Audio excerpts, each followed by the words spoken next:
you okay leveling up? Do you have that covered? Do you need help still? Um, well, I was unclear on what you did and didn't put in. So, No, I didn't 'cause put you said anything. you I just added copied. you. I just copied the character. Oh, okay. But you added something to the inventory. Yes, yes, I did. That's all I did. Do you see the character sheet here? Yeah. Oh, everyone can see it. Never mind. Secret's out. I forgot that everyone can see. That's okay. Um, Well, what? A, so I so sent I you. gotta roll the- stuff. Yeah. Well, first of all, do you know what subclass you're taking? I sent you the barbarian sheet. I mean, I like the one that you sent that you said to Okay. me. Yeah. So you'll get the fourth and sixth level feature for that subclass. Um, so in the features, you'll get extra attack, um, fast movement, so your speed increases by 10 feet. Um, and you have So my speed. um, Okay. Nothing. yeah. Here, I'll add this. I'll add feral instincts. That's a level 7 feature that you get. 7? Oh, you're level 6 now. I don't know Yeah. why. Um,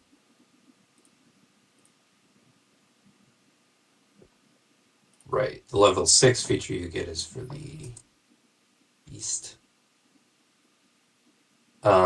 Yeah, for your, yeah, I guess I'll do this. Why don't you, roll your health? So you're level 2 right now, I think. You need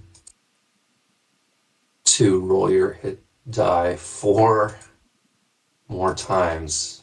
You're going to be invincible. You're Okay. already at, you're already at something hit points. Oh shit. I add all that. Let me make sure. Because Yeah, that's you started with, so fucking much. yeah, because wait a minute. I think this is correct because you started with 12 and then you must have rolled your hit dice. It's totally plausible you would have gotten 32 at level 2. Level 2? Wait, no. You were level 2. How the hell did you have 32? You started with 12 plus. Oh, because you have plus 4 constitution. Yeah, okay. So, Yeah. yes. So, you're going to add all of that to your health. All right. Ah, Awesome. And it might be more if you choose to increase your constitution score, ability score increase at 4th level. Of 1. 2, which means you could either increase like your strength by 2 or your dex and constitution by 1. So those are odds. Or your charisma. Your charisma is odd as well. Or you could put 2 into wisdom. Um, uh, um, um, or a feat. But I don't. If you haven't looked at feats, then you probably I don't want think to I'll include ones put right now. one in Constitution and 1 in Charisma.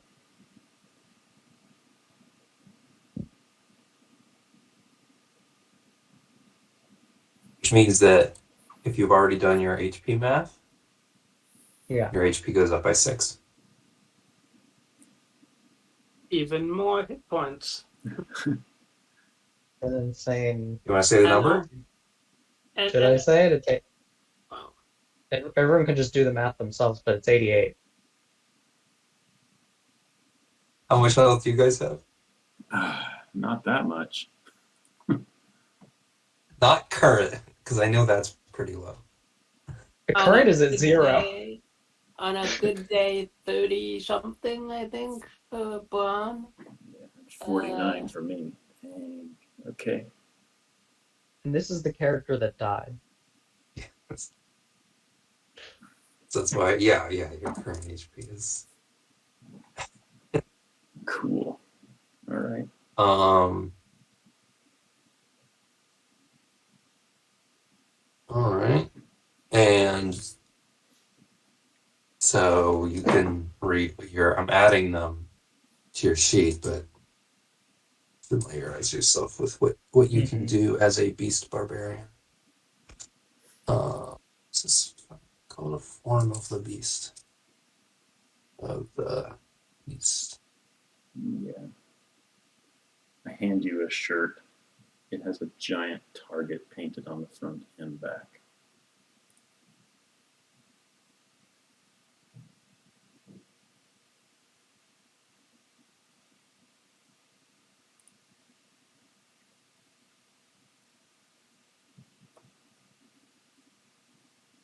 And you don't start to feel the airs until like 5 or 6 of them are sticking out of your back. It's a dangerous shirt to wear. I wasn't listening. Are you saying that's a real shirt you have, or was that a joke about? That was a joke. That It's just- joke. I mean, if you want to make it real, that's fine. I'm totally willing to give the late Jeb Bush a giant target shirt.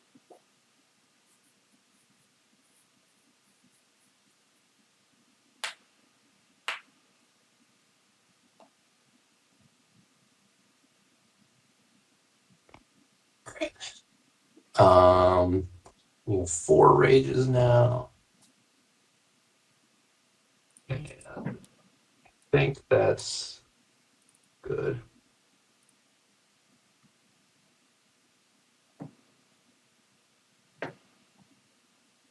I'm sorry. I'll stop messing with your features now so you can. So I keep opening and closing. Anything I need? Features. You did your right. Just remember, I guess we don't have to add extra attack. Just remember that you have 2 attacks. Yeah.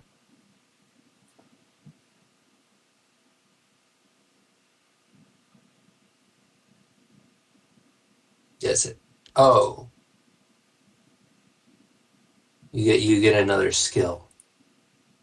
From either animal handling, athletics, intimidation, nature, or perception.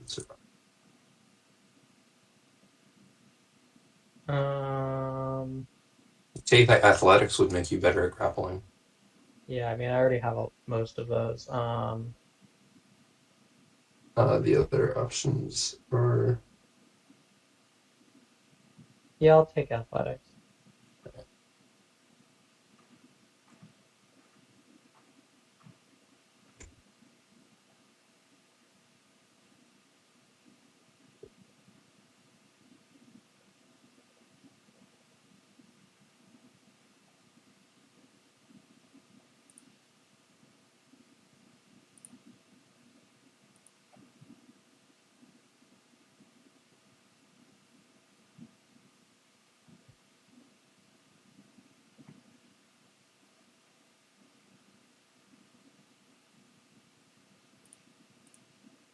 I can breathe underwater. Wow.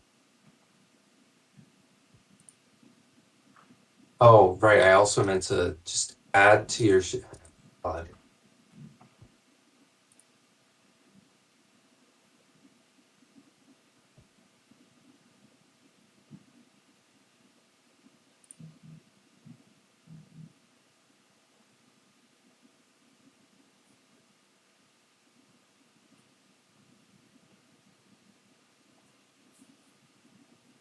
Confused by this.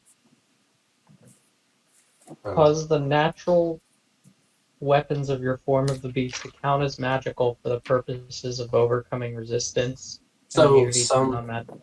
some things like ghosts are resistant or immune to non-magical weapons. Oh, I see. All your swords don't do anything to them unless you have a special one. So you can cut a ghost. Okay, cool. All right. I've got that one too.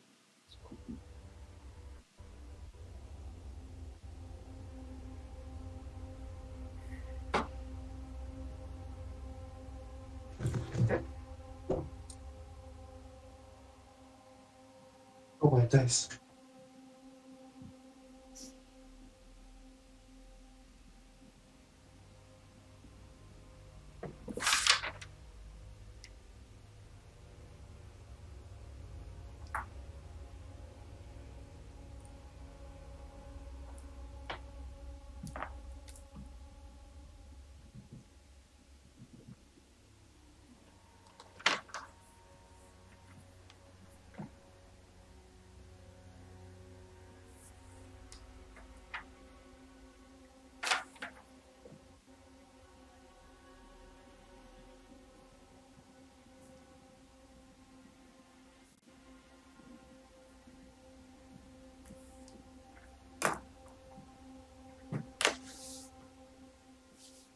Remember, you can use dice. Dice.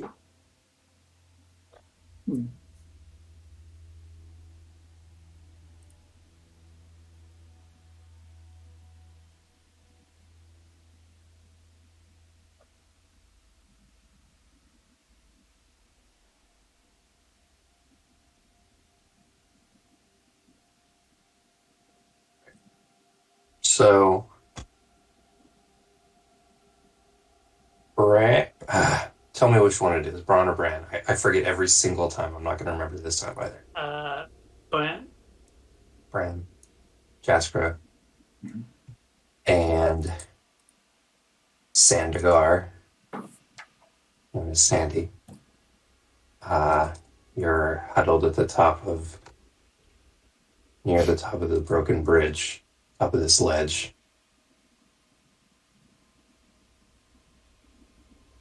You've just lost Welan.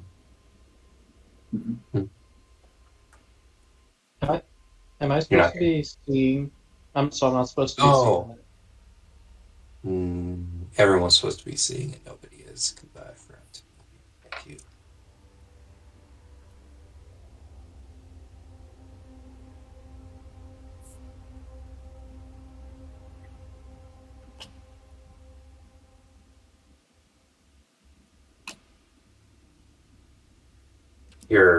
You got to this temple only to find it abandoned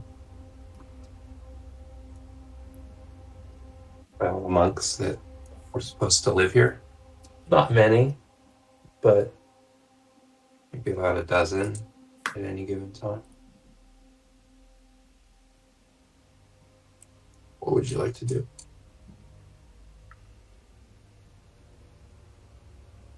Sandy is from here, right? So he would know his way around.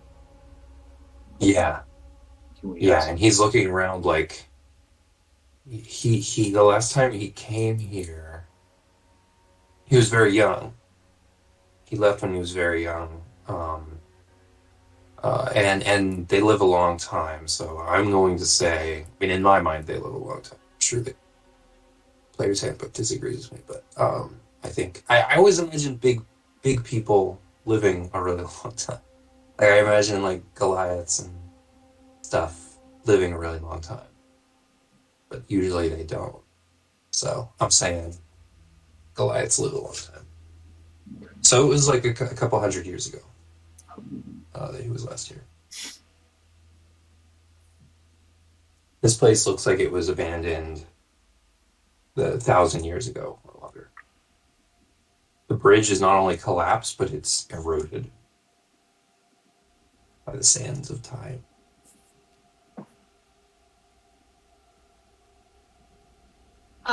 Brian would like to summon up his owl familiar and have the owl familiar do like kind of a fly over the area and see if he can see any movement, if possible. Right? Perception check for familiar. Or let me. Is that with advantage? Yes, I will say perception advantage on perception checks based on sight. 1d20 plus something. Or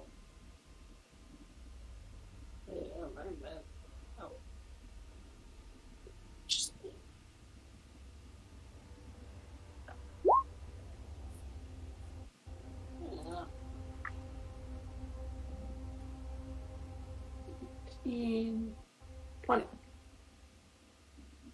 Funny.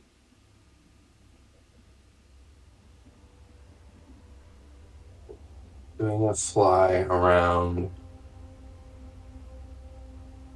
Nothing on the first circle, but as Willow begins a second loop, ready to start flying back down. I mean, you get with Willow, you get a layout here of the whole entire area. North of the map, it's mostly there's like a cliff edge leading up above it that has like had several landslides, and it's mostly just rubble, and then a cliff north of this area. Looks like there used to be more temple, but no longer.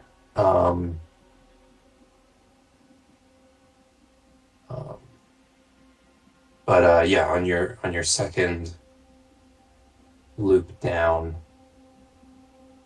you see a large shape standing here in front of this stone monument. Okay. It wasn't visible from the previous angle. And then circling around, it got visible. Just studying the monument. Okay. Bran will whisper that and point over in this. Are you having Willow do a closer look, or is Willow returning to you? No. Willow will return to Bran and like perch on his shoulder. But Bran will say that there's something over by that obelisk over that way. Sandstone.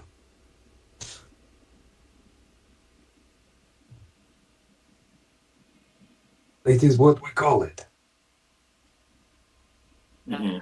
As I look around and see, looks like the entire place is made of it. Yeah, but this is the sandstone. Oh, there's some okay. The place is made mostly out of sandstone, but that is the sandstone. It is different. Well, How is well, it different? Sandy, you want to lead the way to this sandstone, the super sandstone? Blue.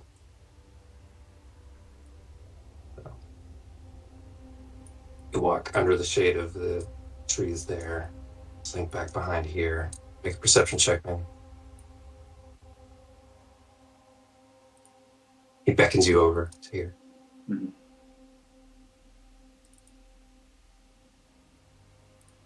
Peeks around. He beckons you more emphatically.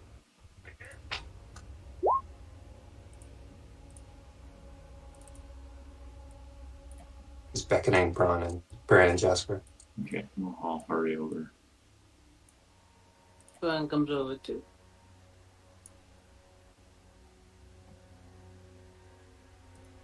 Is that a man? Or a statue?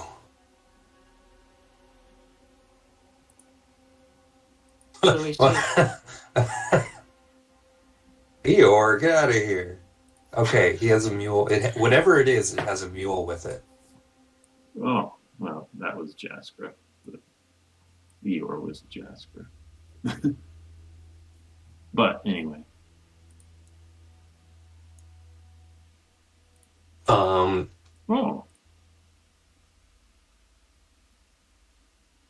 Yeah, Bran, unaware of you guys, you see a large, like, kind of lumpy. It almost doesn't register as humanoid at first. It looks like a hedge, like carved into the vague shape of a person, but the head and shoulders are sloped to a point where your brain almost doesn't register it at first as like a human shape.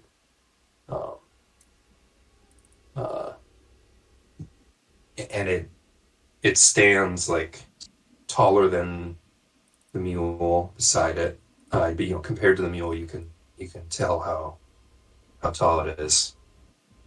And it's just looking over the stone. It's like it's trying to read what it says.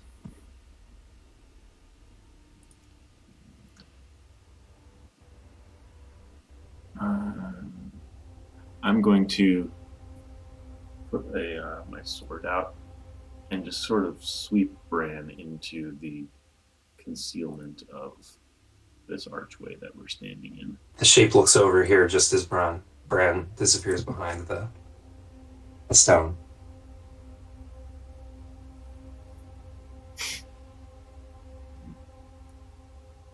What do we do? This is not one of my monks.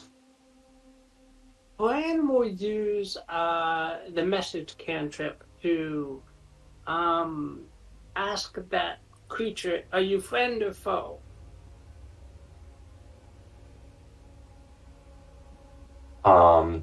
Jeb, you came here in search of the druids,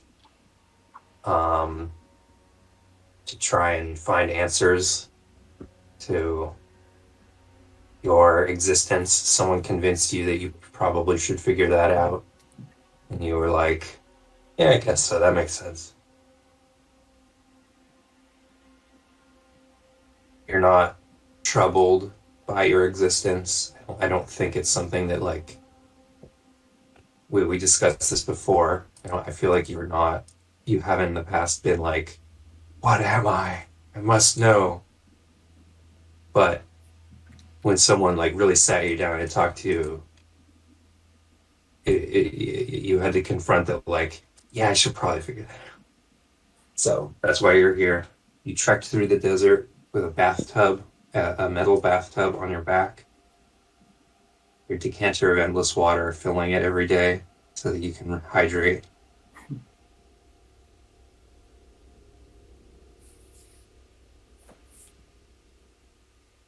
And in your mind, you hear that message. What do you do? I guess I look around. You I guess- look around. Megan, now with your Would I perception- would I have any familiarity with this sort of thing, like, or is this a totally new experience for me? roll an Arcana check. 4. No, this is completely Okay. new. You look over at Eeyore. So I go. I make like a scared sound. I don't know.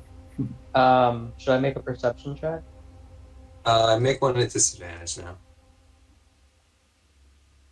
17. Ooh! 17. You look over at Eeyore. Eeyore shrugs. And you're like, it's not Eeyore talking to me. You look around. You don't see... Yeah, actually, with a 17, you do see 3 little heads from behind here. The one in the back, especially because he had to see you to cast the spell. Have I heard anything about this being like a dangerous area, or have I had any encounters on the way over? I mean, yes, it's quite a dangerous area. But there were supposed to be druids here. Dangerous druids, as you understand it, but you came here looking for them and found this place abandoned. Now there's someone speaking to you. I'm going to. Saying, are you friend or foe? What I'll say is,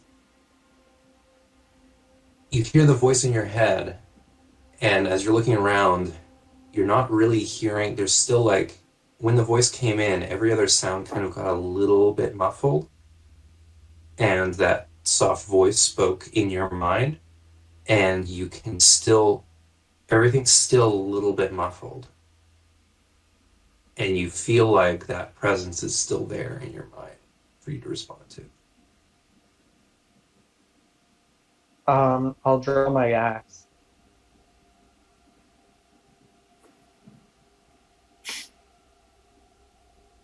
And it is a very unsettling feeling if you're not familiar with it, if you don't know what it is, because it almost feels like something is hovering right behind your head. There's something there. Whatever that thing is, it's not responding. You guys see it draw an axe, and it definitely spotted you. Sandy grabs a fistful of sand from under his feet and holds it.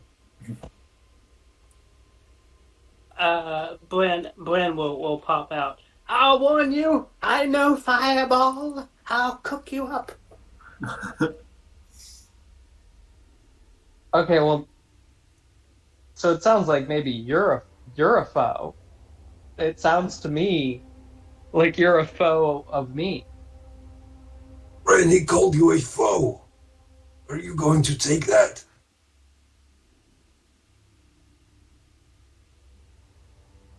I don't want no trouble. But you just told me you were gonna cook me up, so that sounds foeish. You drew an axe. Wait! I looked at Bran, my sword still out. This is for personal protection. I don't know. You might be foeish. Bran, I know we are very hungry, but we will not cook a man. The donkey does look good, but okay, maybe not. Maybe not. All right, you can cook Eeyore. I'll give you Eeyore. I am not. I don't feel like donkey today. Getting away. The donkey's getting away. I'll step out as well. How do I know that you weren't going to be the ones to like mug me and try to steal all my stuff? That's why I drew my axe. Well, what are you here for?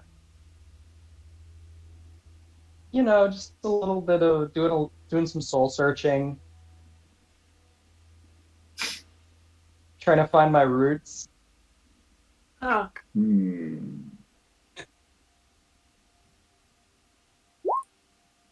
Well, we are here because Sandy Boy here was supposed to become the next big meditator druid here. Yes. But we found it Supposed abandoned. to. So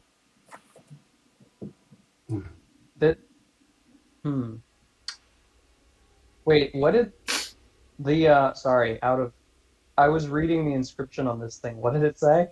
Yes. So you were trying to decipher it. So I didn't know. No, it's well, actually no, it would be, I think it would be written in primordial, which you do speak. So the trouble is though that it's weathered. Like the sand, the wind and sand has worn the inscription down to the point where it's mostly illegible, but you were able to make out a couple. There's several different words for sand that are used for different contexts, but it also mentions time and some kind of. You see a word that like translates to aegis or like shield protection. Something like that. That's all you were able to get. Hey.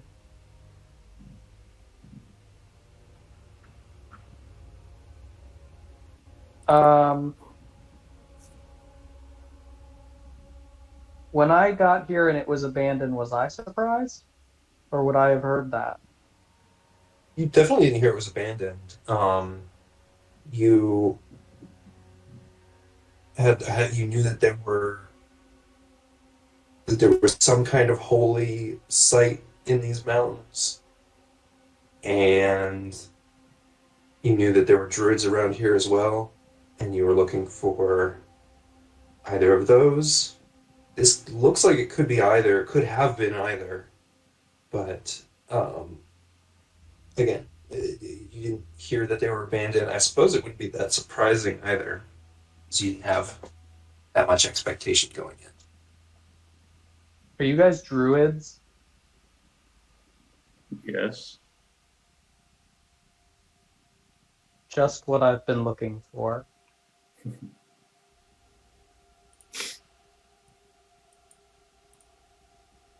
But again, and- what? No. You. I'm still not sure that I do a druid trick. Then I'll believe you're a druid. I'll walk out and with my quarterstaff make a druidic symbol in the ground. Just write something like, "Hello, my name is Jaskra." Okay. I think that because generally druidic, I think there probably is a way to indicate that you're a druid that non-druids can see. So yes. Jaskra knocks his staff into the ground, and a very complex circular sign forms itself out of grass in this like dead dry earth. Definitely seems very druidy.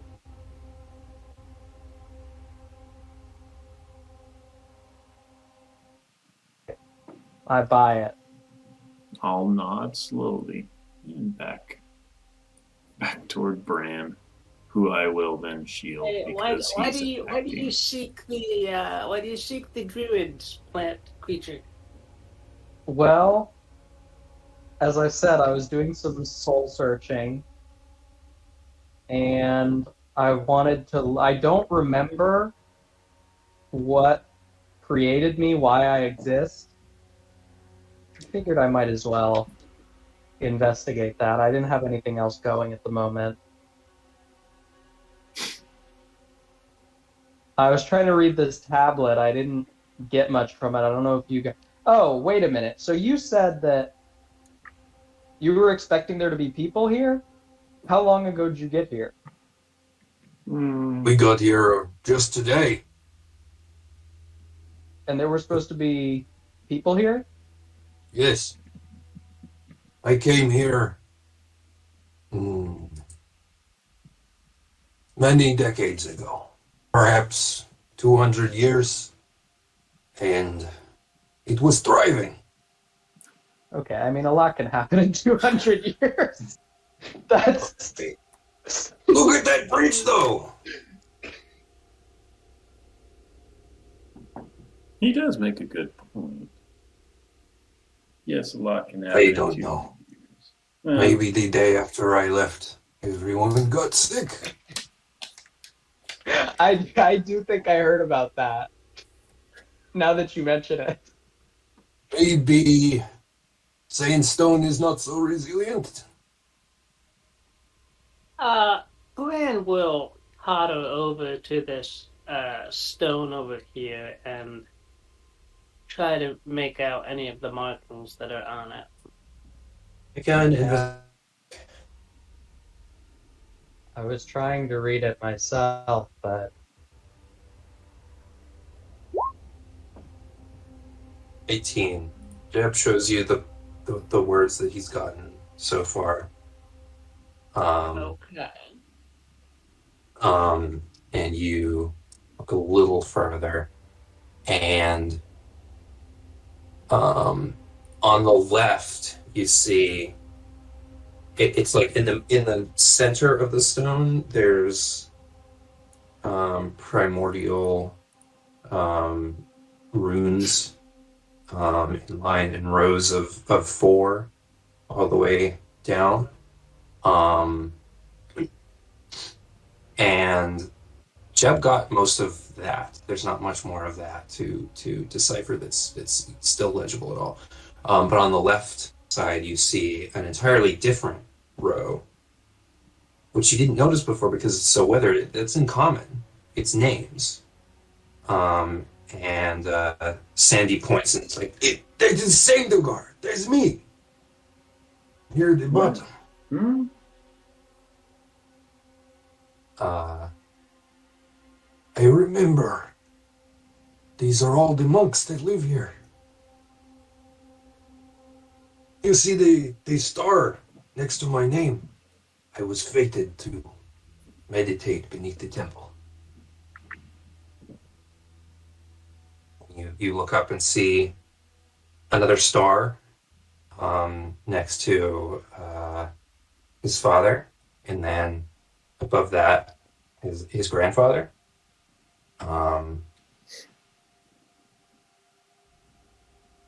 Seems like the male line is passed down. Who gets to meditate beneath the temple? Interesting tradition for a bloodline. Was your father still alive 200 years ago? Yes. He should still be beneath the temple. I don't know why I was called back. Hmm.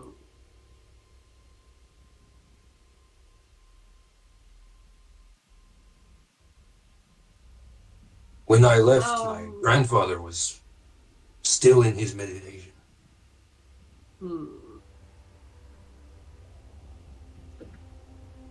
Bran has the mending cantrip. Can Bran try to unweather the rock? Yes.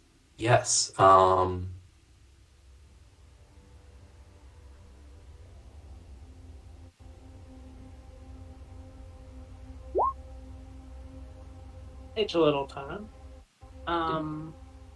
As you go down through it, I didn't write up exactly what it says, but you can learn some useful information from this.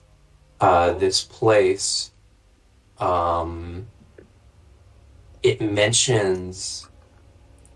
doesn't mention any specifics about the shrine that's supposed to be meditated at. In fact, Sandy hasn't mentioned much about the actual shrine. He said that he has to go into his meditation. He mentioned beneath the temple, but he's been pretty cagey about like any details about the shrine of sand. And especially he's very guarded now that Jeb is here. He hasn't said much about it. And you've respected that because it seems like a well-kept secret. I mean, there's a holy site to protect it, whatever it is.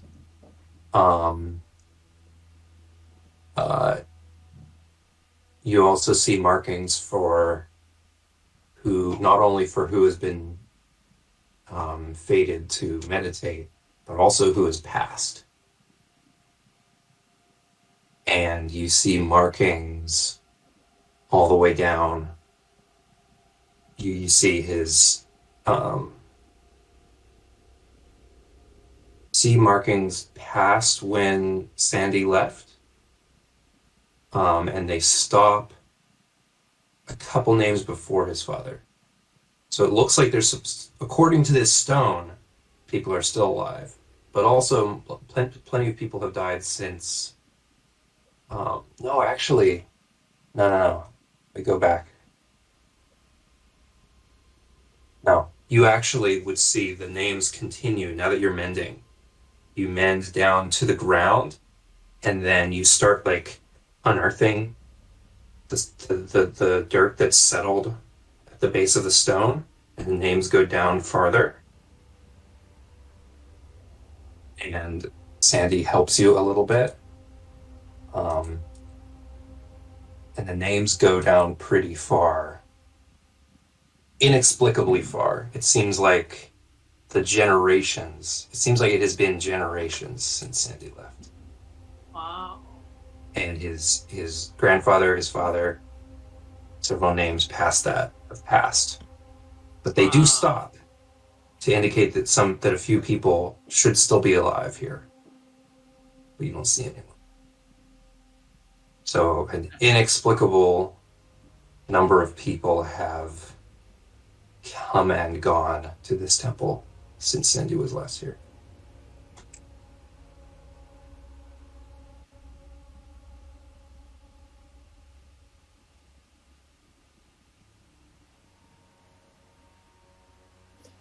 I'll turn to Sandy and kind of sideways ask, is there any chance your people could have become less immortal than they previously were. Humans only live 60, 70, 80 years. And in that Maybe. time, we can experience 3 generations worth of family. Sounds like a curse.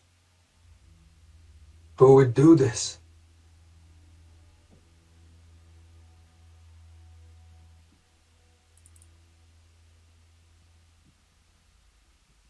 We have to get to the shrine. Where is this shrine? Is this not it? The sandstone? No. It is under the ground. Come to the main hall. This way. He'll lead you back.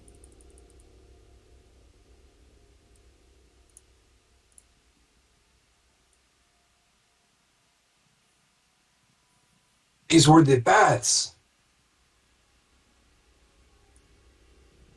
Where we would take bats. Bats? And Beds? Bats. Like Oh, bads. to clean. Oh, okay. Yes.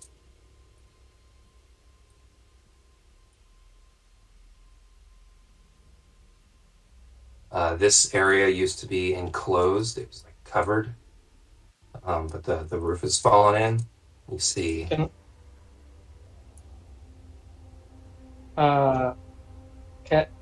I follow you guys around, or You look back and Jeb hasn't been following you. It's like pretty far behind. I'll shout. Come on! I promise I won't draw my axe on you again, unless you really deserve it. Sandy's And I standing promise here. not to fireball you unless you go rogue. Sandy doesn't engage in the playful threats because he's staring at the row of coffins.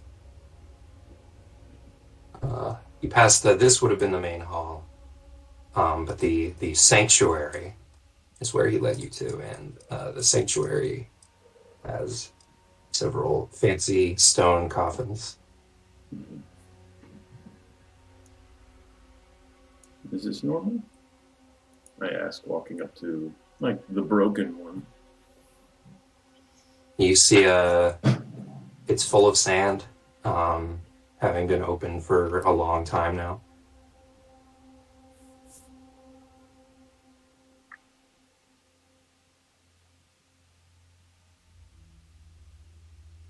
Are you sure about 300 years? This looks more like 3,000 to me. 200 to my memory. Perhaps your memory is faulty. Were these sarcophagi here previously, Sandy? Oh, this is the sanctuary. Ah. This is a place of living, praying.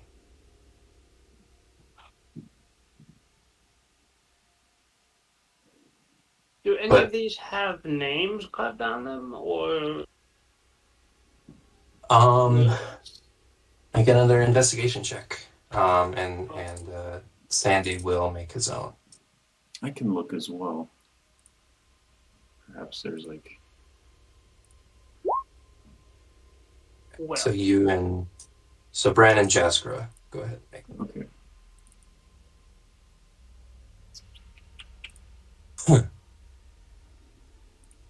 I'm not good at investigation. So. Oof.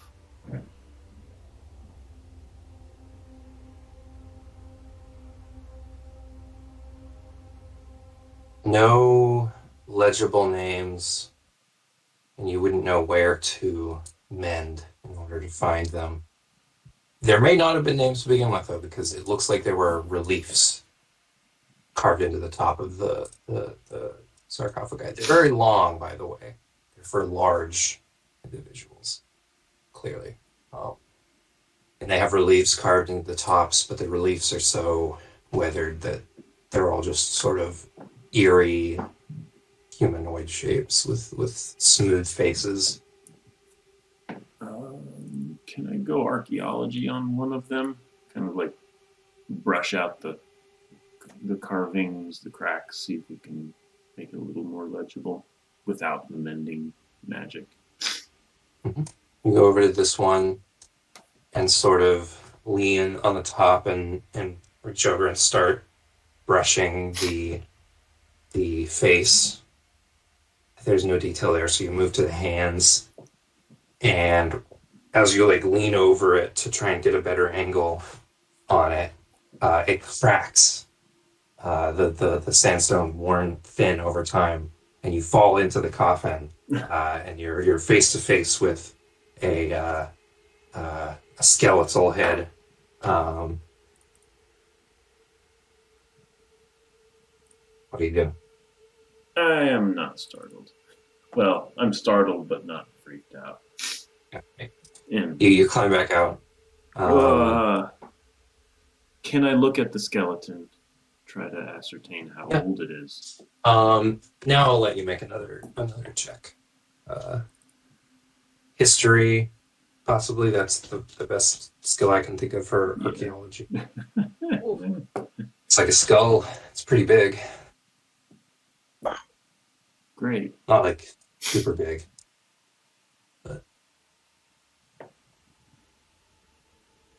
I'll move aside for Sandy. Do you still claim 300 years? I ask, indicating to the corpse.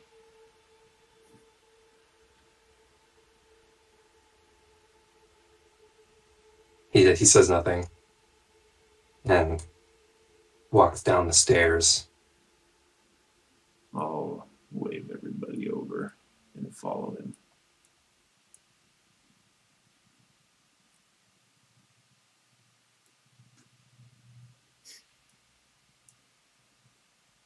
I'm going to move you off this map so I can prepare it a little bit.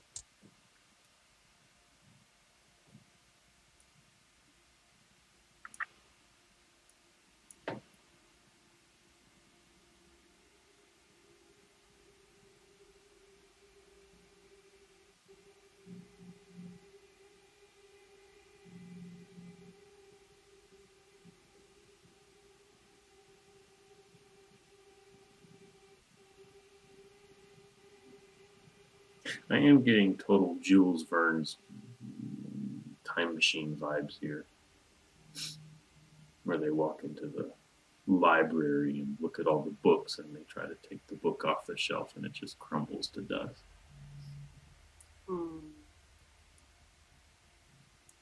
You might see some lit candles down here, but just pretend those aren't there. I just see I mean, a if ghost. the I see candles. a ghost of Welan. Um, Whoa, a lit candle. That wasn't here before.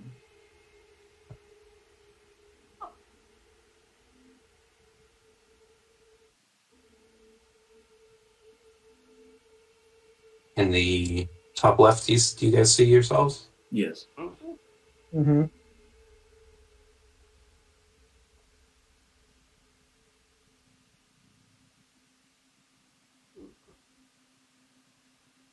So when you get down here, Sandy's standing at this intersection. And then looks back at you guys. I'll just follow resolutely. He's going to let you guys take the lead here. He'll tell you, he'll point in which direction, like which things are, but he's suddenly very uncomfortable under here. What is this something, place? like, I'll just ask him outright. What is this place? this is the interior. This is where we live. There's many sandstorms, so we spend many days underground. When the weather won't permit us above ground.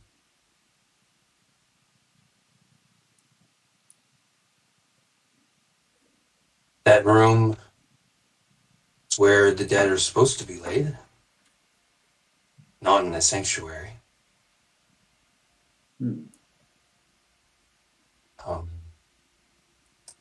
This way, goes to the library and the rest of the temple.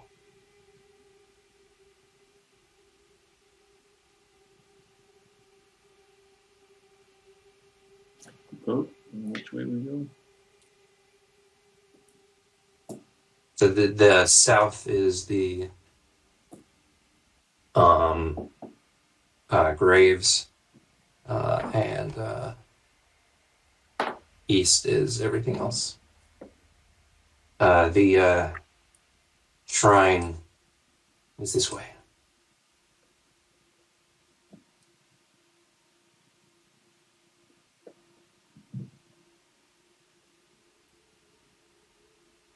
Why don't we see if the dead have been properly laid to rest and all that?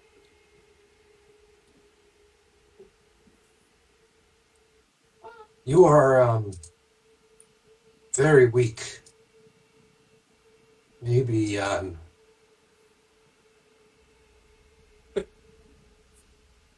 say, can we heal you first? I'll just let somebody else walk for it first. That's fine with me. Sandy has a healing potion that he's willing to offer to either of you.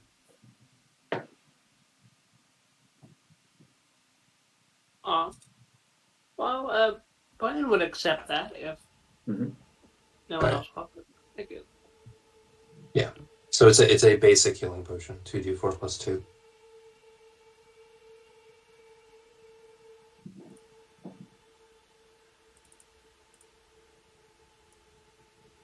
Doubled hit points. Wow. Okay.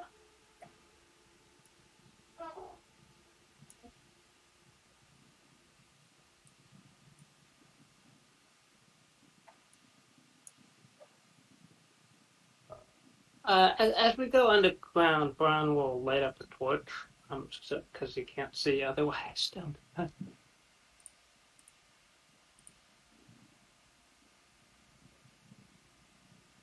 Hmm.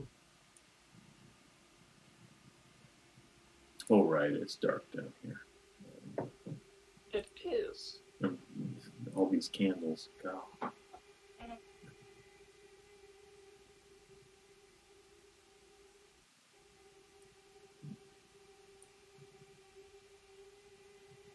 Hmm.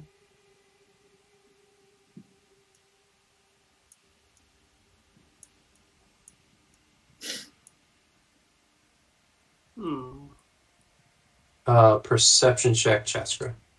Okay.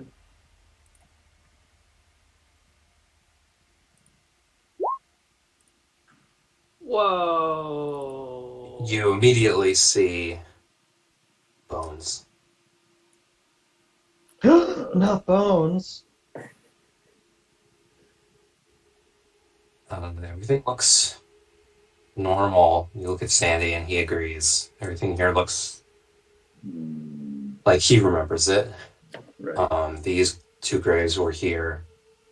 The rest of the area was prepared. Mhm. But you see unburied bones. I'll just calmly and respectfully walk past everything toward that pile of bones, and then I suppose just look it over.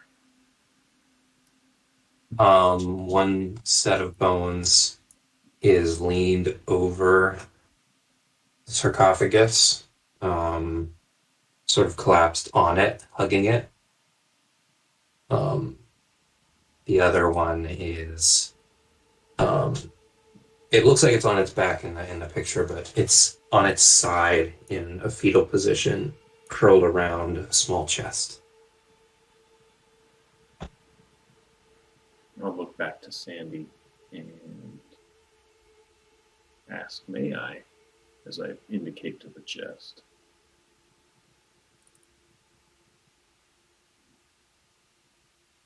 Yes. I'll carefully pry the chest out and see if I can open it.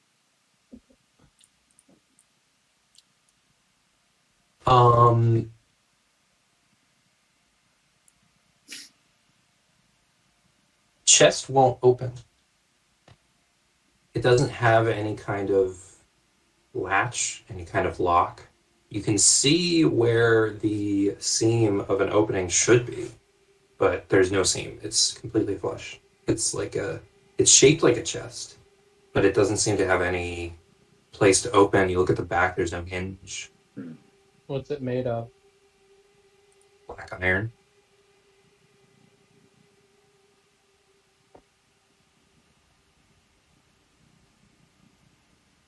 I'll offer it to Sandy and say, "Do you know what it is?"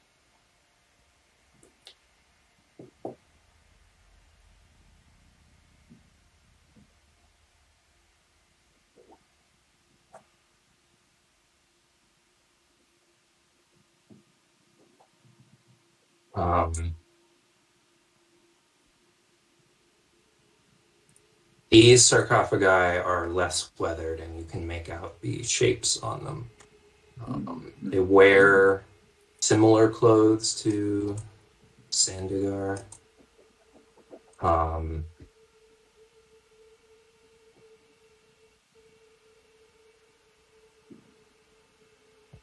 Holding different things.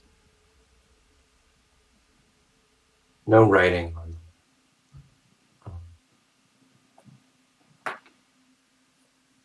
But when he gets to this, There was a chest. Do we know what the chest was made of? it looks like black iron. Okay.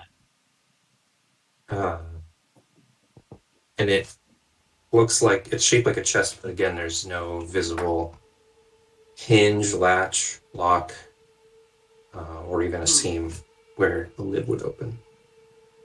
Oh. Sandy looks at the bodies. Presses hand on the bony shoulder of this one. Says, "Half done."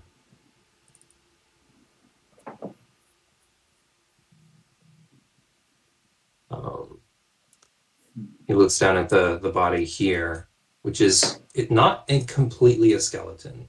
It's dried, and there's still like dried skin clinging to the face. It looks less old than the skeleton here that's partly fallen apart, huddled over the sarcophagus. "I don't know this one, but it looks like one of us." Does it compare visually? Yeah. "I've seen my father with a chest like this. Ooh. He said one day I might have one, but I did not know how to open it. Only he could." Well, now you have one, and I'll offer it to him again. He takes it and inspects it, also not knowing how to open it. Right.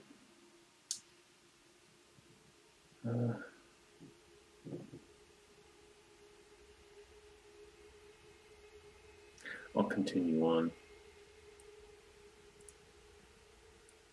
All right. You can explore the rest of this room. You find a mostly collapsed. You see little bits of sunlight peeking out through here. It's not as open as it looks, but you could potentially get back outside into the moat through here if you unearthed it a little bit. It's easier to see from this side because the light is coming through it, rather than before from outside where the light would have been beating down on it.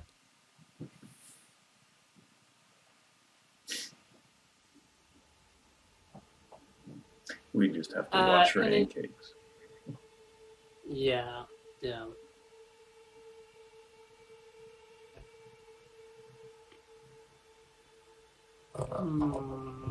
I'm dealing with this reveal tool that's not behaving.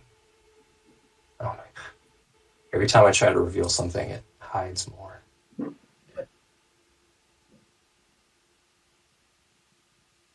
Switching to the polygon reveal. There we go.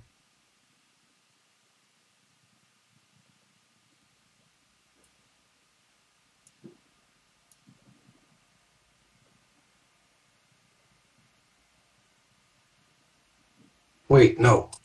This is the library. Sandy, you didn't even remember what the library was. It was 200 years ago. I was very young. The library was boring.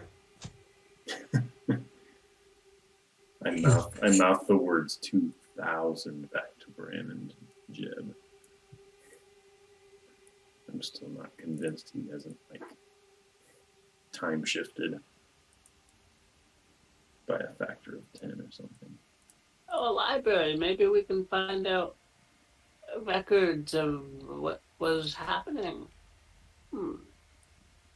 Sandy's standing in the doorway. You can squeeze by him.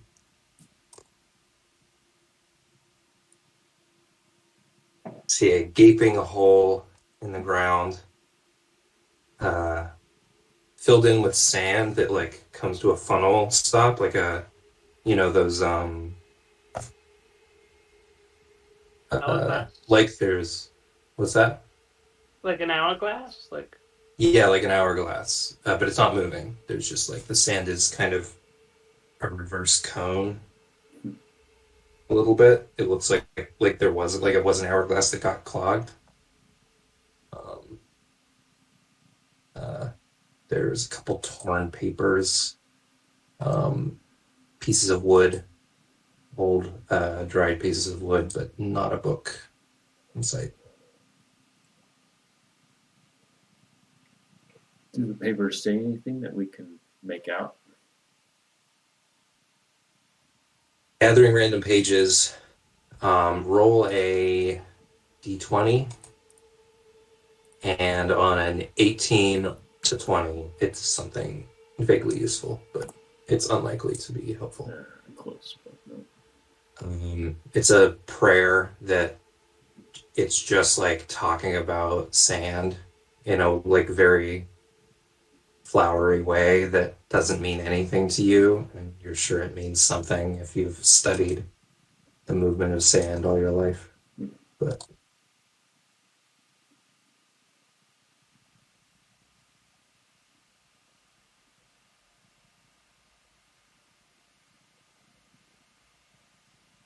I have to see the shrine. Where is that? Start looking. All right.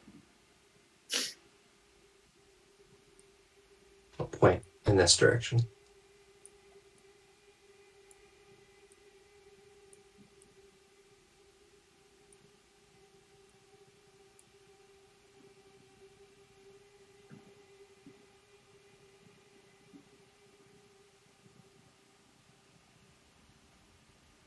I'll keep those papers with the writing on them. Mhm.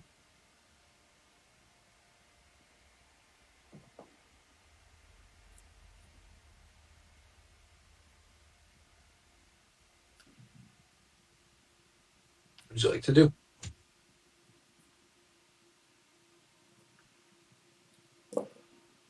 Let's go see this shrine. Where's this shrine? This way. All right.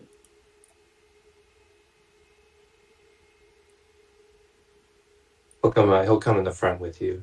All right. Double file. Sure.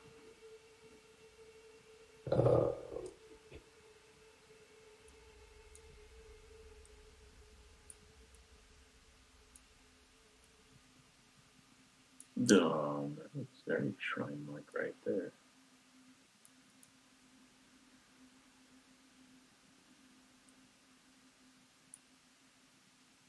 Father! He collapses in front of the skeleton, and and you look at it. There is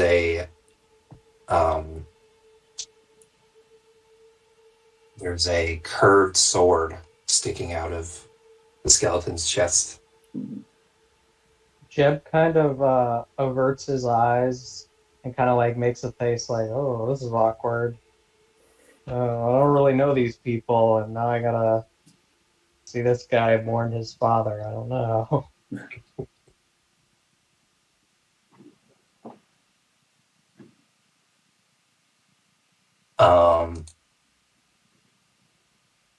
Make a perception check, Jeb, as you're like basically keeping watch, like looking around at what else, anything else for you to pay attention to. 3. It's so awkward.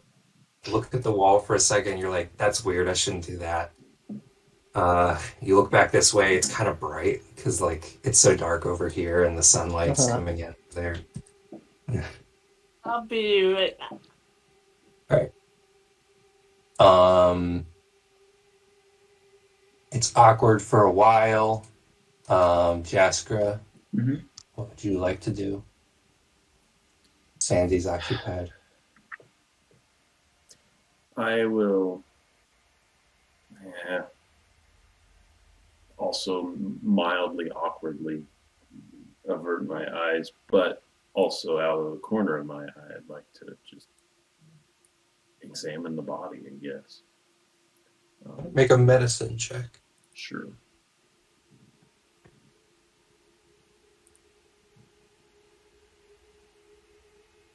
It's going to take. There we go.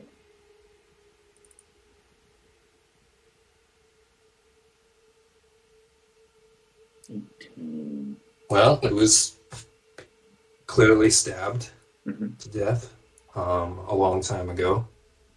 How long? And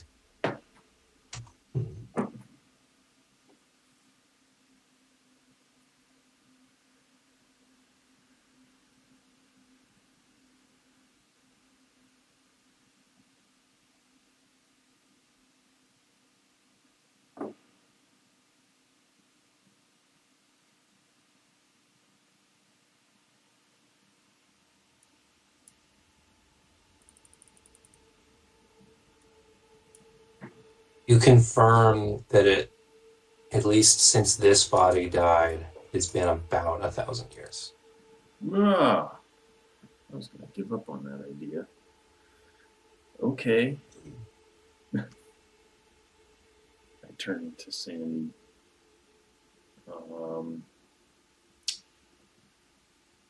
Are you sure about 300? 200.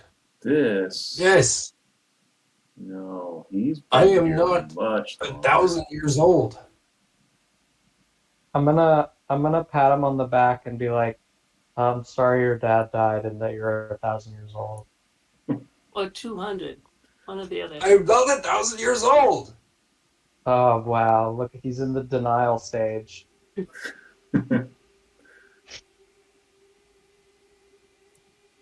I 1,000 years old? It's questioning.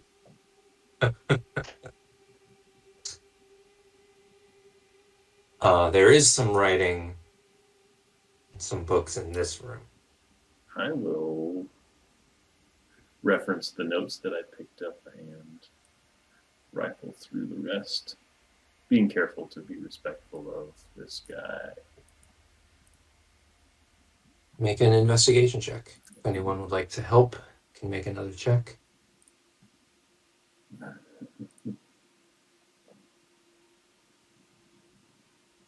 Bran will come around to this staircase and start rifling madly through, being vaguely disrespectful as he paws and handles scrolls and also does investigation. Make an investigation.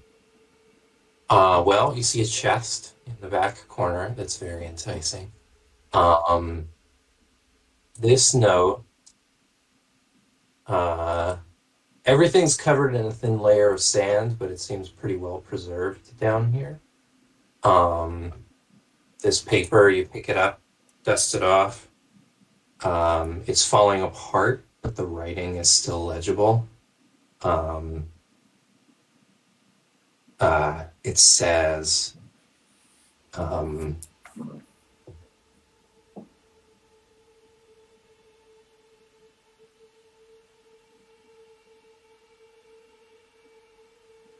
my father, Ornois, has not responded in many years. His meditation goes on and on. soon we will have to, and then it trails off.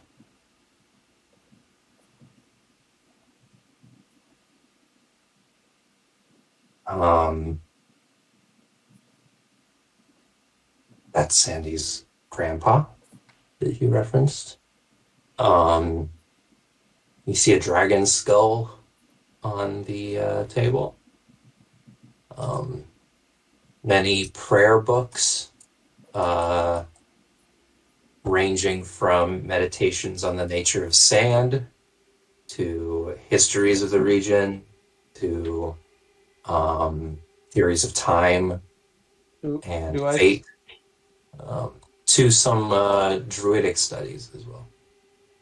do I see any books that maybe say something like Jeb's life story, where Jeb came from, Origins of Jeb, Volume 1, anything like that? Nothing of that sort, but Bran, are you like saying what you're finding? Yeah. Bran is just like muttering kind of out loud as he finds things and tosses them and finds things and tosses them. So, yeah. I will scramble over when I hear druidic Yeah, studies on druids. What? you hear that as well. Yeah.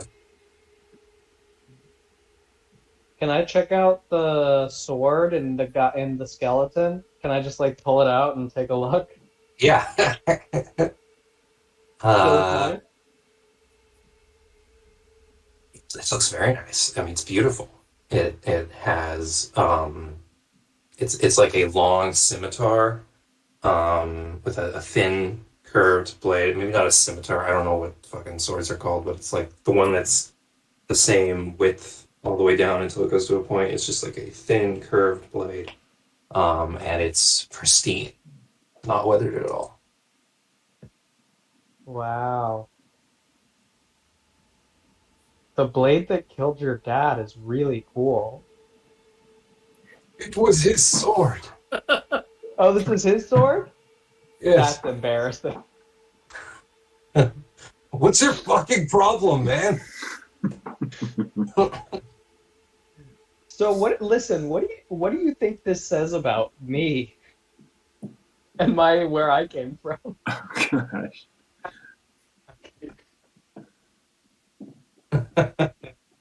You see, Sandy like goes deep into his like mental training to deal with the stress of isolation and meditating for hundreds of years, to like find his inner peace and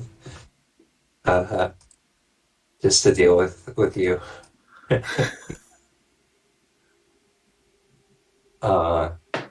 Stands Can I have up. this sword? He doesn't respond to you, so you can assume. All right, cool. Rolls in. It's a little small in your hand, though. Well, maybe I You can look use at- it as like a toothpick or something. You look at the sword. You look at the huge axe in your other hand. Up to you. It's very beautiful, and it has a lovely weight to it. Also a little light. You feel like you wouldn't be able to put your full strength behind it like you can your axe, but it's very it's very good on its own, so it would not be bad in your hands at all. I can't just carry both around. You can. Odd, Sean and I were just discussing encumbrance. Oh, yeah. We were, yes. As awkward as it is, the library has many small activities to do. There's barrels here to check out. There's a chest. There's books. Mhm. You can take a short rest here in the library. That sounds It would very be- appealing to me. Just comfortable enough to allow for that, I think. Okay. I would like to I'm gonna- start. Go ahead. I'm gonna come over here to the other two, leave Sandy to mourn his father, and I'm gonna like kind of like say to them like under my breath like, Have you guys noticed Sandy's kind of on edge since we came into this room? What is that guy's problem? It's unbelievable. I don't know. Let me see that sword. Bran will Oh, yeah. actually take 10 minutes to cast detect magic to see if the unweathered sword is somehow magical. It is magical. Cool. It has an aura of. Let me look. If you want the sword, I already have my axe. These There's anybody arms who's- are not much for swinging weapons, but thank you for the offer. It has an aura of transmutation. Okay, interesting. Cool. And a very faint abjuration, which is normal for many magic items that have an inherent protective spell on them. In my games, I don't make magic items inherently invincible. You can totally break magic items with non-magical sources, but a lot of magic items have an abjurative enchantment on them also that makes them more resilient than usual. Sounds So resilient that it lasts 1,000 years. or 200. Yeah. Definitely magical, Jeb. Might be a good one to keep. Yeah, well, also for the sentimental value. Of course, yes, yes.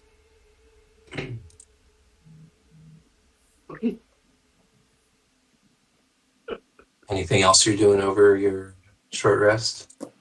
Yeah, I'll read through a couple of the books. See if I can pick up anything of information, useful information. Sandy will attune to the magic. Oh yeah, with detect magic, you also sense that the chest that Sandy's holding has a pretty powerful abjurative spell on it, which seems to interact with an internal conjuration magic that the two auras seem to intersect, and the abjuration is clearly containing or augmenting another force. Ooh. Well, you said Sandy attuned to it over the short rest, so I'm not sure Bran would necessarily ask Sandy to not hold. Yeah. So, okay. He will attune to it once the short rest is done. Is there anything else you guys are doing? You said something. Yeah. No, that was it. Just wanted to read. I didn't hear what you said. I just wanted to read through these books while we were here. Okay. Make a investigation check. Investigation. You find in those books. Make sure you read the right ones. Man.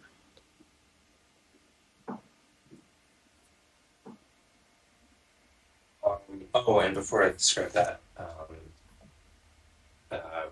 Ron, you also faintly can detect some kind of magic in this chest, within it. But the chest is blocking most of it. Not for being magical, but just because it's obscured. So you can't quite tell what kind of magic, but there's something in the chest. Okay. What over the short rest, can we try to get the chest open? Yes. Or like as soon as we finish the short rest, can we try to bash the chest open or something? Yeah, you can take the short rest first. Marking the end of the short rest. Oh yeah, everyone can roll a hit die. Or, yeah, or more. I'll roll for Sandy.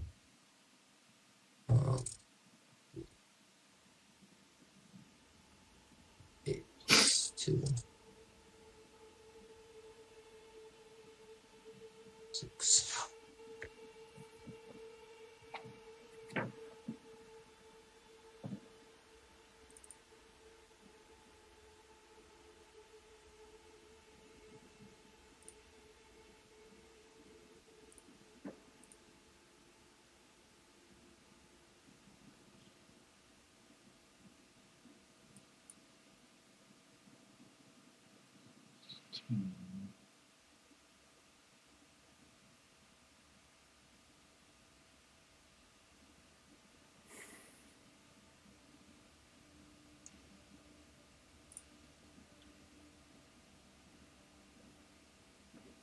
Eight.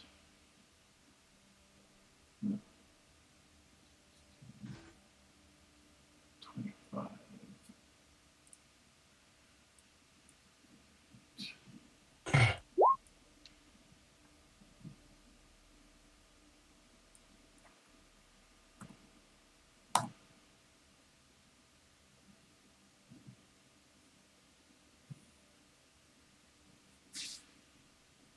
All right.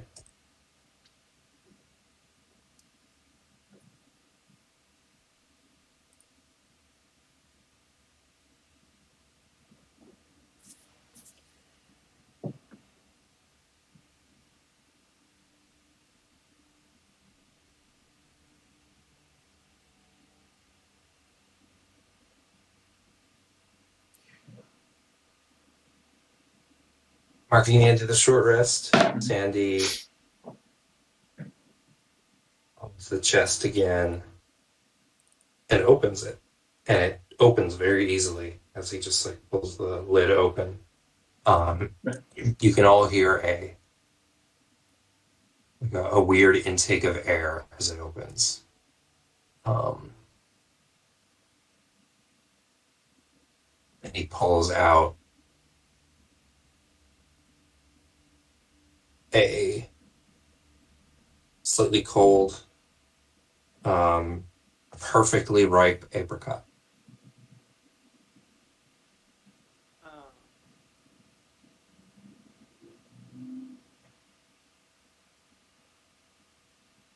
He sniffs it and places it back in. And like looks at you guys like, I don't know either. What does that mean? That noise the box made sounded very 1,000 years. No, This is it. no He 300. tries to open it again, and there's like a little resistance as he tries to open it, and he can't open it, and then he waits a second and opens it again, and he goes,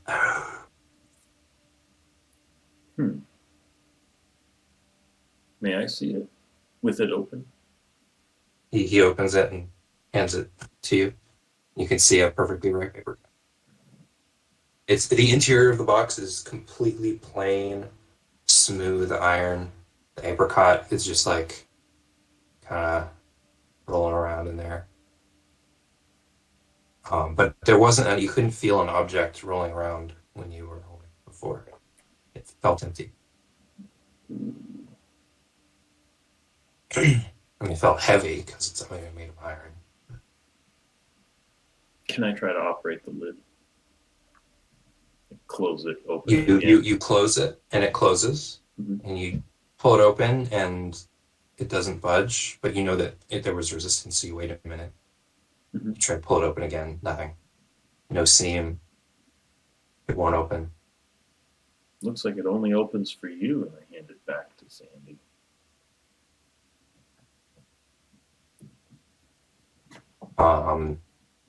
It's an attunable magic item. So anyone who attunes to it is the only person who can open it. Not a perfect security system, because if someone steals it, all they have to do is attune to it, but it might be just enough to trick someone into not stealing it in the first place. Would I know this by the behavior?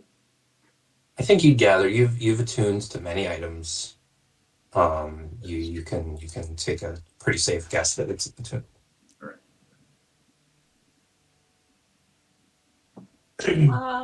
And what was in the chest over this way?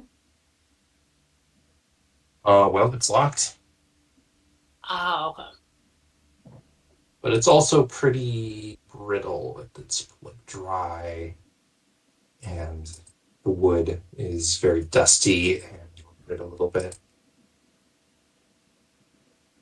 So, what would you like to do? I would like to ask Sandy to open the box one more time. To open the Open the chest, the little iron chest. come over and it's locked. Oh, the iron chest Yeah, or the the wooden little one in the corner? your attuned chest, the tiny one. Oh yes, yeah. No, he'll stay over here with you. Open the chest again. I'll reach over on my other side, grab one of Jeb's branches, and just kind of like pick off a leaf and drop it in the chest Okay. and close it. Make a sleight of hand check. Okay. Jeb, what's your passive perception? Passive perception is Oh, it's below your skills. 11. 11. So you feel a little twinge on the back of your shoulder, and you look around, but you're not sure what that was. Yeah. Maybe just a little spasm. So yeah, you have Myself a little itch on the back. Maybe I'll use the sword and What were you going for? Were you going for a living, like a little leaf or something? Yeah, exactly. Yeah. With All this, with the idea that there's a perfectly preserved apricot in here. Maybe, in case Jeb dies at some point. Jeb, make a we'll sleight have of a- hand check. I make a sleight of hand check? Yes. Okay. A 9. You scratch your back with it and you very gently stick that tip of the sword into your back. You are attuned to the sword, by the way, over that short rest. It's a scimitar of speed, +2, and you can make a bonus action attack with this weapon. Oh, hell yeah. Nice. When I started Not a bad fit for you, because you can only, you usually can't make a bonus action attack unless you actually might be able to with your beast thing. When I stab it into my back, I'm gonna say like, this is probably how Sandy's dad felt.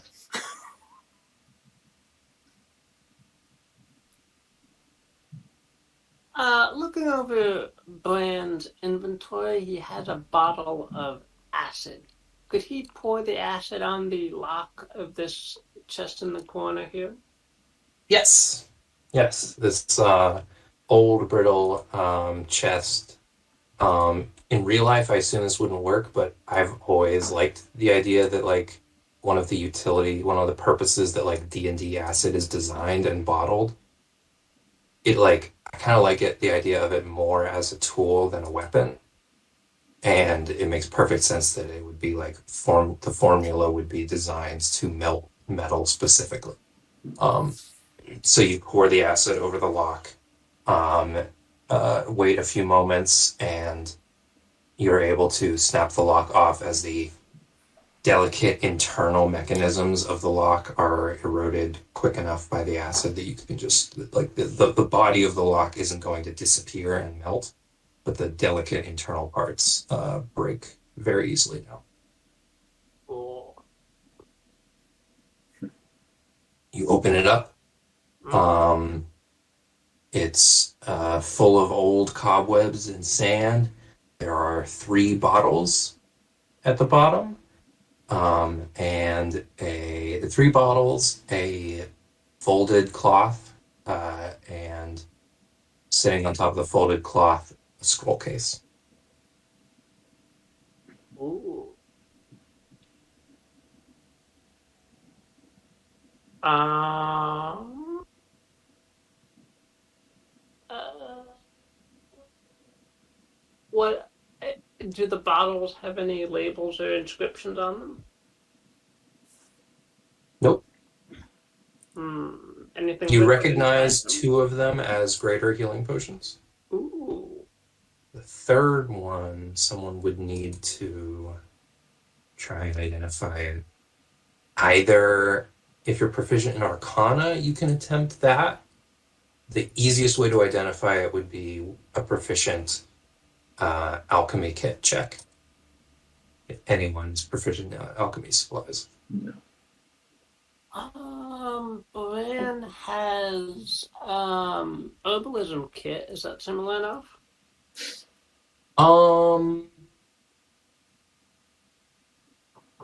For this potion, no.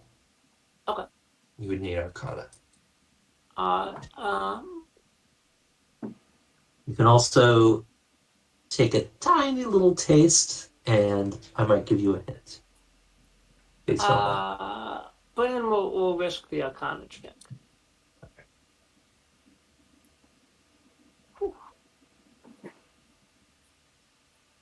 24. You hold in your hands a legendary potion. This is a potion of longevity. And I think on some deep level, as somewhat of a late bloomer, Bran he's considered what options he might have. All his friends are so long lived. Like to be an older adventuring human.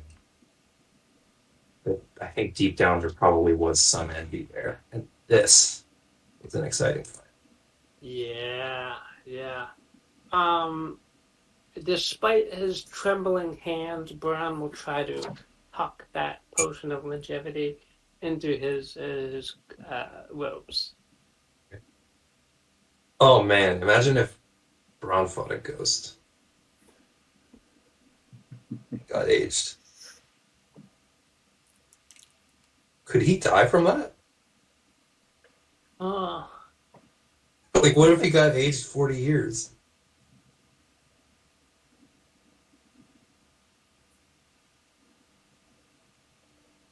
50? I don't know if that's possible. And let's see. Just to be a little bit more certain, Bran is going to try to use Tide to Chaos to gain advantage on slipping that potion out of sight. Okay, yeah, roll it out sleight of hand with advantage. Sure. You just got to beat everyone's passive.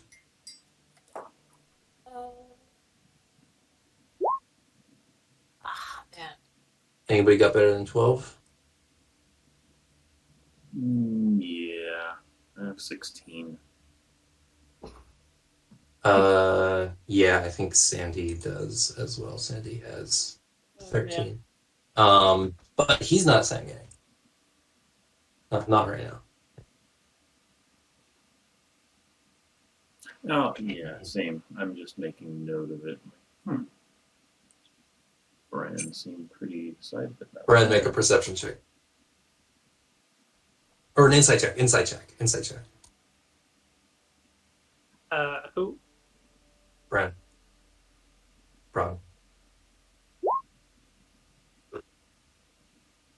Nobody saw it. Okay, good. Phew. Bran will grab the 2 greater healing potions and be like, "Hey, look what I found!" And we'll hand them to Jeb and Jaskra. under my breath. Wow, that was pretty generous. I wonder what the third one was. You've also got a scroll case. The scroll case. Oh boy. Scroll cases. It's actually, I'm going to say it is 2 scroll cases tied together by their handles. It's like 2 scroll cases that are kind of, they both have a rope attached to them to secure to other things, and they're secured to each other. Right. One of them is a vibrant yellow leather of some kind, which with an interesting texture. The other one is um, just like a slightly gray brown leather that looks a little bit more normal. And they're different shapes and sizes too. Bran will try to open the yellow leather scroll case. It's not locked or anything. It's just a leather scroll case. You open it up and unfurl a scroll of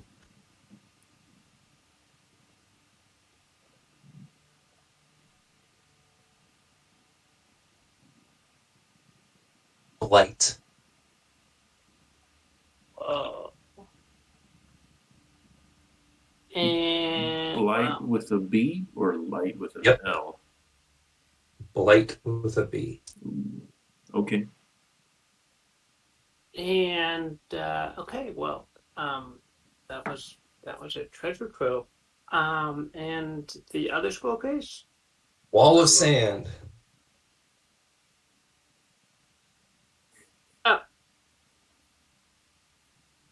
Sandy, would you like this one full of sand? Okay. No, it's not Maybe full I'll- of sand. It's wall of sand. Wall of. I thought it said full of sand. That I've said that so much so far that makes sense. Wall of sand. I believe it's a. What level is it? Can't find it now. Where'd it go? Oh, it's not a druid spell apparently. I was sorting my druid spells. I thought for sure it would be.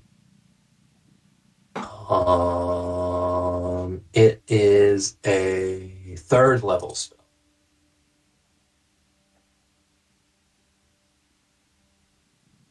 Well, let me see. Is blight a? You'll have to Google it. It's not in the SRD. I don't remember which book it's from. Excuse me. I think it's from.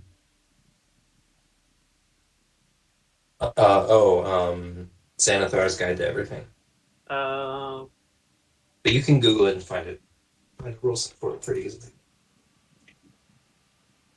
Jaskra, do you want this? Wait, Jaskra. Yeah, Jaskra, do you want this scroll of blight that I found over here? I suppose. Yeah. All right.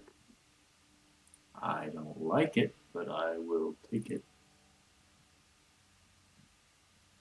Don't tell Jeb about that spell because that would Oh.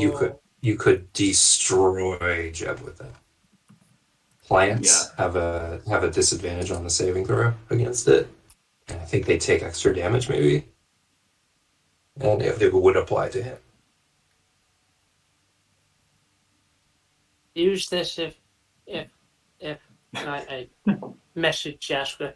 If Jeb goes crazy, here's that on him. What's Jeb's alignment, by the way? You can message me in private if you don't want to say it out loud, but I don't remember. yeah, it's not. It looks like you didn't pick one on here. In the other campaign, I feel like he was pretty good. He's been acting pretty neutral so I far. was saying I think he might be pretty. I was thinking true neutral right in this conception. Yeah, this version of Jeb. All right. What would you like to do?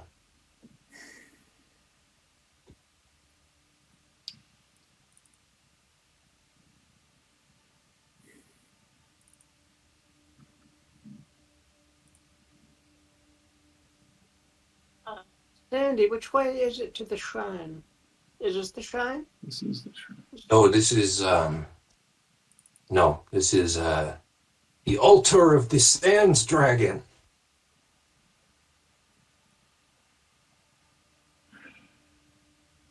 Long sigh.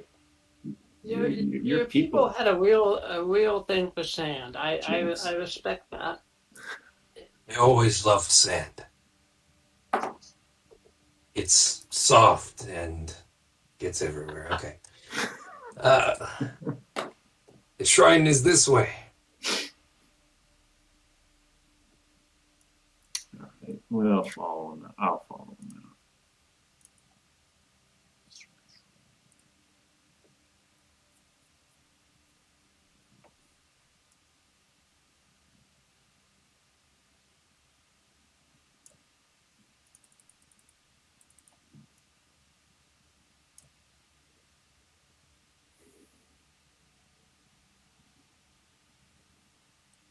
He takes the lead this time, walking past, standing before the doors to the Shrine of Sand. Make a perception check. The last one passed is Jeb. Why don't you make one, Jeb? Jeb. Okay.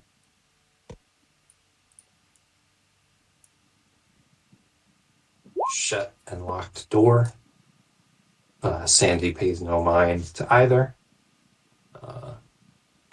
Just looks at this door here.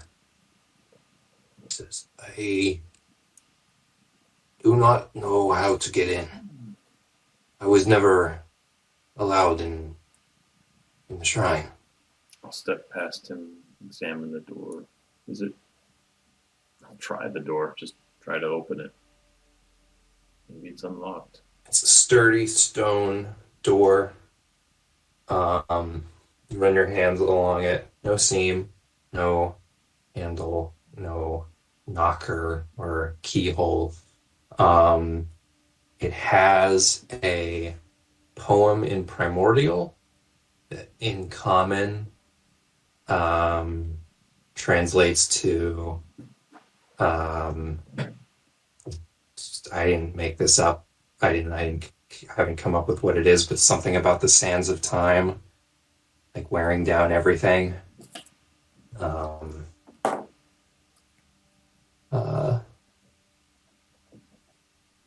Yeah.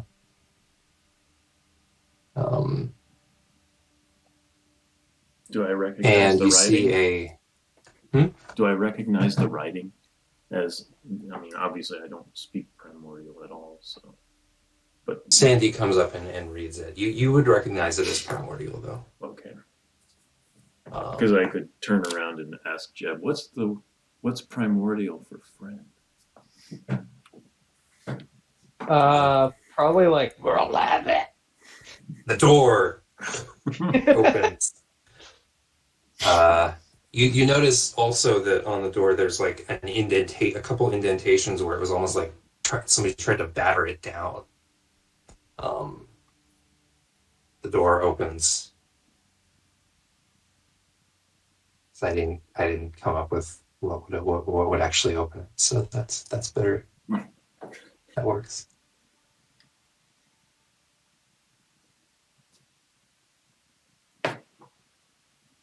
My reveal tool. Oh, good. Okay.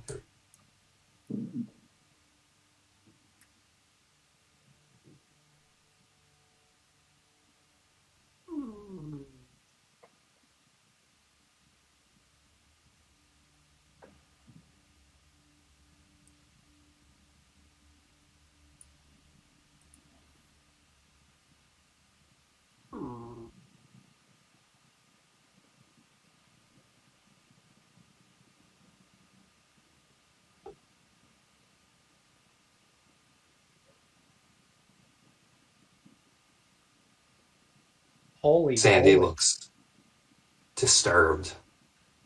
There are two cages with comparatively fresh corpses in them. There's a they're mummified by the dry air. Same with this one. Sandy doesn't recognize any of them by their clothes or what's left of their faces. They're all new.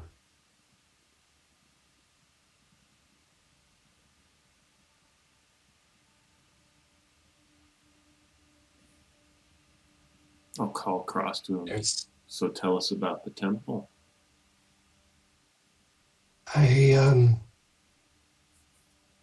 Well, I can't. It is a secret. I am not supposed to let anyone pass these doors, but these seem like desperate times. And Please yet- trust me that this place is meant to be safe.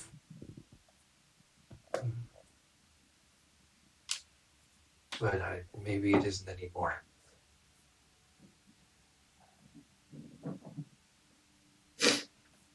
I'll walk over to the mummy cage here and be like, you seem a little disturbed to see these. We have no cages.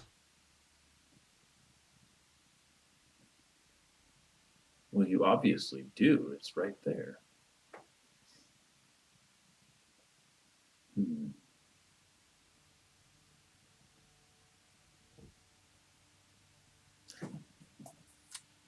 Whoever did this is not one of ours. We would never. None of us. It's impossible. Mm-hmm. Is there? Let me examine the cage real close.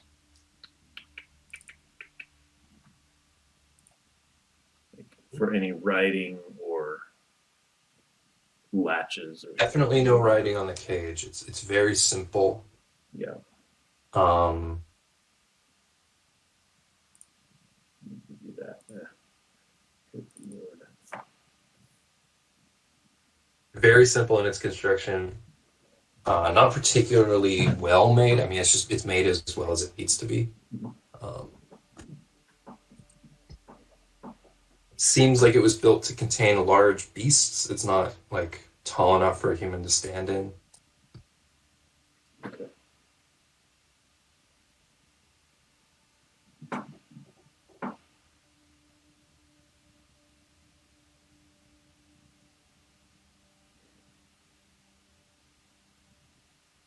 Is there any loose gravel, sand in here as well? Oh yeah, it's a fine layer of sand on the ground. Like try to brush a little bit into the pit to see what happens. Into the pit. It looks like a pit. The sand falls down, and as it falls, the fall slows. It just sort of drifts lazily down.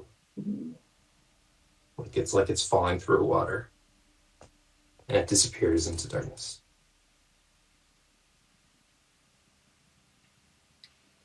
Slow enough that we could survive such a fall.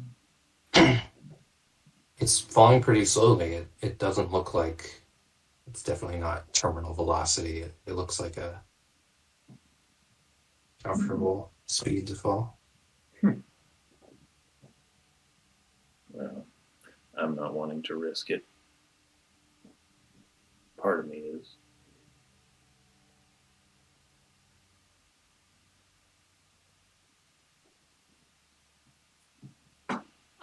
Bran will kind of shine his torch down the hole here. Is there a bottom that's within 20 feet of view? Make a perception check with disadvantage.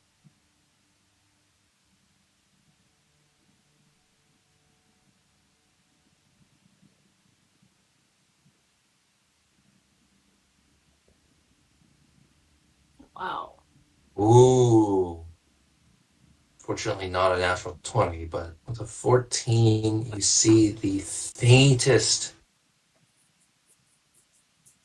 just like deep down in the hole, you see a little circle, which must be the opening at the bottom.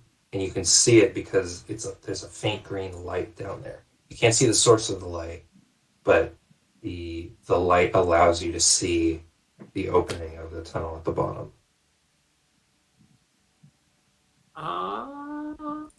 So there is a bottom, but it's quite far. You can't tell how far. Bran will drop his torch and watch it go Alright. down. Torch falls, and it starts to slow as it falls. Oh. Everyone make a perception check now.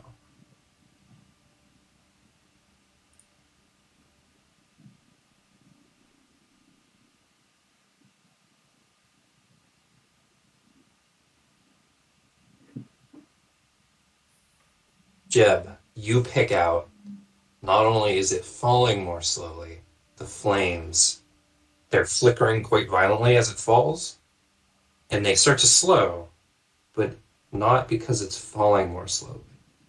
You see the flames are moving in slow motion.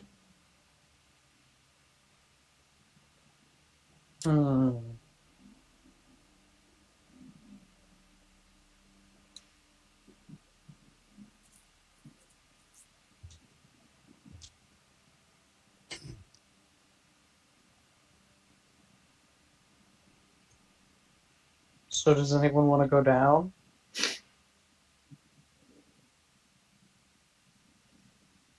This looks like a pretty black hole to me. Can I like stretch out my plant hands, like stretch a vine down far and see if I feel anything? Yes. So though I think the way that we did this before is that you can like extend your body like that, but it's not fast. It's like slow. You creep outward. Mhm. You don't have a lot of like strength in those extended appendages, but you can like extend a vine that can creep along surfaces. I think you used it to pull a sapphire out of a closed barrel, just by like extending vines down the side of the barrel, wrapping around the sapphire and pulling slowly back up. So that's the kind of thing. So you can the quickest way to do it would be to lie down, like you're pulling somebody out of the water. Lie down on your belly and extend one hand as far as you can down the pit and start to extend. Vines creep along, down farther and farther. Make a Constitution check with proficiency. Do you have proficiency in Constitution saving throws? Yes. Make one of those, but it's a skill check. It's not a saving. That's double. What the Oh. So you watch his hand, like his fingers extend and then web between each other, and it's like it's like the bottom of his hand. The thumb stays up here, and the bottom of his hand just gets longer and longer and longer, and the fingers get longer, and they start to branch out a little bit and reinforce themselves along the side of the pit here. And Bran, as his hand gets at its longest point, you notice his feet are starting to thin out a little bit. Why don't you make a perception check? If you're peeking. Are you peeking his feet? Are you peeking at his feet?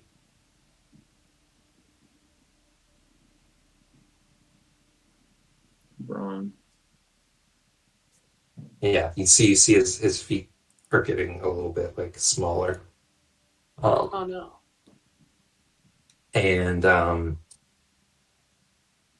Buddy, you're stretching yourself a little thin there. Jeb, you start to feel like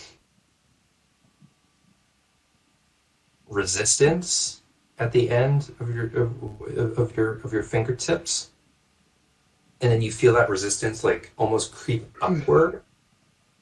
It's like you get surprisingly far. You get past the point where you started to see things slow, and you're just now starting to see the torch like go towards the bottom. It's still falling. Um, it has fallen quite a ways, but you reach past the point where the torch started falling, you're not feeling anything. And then you start to feel resistance at the tips of your fingers.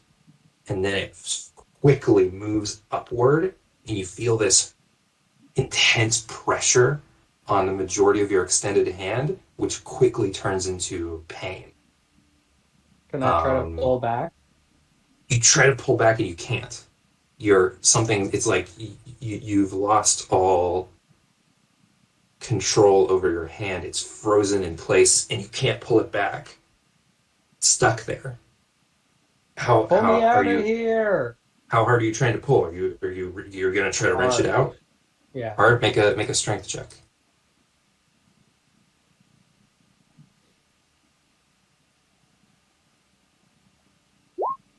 Duh.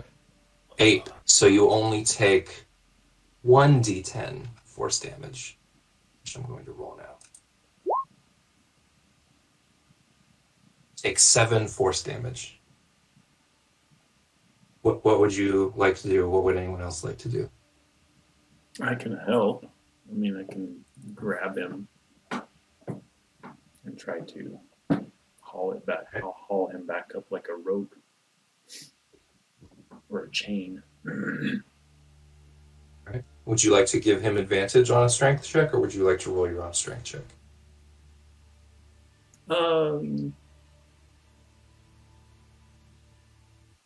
I'd probably give him advantage. All right. Anybody else doing anything?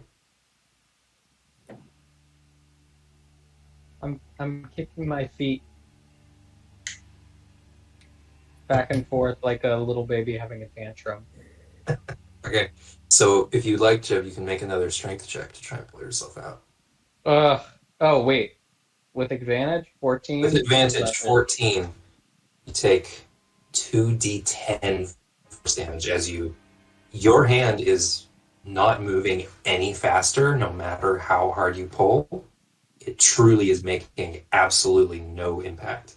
All you're doing, though, you feel more and more intense pain in like the middle of your hand, farther up. You feel nothing except for that pressure down towards the tip of your hand, and like every time you pull, you have less and less feeling at the tips of your fingers. But in the middle and near the top, that pain gets more and more intense the more you pull. You take Oh boy. 7 force damage again. Okay. Bran will push up his sleeves and say, "Sorry, buddy," and will magic missile the tendrils that were going down into the pit. Okay. The magic missiles sail down towards about the part where the fingers stop being webbed together. Like he's got long fingers extending out of a long palm, and you aim for right there to sever the fingers.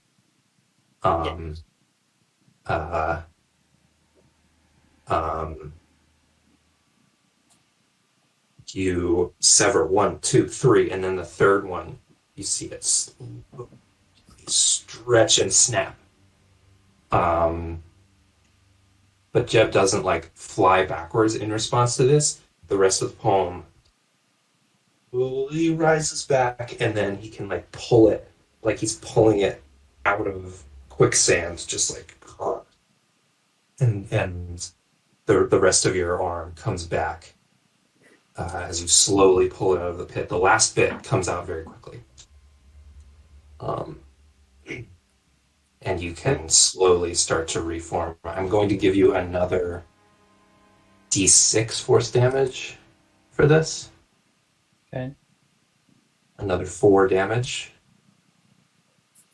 Why don't you roll the magic missile damage, but I'm going to cut it in half because as the magic missiles went down, you saw them start to slow also.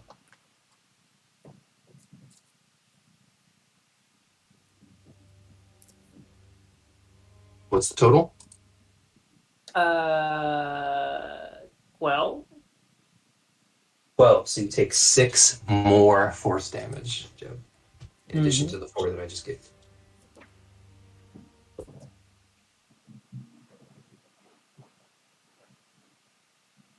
Don't go in there.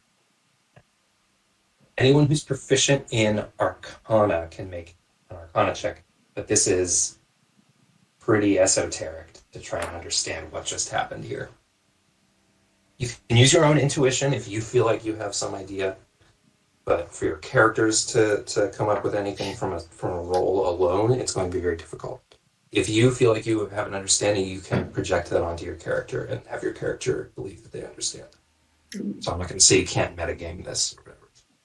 But if you want any extra hints from me, it's going to be a difficult Arcana check. No, I think I get it. It would explain kind of everything. And you can only do it if you're proficient. Yeah, that's not happening for me either. Bran is proficient, but I'm not sure if he would actually do the Arcana check. So, nah. You won't lose anything from me. I'm not saying that you can do either or. But that's fine.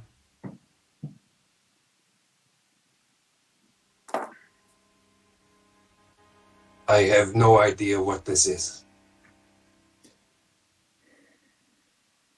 What 200 about or the 1,000? what about the statue to the north there, Sandy? Do you know what that is?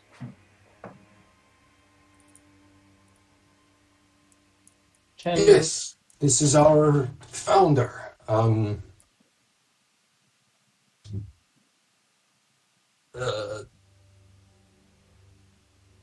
Grain Den. Graindon.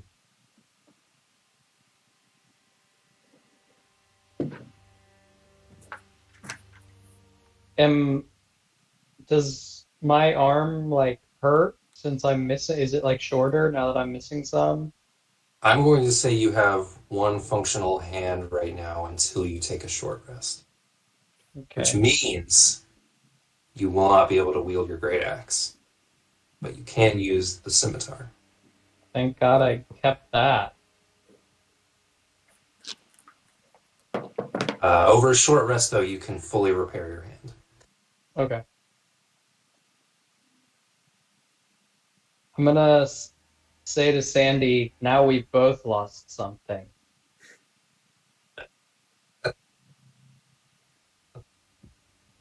Your foot is also, one of your feet is also a little smaller than the other, but that's less of a problem. It's just you walk a little awkwardly. Maybe your speed is slightly reduced, but your speed is super high anyway.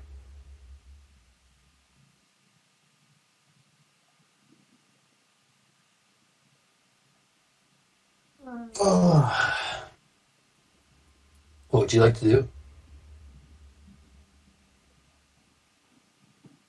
Sorry, did Sandy clarify if this was actually a statue or is this another Yes, it's a mummy? statue. Okay. It's a statue of their founder, Okay. Graindon McSand. I didn't do a whole lot of prep for this session, so the names got the short end of the stick. That's okay. I'm writing them down anyway.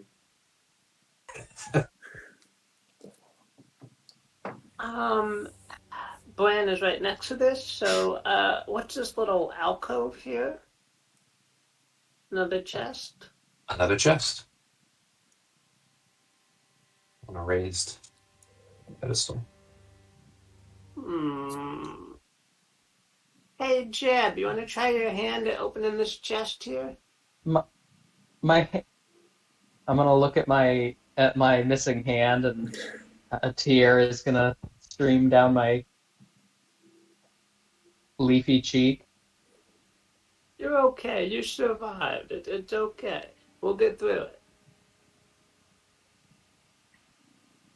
So what should I? Up to you. It's a stone chest. It almost looks more like a sarcophagus, but it's small. Um, Hmm. Can't use my great axe. Are there any like big pieces of rubble or rock or anything nearby? yes, there's lots of masonry that's come loose, large stones.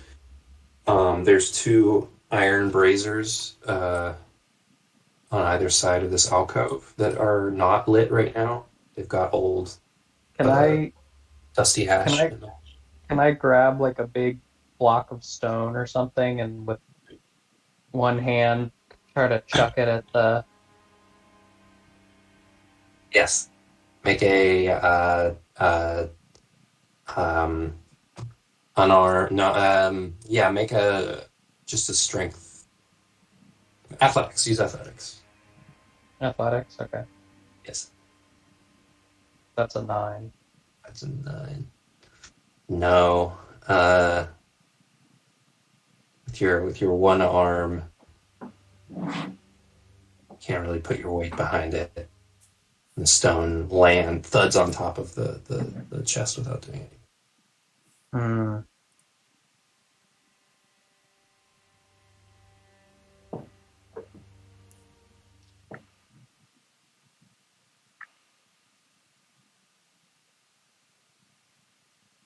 Can I You try to? see you see the seam where it opens. There's no lock or latch keeping it shut. You're not sure exactly how it works. Can I try to stick the scimitar in there and jimmy it? Make a sleight of hand check. Okay. Ugh, What? rolling bad. You stick the scimitar in there and shimmy up. You're like, oh, I don't want to break the sword, and so you're too afraid to actually do anything with it and pull it back out. I bend the sword so much and then it like shoots it down the hole.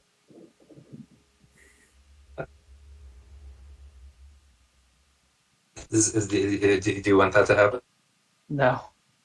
Um, what would Maybe anyone else? if I'd rolled a 1. Yeah, if you rolled a 1, I would have just had you break the sword. But if I had thought of that, that would have been better. Is this visually a similar chest to the chest that Sandy attuned to? Um, Vaguely, it has like the same geometric patterns on it, but it's larger. It's a slightly different shape. It's more square, and it has a visible seam where it would open. You look around the back. There's no hinge. The seam goes all the way around, like the lid would just lift off of the chest.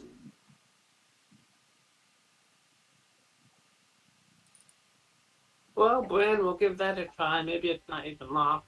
Does the lid actually come off? Yes. Oh. You lift the lid up. The rock on top of it slides off. It's pretty heavy, but with help, you can lift it off and put it to the side. You see about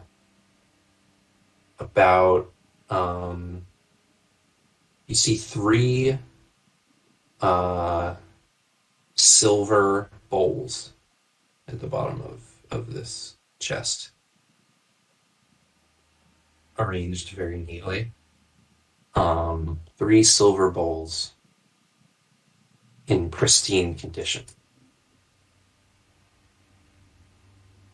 Small bowls, like the size of a cereal bowl or whatever, and they have sort of a, I don't know what to call this, but like this shape, like a fancy glass.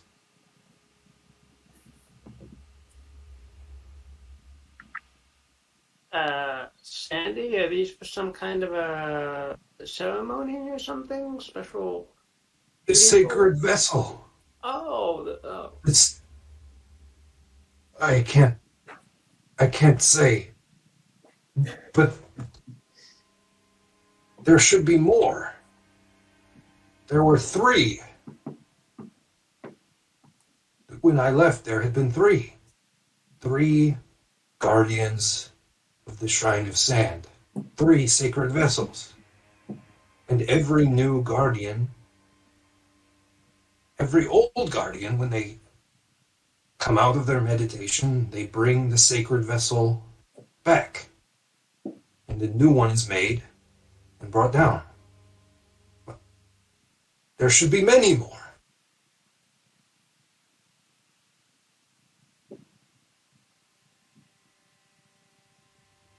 Maybe your Pulls people out. sold them? Pulls out a silver bowl that he has. Maybe people what?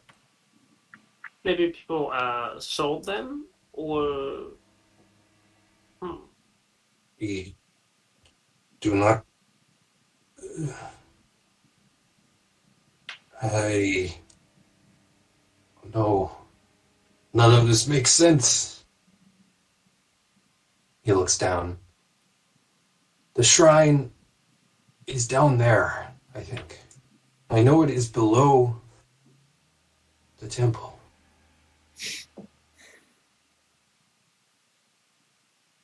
Well, the way Jeb seemed to experience trying to crawl down there himself, I wouldn't recommend going for the shrine immediately anyway. Mm-hmm. I have to go to the shrine. All my life I have trained to meditate Where under the temple, the Shrine of Sand. were you? I have no choice. I must. Sandy, where did you come from? Not as like a, not in a historical sense, but remind me how we met him. You met him in Hook Hill. He was studying there, visiting various monasteries, and learning meditation practices. He also accompanied you on a couple of small adventures. He was essentially just learning and preparing himself to come back here one day and meditate.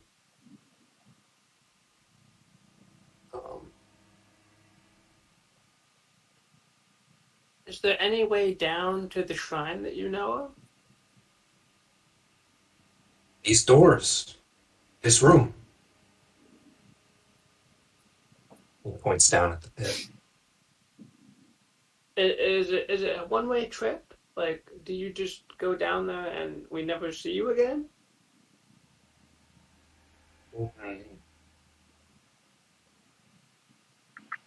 No, after many years, we awaken from our meditation and come back.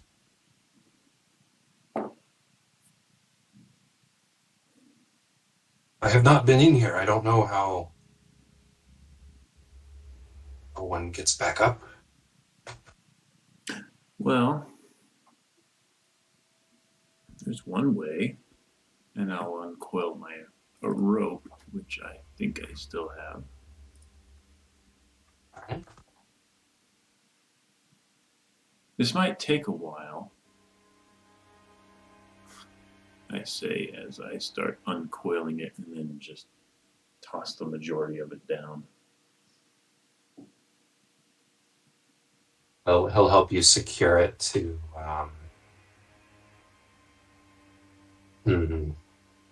where would you like to secure the rope? I'd say one of the braziers would be maybe sufficient. Are they solid enough? The braziers are not secured and they're not much heavier than a person. Ooh. The statue, however, is secured to the ground, and it's very Yeah. large, and it's made of solid stone. Sure, that will work. The doors are also potentially viable, but No, I like the statue. That'd be cool. statue's easier to secure it to. Mhm.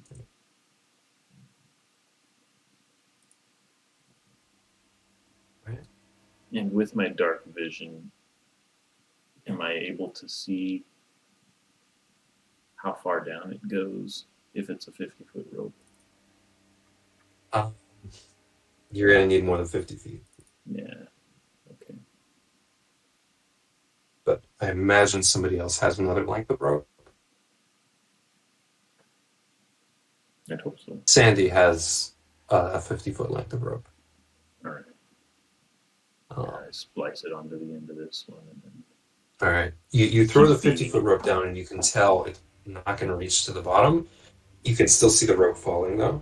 Mhm. It hasn't fully unfurled. Right. But you unsecure it from the statue, splice it together, and kind of feed it down. And as you're feeding it, it's kind of bunching up in the middle, halfway down the length of the tunnel. It's odd because it seems to fall at a natural speed, and at a certain point, it slows. And you're starting to get the impression there's not a point in space where it stops slowing, but a point in time. Once it's past the mouth of this tunnel, there's a point in time where it begins to slow.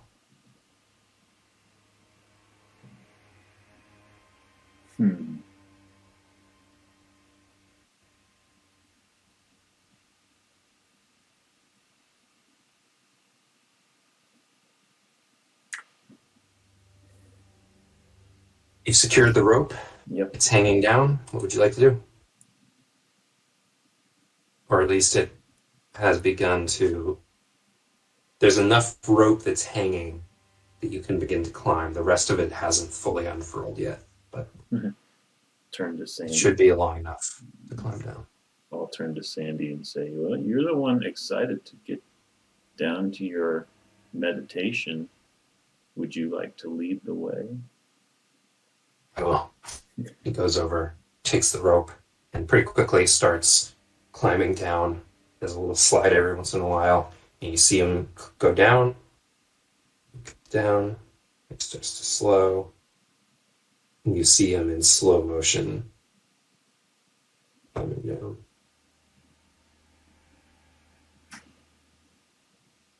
About 20 feet down the rope.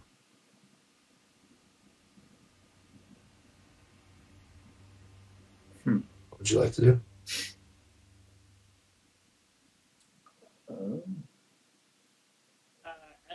As we watch him, does it look like he's getting further down, or is he just like going slower and slower? He was going quite quickly. Actually, I think he probably made it down 30 feet at the speed he's going. And he was going full speed, and then he started to slow. Mhm. And he got slower and slower, and now he's at a steady pace of like, you have to pay attention to notice that he's moving. You don't see him making progress down the rope, but if you pay attention, you see his hands slowly moving. Well, And the rope slowly shifting. yeah. Well, goodbye, Sandy. Good luck.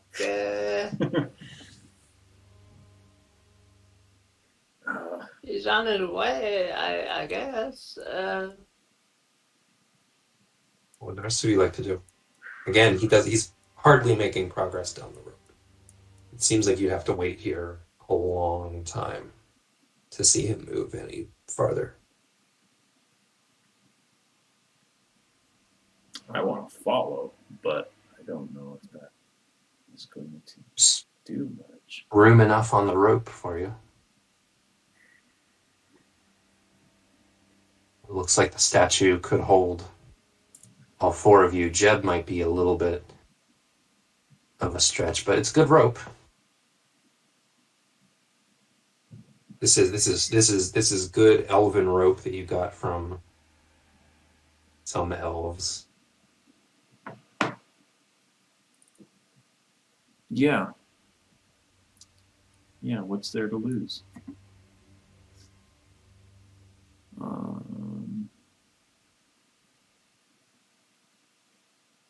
And he seems to be okay as long as he just keeps going. So I'll test my weight on the rope and begin descending as well. It seems sturdy, like it holds fast when you pull it from the statue. Mhm. It's sturdy. You don't do this on purpose, but as you like take hold of it and try to pull it up, it won't budge up either. Mm-hmm. It's secured at both ends. One end by the statue, the other end by the air around it. Yep. Can you climb down? Yes. You all see Jaskra climb down and get to about he's like climbing down and he's climbing down at a normal pace and he's like looking down and seeing he looks down at Sandy. Do you say anything to Sandy as you're climbing down? I'm coming after you. You hear him say, "I'm coming after you." And then he starts to slow and seems to stop. And, you know, he's going so slowly you can barely see that he's moving, and he stops about 5 feet above Sandy. I'll He's look going the back same up. speed as Sandy now. Okay. You don't see him look back up. You see his head like very slowly moving. What do you two do? It's just the two of you left now. Yeah, what do you want to do? I'm really not keen to go back to put really any part of my body back down there. I might not get it back. But they seem okay.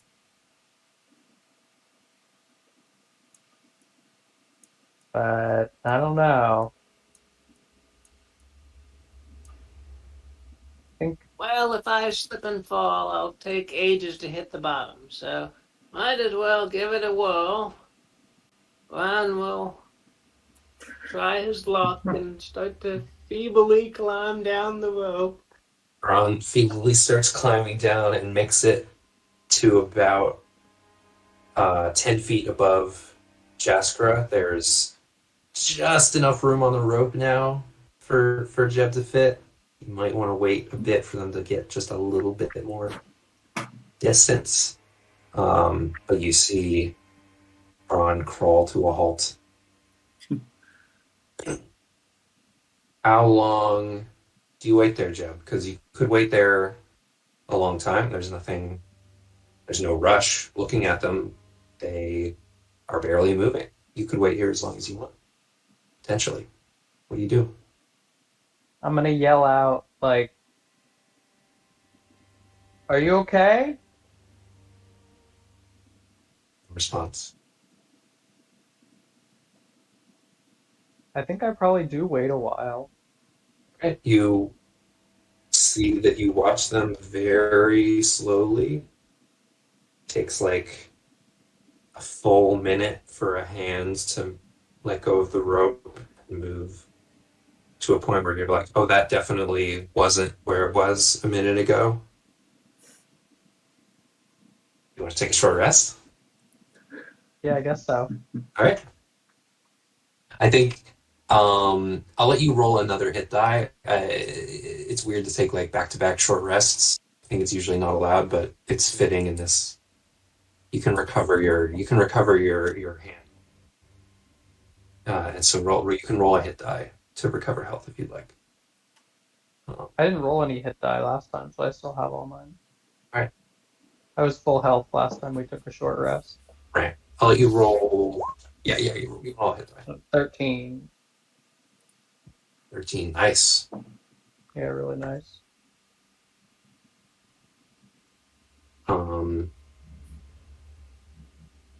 and your hand is back.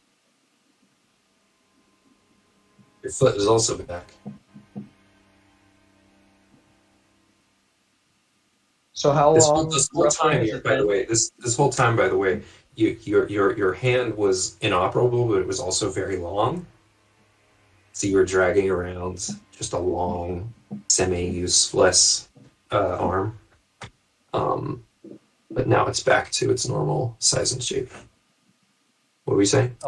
How long has it been roughly? About an hour. And they've progressed about 5 feet down the rope, giving you enough room to comfortably sit on the rope above them. Like you could get below the mouth of this tunnel. You know what I'm saying? Yeah. I think they've gone about 10 feet by now. All right. I'm gonna very reluctantly try to climb down the rope. You're very strong. You can even like dig your fingers into the stone a little bit if you take it real slow. But you climb down, and just like before, if there's no feeling whatsoever, climb down to the point where your head is below the entrance. You climb down farther and farther, and you keep glancing over at them, not moving. Climb a little further down, not moving. Climb a little further. And then if this time you look, oh shit, they're kind of moving a little bit. And then they start to speed up, and you start to hear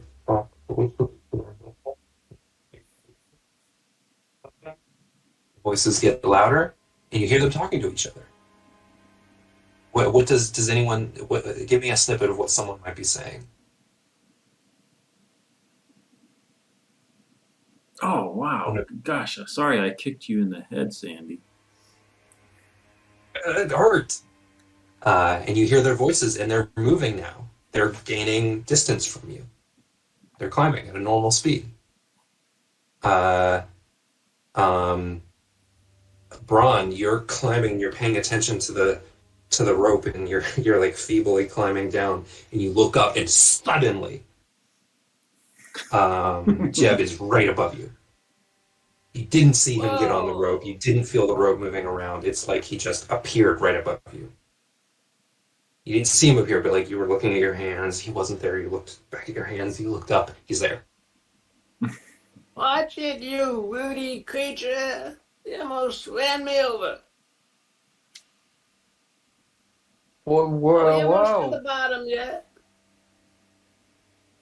You're making your way down. You're making good distance. Sandy is a little ways ahead, and then he waits to make sure everyone's okay and climbs down farther.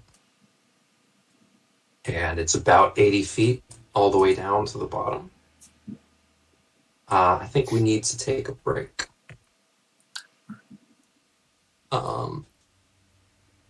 It's already been, how long has it been? 2.5 It started hours. at 2.5 hours? That's what I read anyway. Cool. 20-minute break? Okay, sure. All right. See you in 20 minutes. Mhm.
Mm-hmm.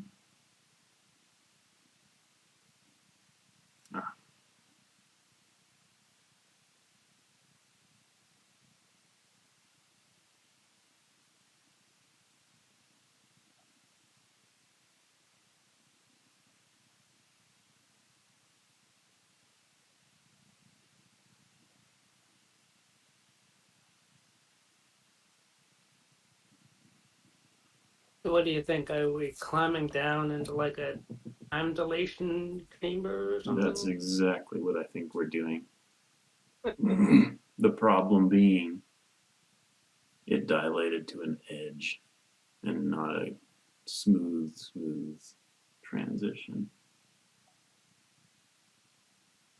Where you suddenly speed back up to a normal speed, and then suddenly you're going to This is a puzzle I thought of a long time ago and haven't found a clean place to put it in. So this one shot presented an opportunity. Because I was just trying to think of like, I love the idea of a room that is time dilated. How can I make it? Because I guess the normal way to do that would be like have a hard barrier, like a door that you have to, like a airlock, that you have to go Sure. through. How could I make it work if it was open? Mm-hmm. Like, how do I give it like a softer barrier? There was a Stargate episode Yep. where It's a great concept, and as a character, you don't want to go through it because Mhm. what's happening. But yeah, I saw that Stargate episode, and I'm imagining it right now. wasn't they reach a hand in and it hurts because half their arm is moving faster than the other? That might have been a Star Trek episode, but the Stargate is where they're getting sucked into the black hole. Oh, And they keep stretching it and was definitely a stretching and Stargate. stretching. And like everybody that's going into the black hole becomes infinitely slower. And so you basically just in real time stare at them frozen there Yeah. forever. There's definitely a Stargate SG-1 episode where there's like a time bubble that they go into, and you have to go through it quickly because if you go through it slowly, it hurts. That sounds like, yeah, okay. I don't know where in the show because SG-1 ran forever. Mm-hmm. It's true. I think it's pretty far in though.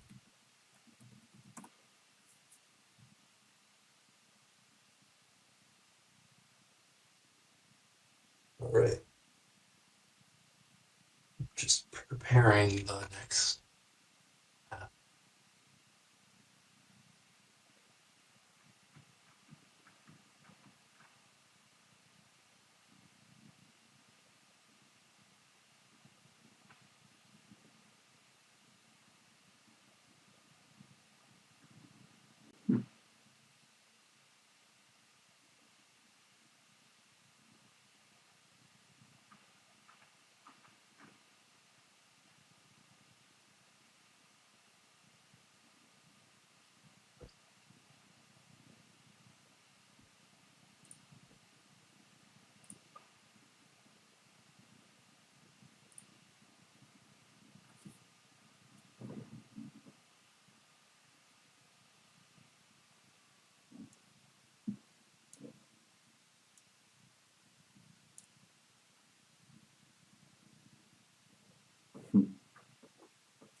Manny, we were just talking about like various sci-fi episodes that have time dilation.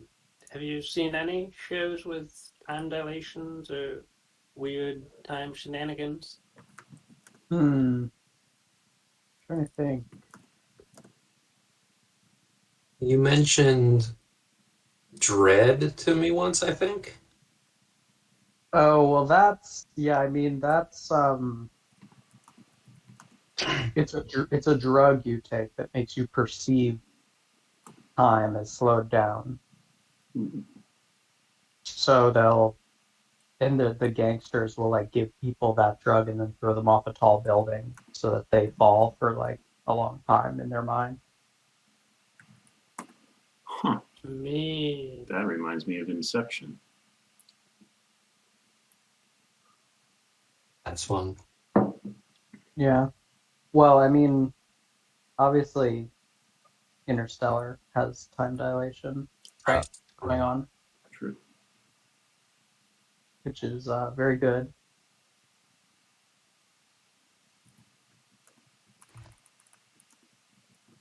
Almost ready.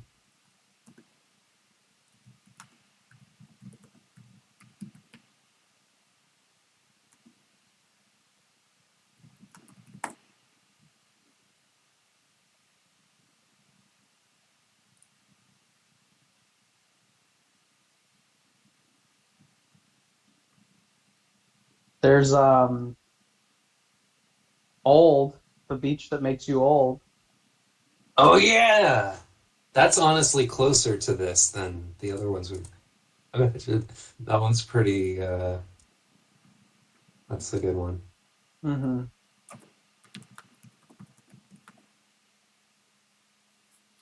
This is a localized area that's not enclosed completely, which I feel like is the challenge I was trying to solve with this puzzle. I mentioned to them I came up with this puzzle tunnel thing a long time ago. I just haven't had a place to use it. Um, I know in that movie they described it as like moving in and out of like as like getting the bends, like coming up from right. Hmm. Yeah. like you could move slowly through the passageway to get out, Yeah. and your body That wouldn't is kind of reject, like this. yeah, wouldn't reject the like the time, the difference in the way time moves.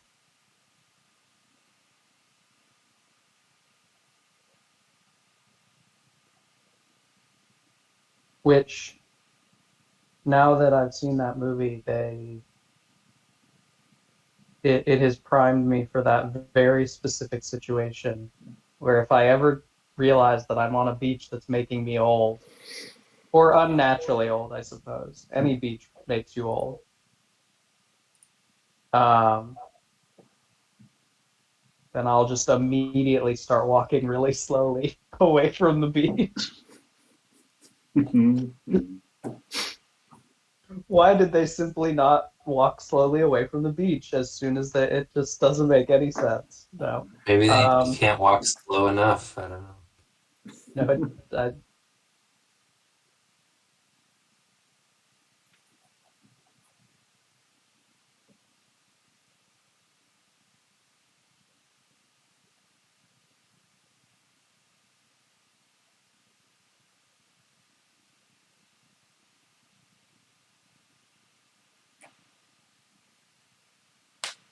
Okay.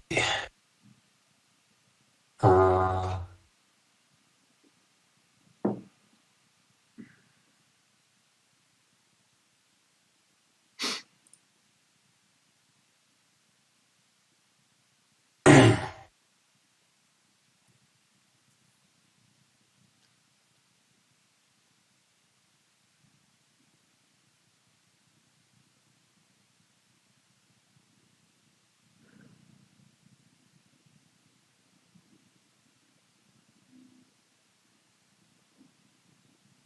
Hmm. Hmm.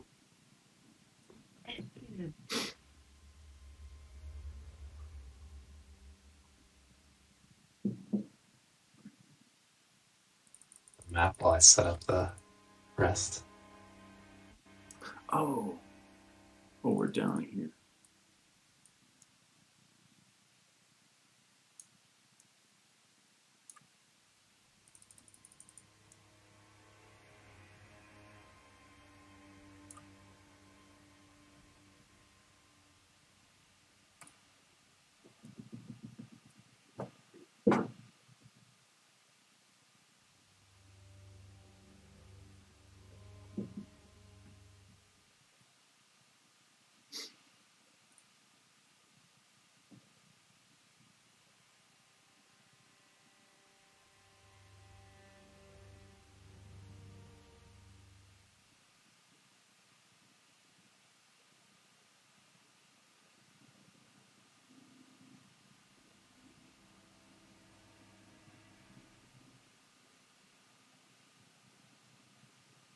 You're in this room, Mhm. sort of multi-level room. The tunnel, the mouth of the tunnel is like about 20 feet in the air from the ground here. The ceiling rises up around it, about another 5 feet.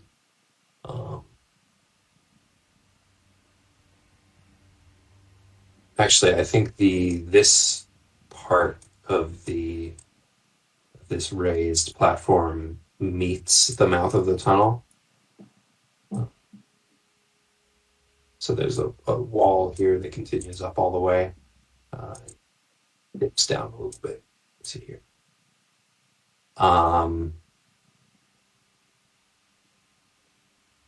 The room is dimly lit by these glowing green braziers and some candles that are burning over here.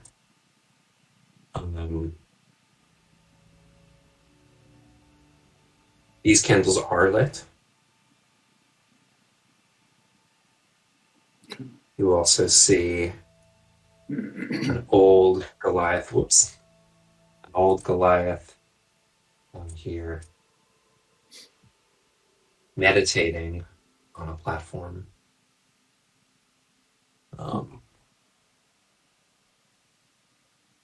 And in front of him, no, in his hands, he's holding in his hands a silver bowl.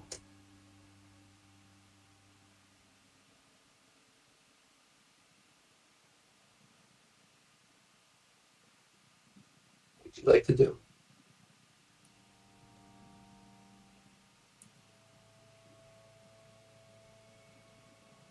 Sandy whispers so that you all can hear.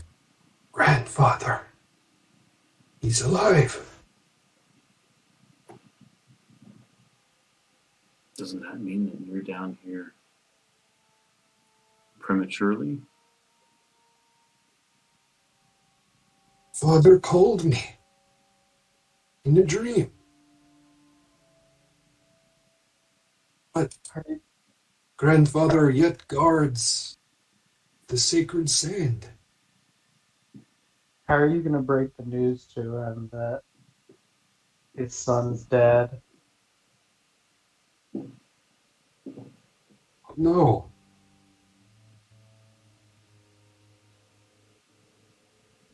Why? Pick him. He must be. He's meditated far too long.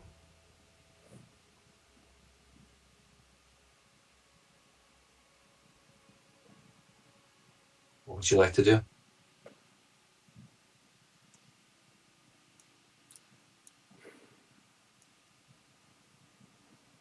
I'd like to whisper to Sandy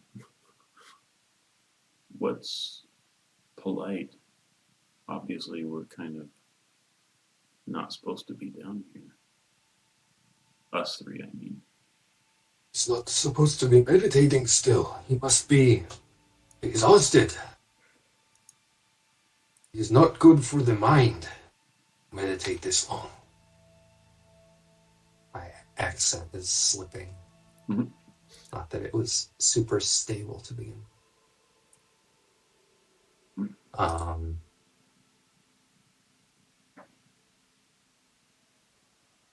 I'll try to solemnly walk up and just stand at the foot of the steps and then clear my throat. See if I can get his attention.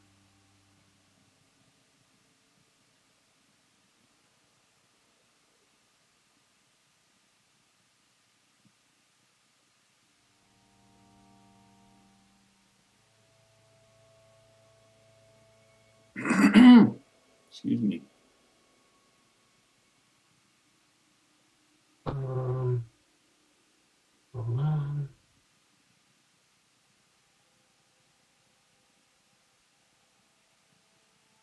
Excuse me, sir. What's his name?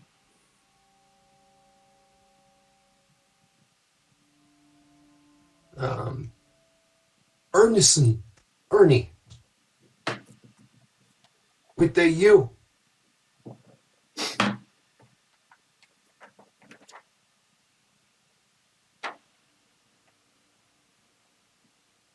Grandpa Ernie. I'm here to relieve you.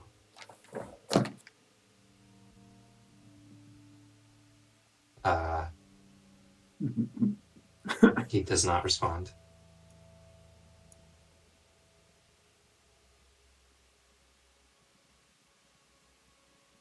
Do we?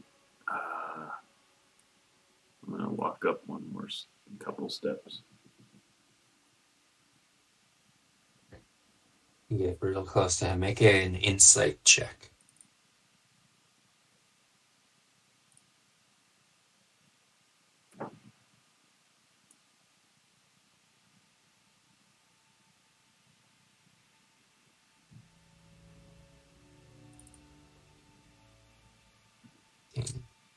You see very slow breaths moving his beard. Mhm.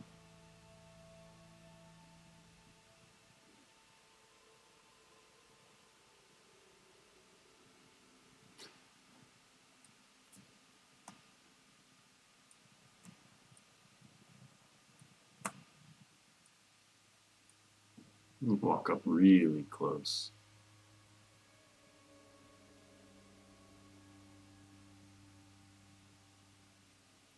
And put my hand on his shoulder.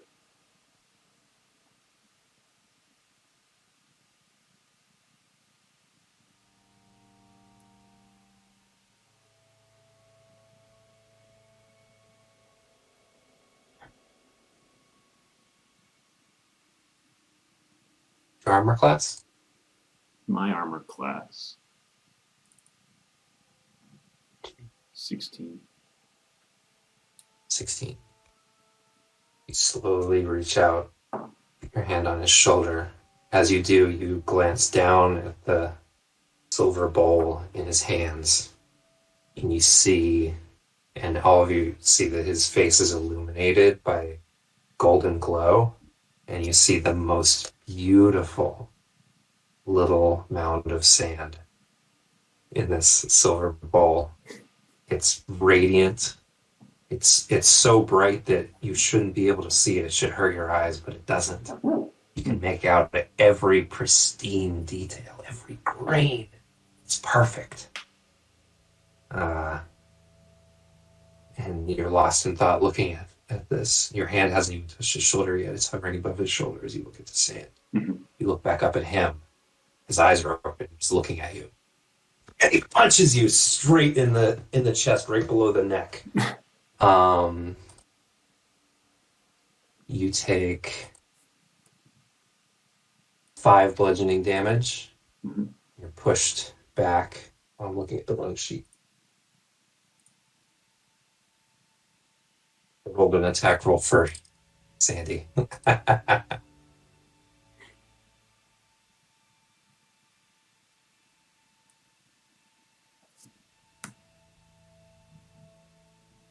This definitely would have hit. Okay. So you actually take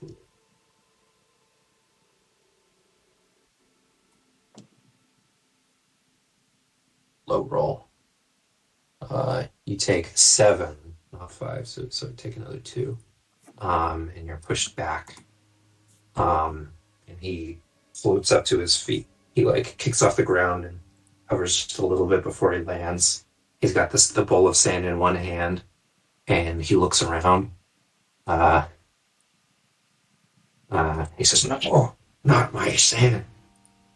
Sandy, you've come back. I didn't think you would be so stupid." And he runs forward to get ready to attack. Everyone roll initiative.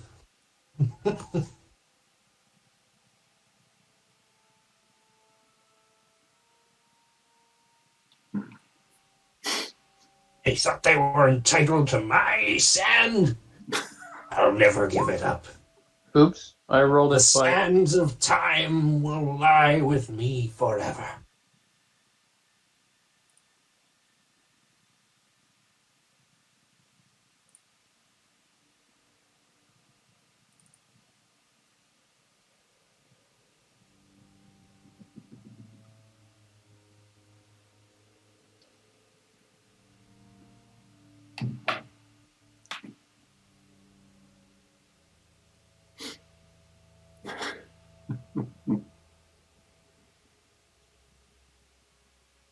So let me see. How do I get the commands for the bot? Oh.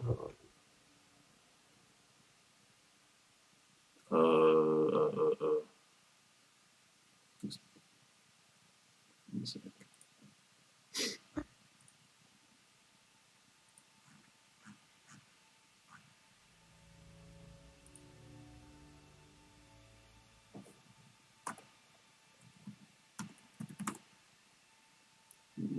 Yeah, here we go.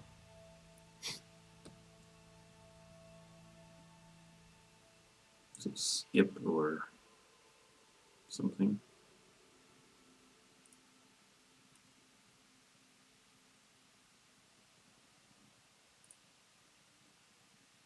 Yeah, I want to skip 25 songs. Hmm. How do we do that? One sec. Do I have to do skip 25 times, or is there like... Yeah. 1 minute. Might be able to help. I can't go to the next page. There isn't the next page. The next page is not important. Okay. I just looked at it. Well, I'll start. Let me do skip 25. Nope, that just skipped one. Give me a minute.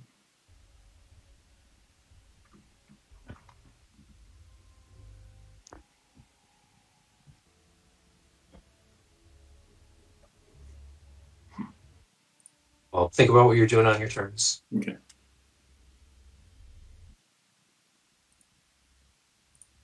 Roll initiative for Sandy.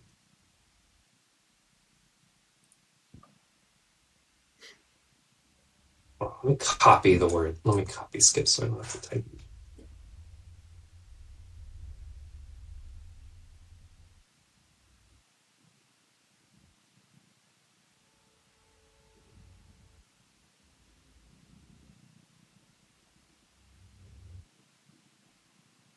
Thought this would be quicker than rearranging the plays. Hmm.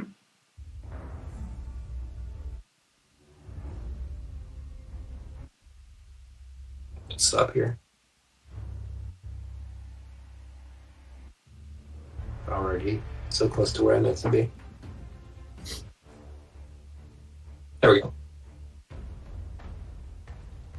All right. First up is every time this guy.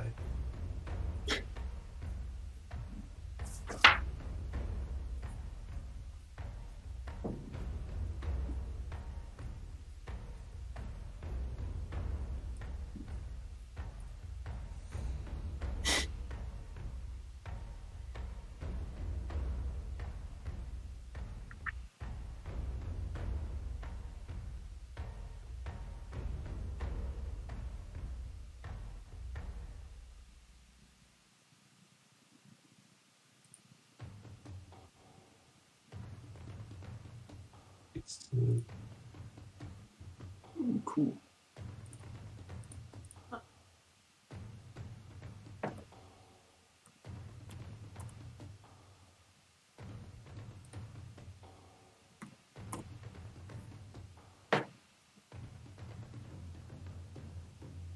With that surprise round, Grandpa Ernie rushes into melee with both Jaskra and Sandy. Mhm. But Sandy's up first.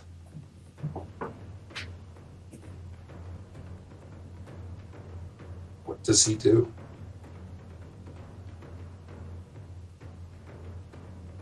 Are you asking? Yep. I would imagine he'd stare in shock. All right. You can take the dodge action or perhaps hold an attack. Yeah. Let's hold it. All right. He could even hold throw sand if he wanted. That works, yes. He still has a fistful of sand.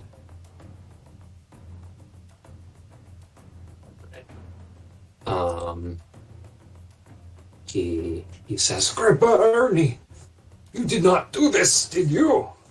And Grandpa Ernie says, I did all of it, and I'd do it again, and I will. I'll do it again. I'll do it every person who comes down here to try and take my sand. I'm crazy. And he's going to attack. He's going to use Temporal Strike. He pinches a little bit of sand out of that bowl and throws it at Sandy. He says, the sand is time! And Sandy needs to make a wisdom saving throw.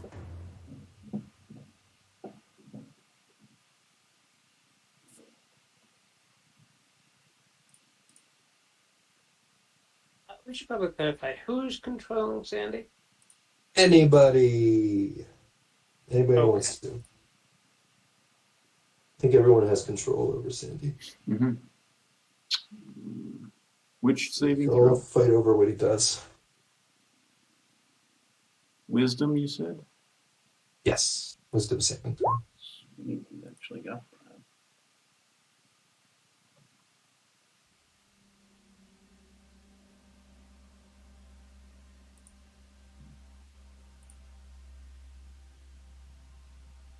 He rolls a 7. 21? 27. 27. Yeah. He spent many years mastering his mind. He has a really, really high wisdom saving throw bonus. I think I gave him expertise in wisdom saving throws, which is there's not really a way to get expertise normally in wisdom saving throws. Any saving throw. So it's a melee attack, so first I'll make the attack. That is a 17 to hit. No, 16 to hit. 16 to hit. Does that hit Sandy? 16 does hit. He has 16 exactly hits? 16, so. All right. So Sandy takes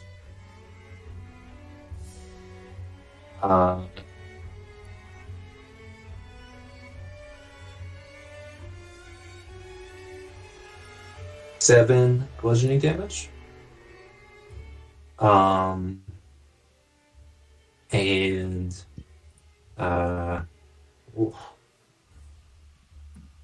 where's my D12?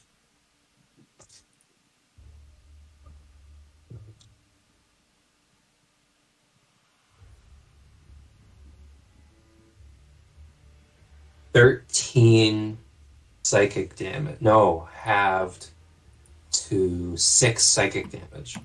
And he is not moved forward 1 round.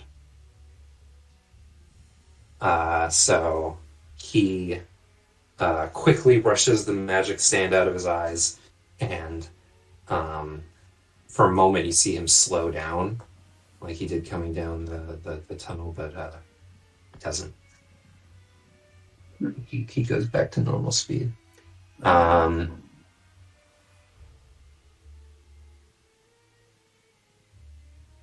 That's the end of Ernie's turn.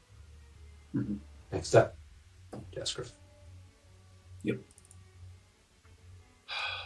Jaskra is going to try to trip Ernie with his quarterstaff. Okay. Make a it will be contested. It'll be athletics. Okay. Contested by his acrobatics or athletics. Before you attempt this, I'll point out to you that he did float off of his feet. Yeah. Yeah, he's still going to try it. It's Right. just trying to think fast.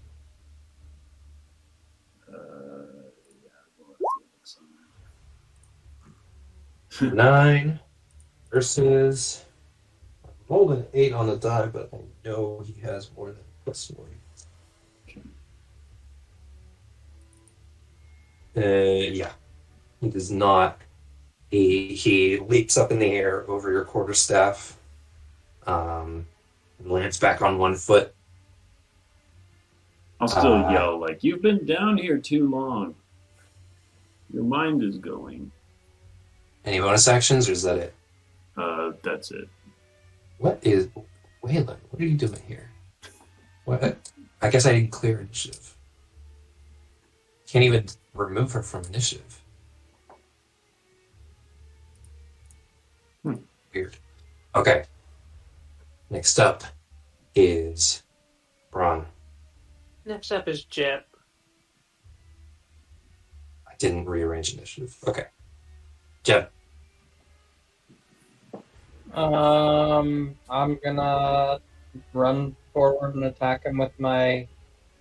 You know what? No, I'm gonna attack him with the scimitar. All right. Would you like to rage first?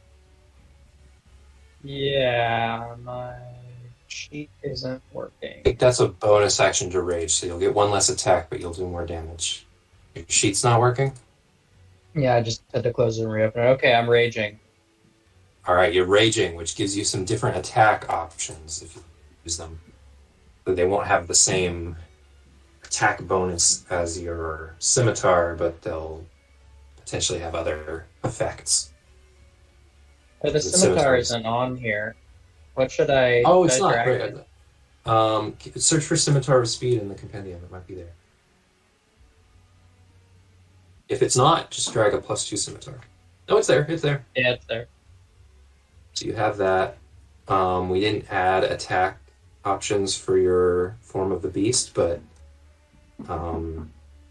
they all do. I'll add them real quick, but for now, you can just attack with your. You were going to attack with the Scimitar to try it out, so go ahead. 19. 19. 19. Just hits. So that hits for 10 slashing damage. All right. Wait, what is? Hi, that's me. But I'm raging, so Oh, hold on. No.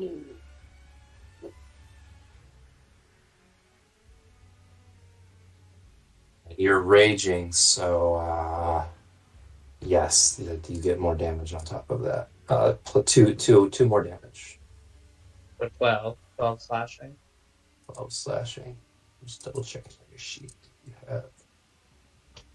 I never give you a rage check mark, so you can just add 2 to whatever damage you do.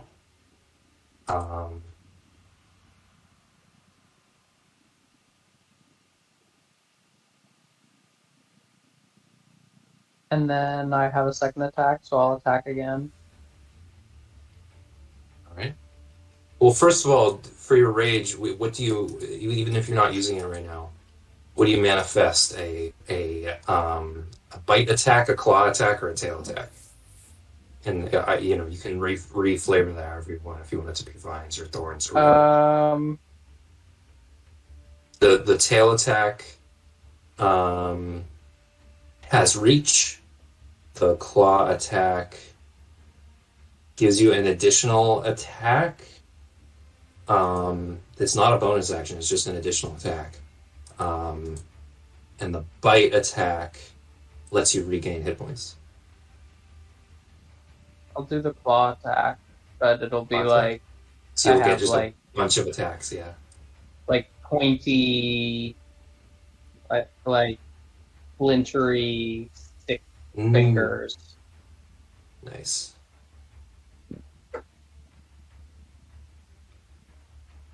So does that give me another attack on this turn or on my next turn?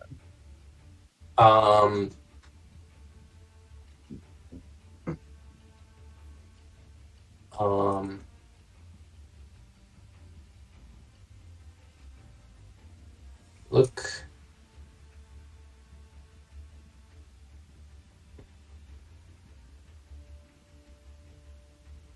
Your hands. You do have a free hand. If If you're using the scimitar in one hand, you have one hand free, which can be your claw, your splinter hand. It's 1d6 slashing damage. So you need to attack at least once with a claw, and then you can make an additional attack with the claw.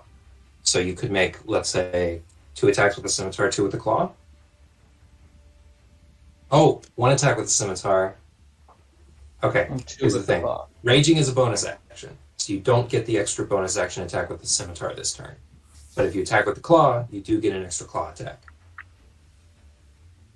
Does that make sense? Yeah, but don't I have 2 attacks anyway? You have 2 attacks. One of those attacks has to be a claw attack in order to get the extra claw attack. I see. Well, I already rolled the second scimitar attack, so I think I just have to go with that. Well, that's okay, because this you would have missed if you had not used this scimitar because of the +2 bonus. So that works out. You rage and you attack twice with the scimitar, dealing 19 slashing. No, more. Oh yeah, +4. So 23. 23. Shifts his attention to you.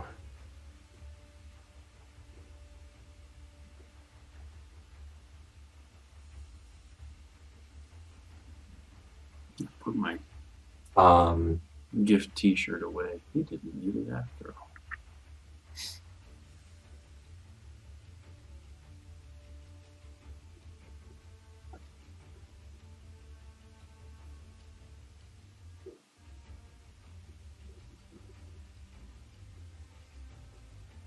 all right. Bran. All right. Bran will summon up Bran's Sandy Grasp next to the old monk character. Mm-hmm. And the hand will try to grasp the monk. Okay, so that's strength saving throw? And saving throw, yes.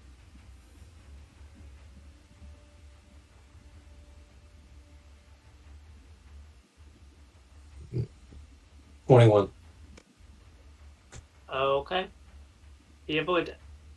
I guess Bran will move back a little bit.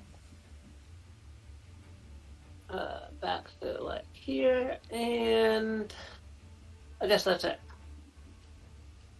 Sandy.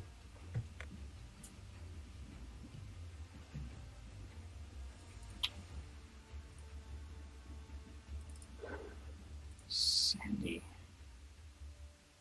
Returning to this shrine of sand that he was destined to protect, Sandy feels a powerful sense of belonging.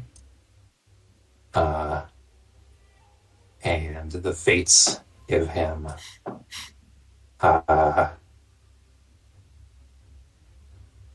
4d6 temporary hit points. Somebody roll that for him.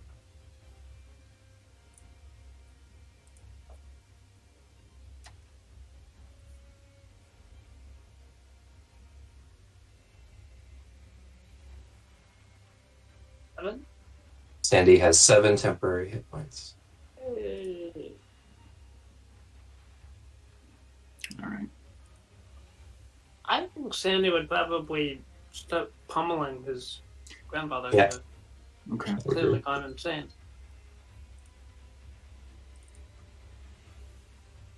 So an unarmed strike,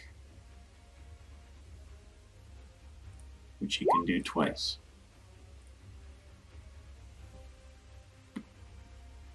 That is a 13. 13 misses, 23 hits. All right. And Grandpa takes 8 more bludgeoning. I didn't give him 3 unarmed attacks? No, it just says 2. I totally meant to. Make a third one. I'm sorry. Okay. I totally meant to give him 3 unarmed attacks. He's supposed to be like a level 5 14 in total then. equivalent. So I made his unarmed attacks like kind of weak because I was anticipating having 3. That's also a hit. So that's 14. 14 damage. Yes.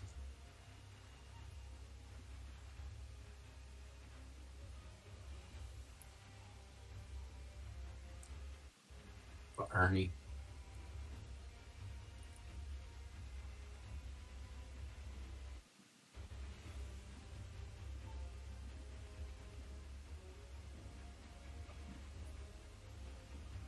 He's going to slosh the sand around in the bowl that he has in one hand, pass it from one hand to the other, and as he does, it like slows in the air, and he moves very quickly, casts a spell while it's falling, and you see his form like kind of blur a little bit.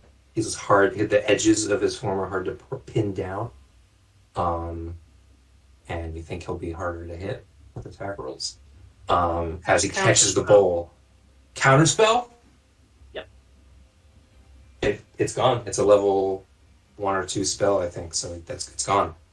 So you counterspell that. He catches the bowl and looks back at you and snarls. He still gets an additional action, though, from the Sands of Time. And he's going to make 3 unarmed strikes against all 3 of you. He kicks Sandy and Jeb like he's walking sideways. He goes kick, kick, and then punches Jaskra as he lands on his feet. Against Sandy, that's 12, so I think that misses.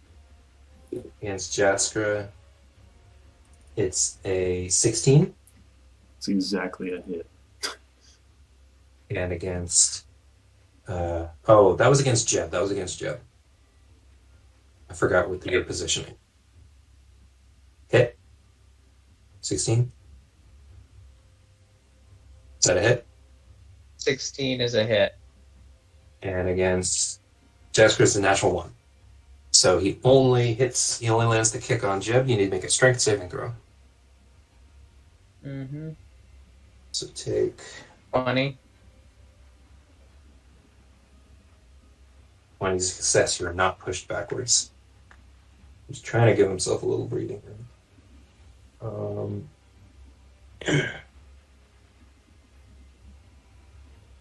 You take 4 bludgeoning damage, and which you're resistant to while you're raging. So you take 2 bludgeoning damage, and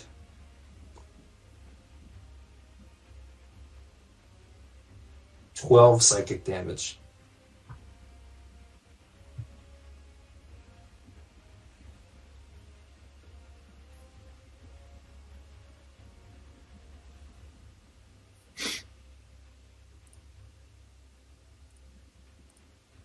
When he hits you, you feel the impact, like getting knocked back, and then you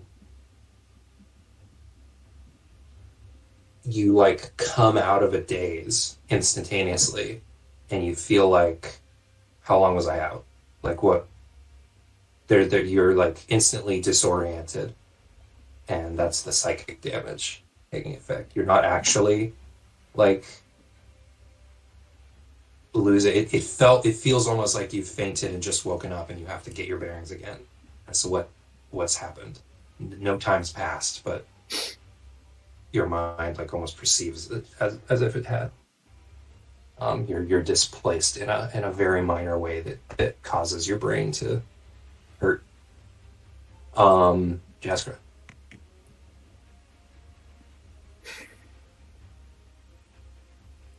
This guy's not going to give up.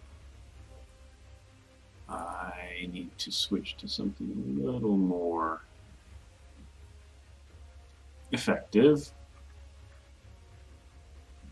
And I will turn to him and yell into his face, "You are not well!" And at that same time, I will transform.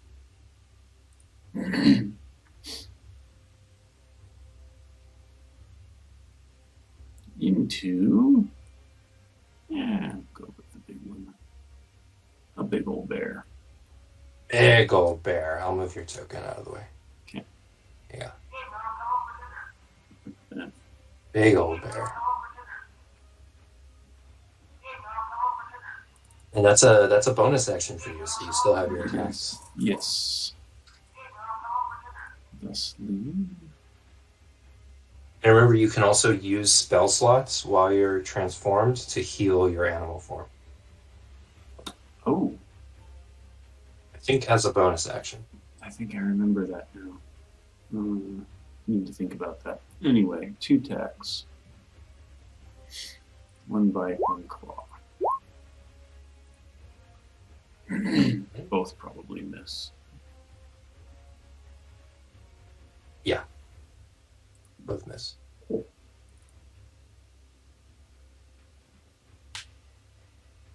And that's it. You feel Welan on initiative 8 cheering you on from beyond the grave. Jeb. This time I'm going to attack with my claw. All right. So do I do an unarmed strike for that, or what do I do? No. Claw is. I think I added claw. I meant to add claw. You added splinters. Yes. Is that Yes. Yeah. Let me rename it to. I clicked it. Ignore that. Or I renamed it to Splinter Claws. And it's also has the wrong damage, so let me change that. There you go. I can do it. No, 9 misses. but I'll do another. No. 23 hits. For 6 damage. And you It's can 8, make right, 'cause another I'm raging. 8. If I attack with the javelin, do I get 2 more? Or not the javelin, So you- sorry, the scimitar. Well, okay, so you made your Splinter Claw attack. You made another Splinter Claw attack, so you potentially have 2 more attacks. One of them could be anything. One of them would have to be, if you're going to do a bonus action attack, it has to be the Scimitar. Scimitar is your only way to attack as a bonus action. You normally get 2 attacks. You get an extra Splinter Claw and an extra Scimitar as a bonus action. Very confusing. Okay, well I'll attack again with... I'll attack twice with the scimitar. I didn't anticipate the insane way that these 2 abilities interact. It's not overpowered, it's just confusing. 20, 20 hits. 10 That's for 10. 10 damage. And then one more is 26 46 for for 12. 12 damage. Bran, and while you're thinking about what you can do, let me compile the damage that's been done so far. Yeah, Bran is going to use his 2 remaining sorcery points to use Bend Luck on the old monk to give him a minus 1d4 penalty. Ooh, nice. Ooh, minus 4 penalty to his strength saving throw as that hand grasps for him again. Roll a 1d20 roll 2 d20s, one for the grasp and one for the counterspell.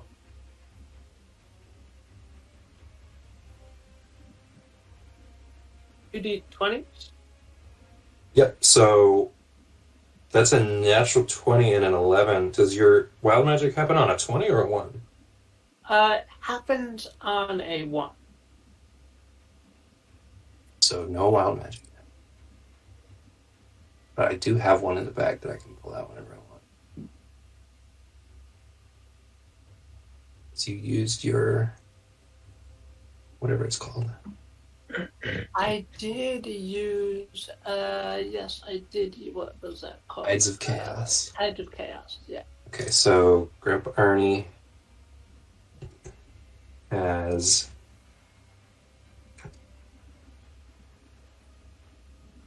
this beard is such a nuisance. It keeps slipping.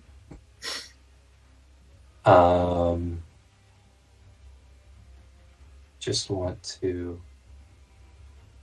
put a little thing on him. Or Tides of Chaos. Sorry, what's happening? I zoned out.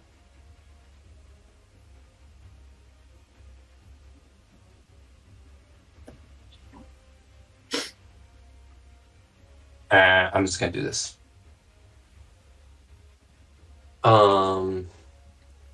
So you use Ben Luck. Is this? Are you causing him to make some kind of saving throw? Yes, but strength saving throw. Oh, right, against the hand. Now I caught up. DC 15. That's what I forgot. Strength saving throw, natural 20 plus 6, so that's a 26. I mean, I'll roll the 2d4. Let me see. Is it possible if I roll 2 4s and reduce it by 8? That's still not enough, right? No, it's a DC 15. So. Yeah. All right.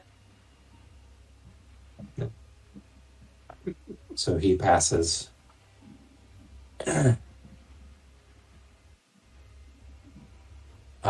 He passes away. He dies.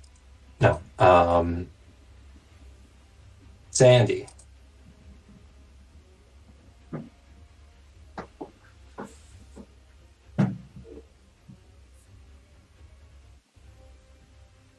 Yeah.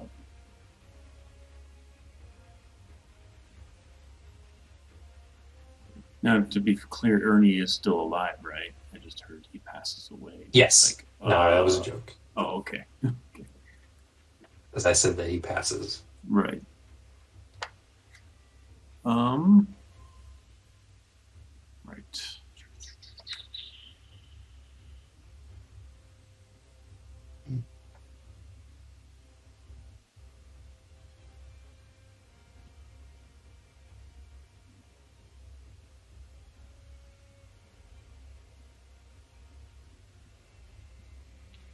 He is going to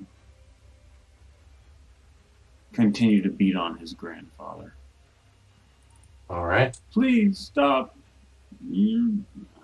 I don't know. I can't come up with a good. Bang, bang, bang. 18? How's that? 18 is his armor class. So it is a hit. 2 hits, right? Yep.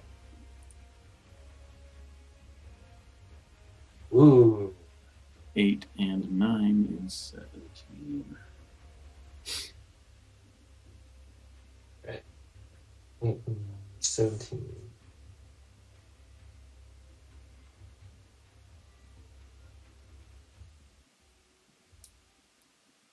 Very good. Grandpa Ernie is I have to roll to see if his temporal strike recharges.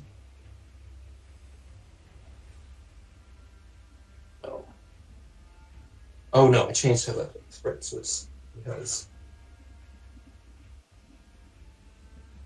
here. So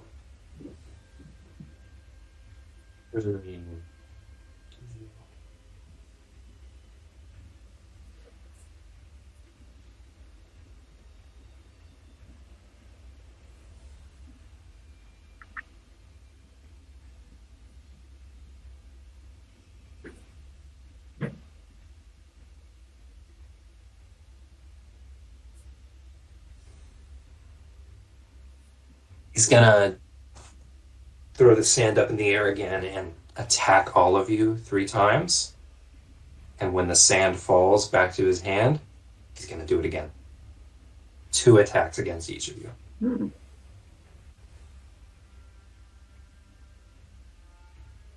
So against Sandy, it's a hit and a hit. A natural 15 and 17. Against Jeb, 17 and a hit higher. Against Polar Bear, Wait, you said a 17 and what? way higher. Oh. Yeah, I that's didn't what even do the math because it was just really I rolled a natural 18. So against the Polar Bear, 15 That hits. and higher. Okay. So against Sandy,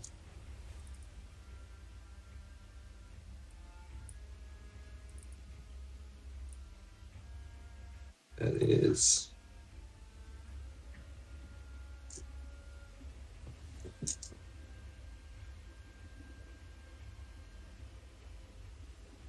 2 bludgeoning, 3 psychic.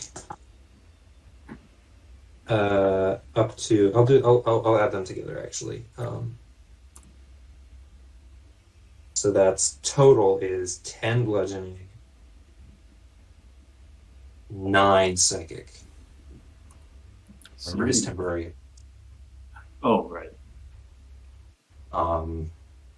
It's 7, right? Yeah. So So minus 12 then. and he needs to make 2 strength saving throws. If he fails the first, don't bother about the second. The Right. Strength. DC 15. Yeah, he's failed the first. All right, so he's pushed back 10 feet.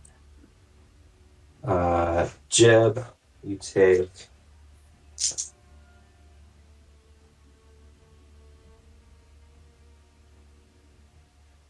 oh wait, no shit, but it's halved, so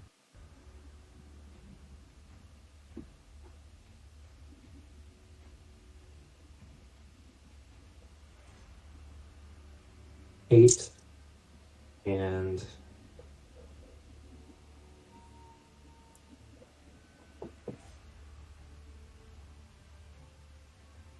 take 16 damage. And I'm factoring in that the bludgeoning damage is halved.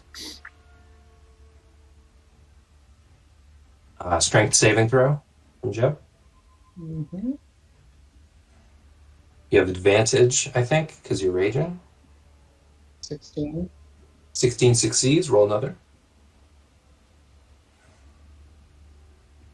24. 24 succeeds, you hold fast. Polar Bear. Mm-hmm.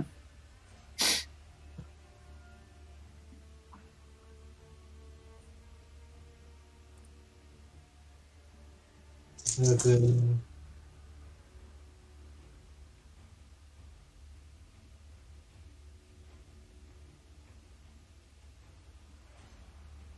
$23 damage. And give me 2 strength saving throws. Okay.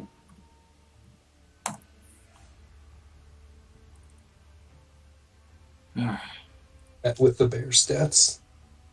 23 and 15. 2 successes. So you are not pushed. He really wanted some space. And you can get it. Yeah.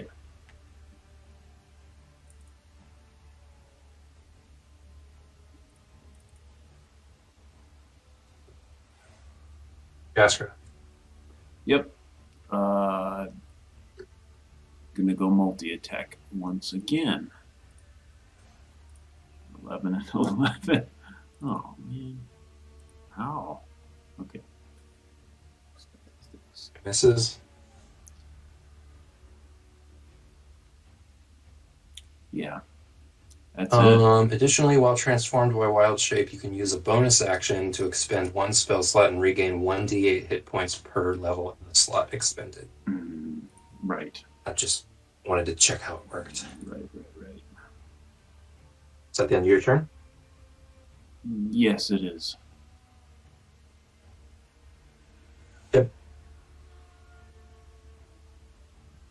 Jeb. Okay. Do what I did last time. All right. That was it 2 claw, 2 scimitar? Yes. All right. Oh, natural one. That does not. 1, hit. that's a miss. You can make the next one. 19 hits though. 19 hits. That's 10. He's gonna use his reaction to shield. It misses. He puts up a he holds out his hand and your claw stops right in front of it. He pushes it away. Can come back with the scimitar though. Yep. 22. 22 misses with the shield up. And then, Pinches the back of the scimitar, well, that doesn't. moves it away. You can try and push it back in, but no, he's just holding the scimitar now between 2 fingers. You're like, oh, trying to wrestle it back. Bran.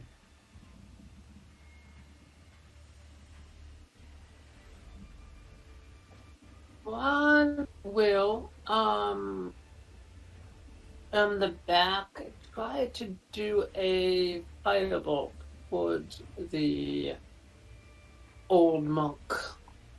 All right. 17. Nope. 17 does not hit. Alright. Nothing you're doing is working. You're a failure. Roll wild magic. You're starting to obsess now about, like, I can't get it to work.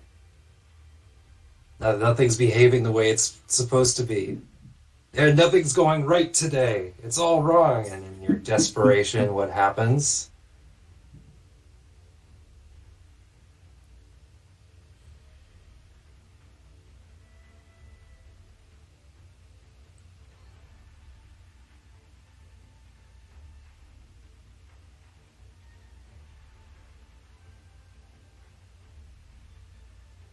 At that minute, any flammable object you touch that isn't being worn or carried by another creature bursts into flame. Your firebolt explodes in your hand, and your hand is on fire. And like, oh, yeah. Now both your hands are on fire. Doesn't hurt though. No. Sandy. I am going to take this opportunity of being further away. 15 feet. 10, 15. Yeah. Make a dexterity saving throw. I'm going to throw sand at him. All right. This is probably not going to work. Only because he's very good with sand. He is very dexterous. Dex save. You have to roll to fail this. 14 or lower than 13 or lower. I'll say on a natural 1 he'll fail, even though I think No, actually it's +8. Okay, so it's +8 dex save. So on a 6 or no, yeah, 6 or lower, I think. No, 5 or lower. Mm-hmm. So there's a. I don't know what the percent chance of that is. I'm not going to do the math right now. Natural 1. Okay, he is blinded until Sandy's next turn. He launches Arnie back. Both of you miss all your attacks. He's focusing on the barrier. He looks back at Sandy just as Sandy flings sand at his eyes. And he goes, ah!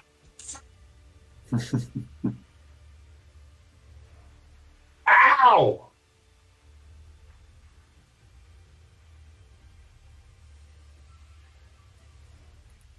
And Sandy yells, "After 1,000 years!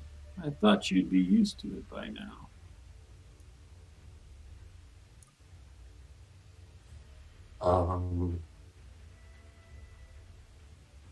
Does Sandy use any movement? Y- yes. He's going to move over here.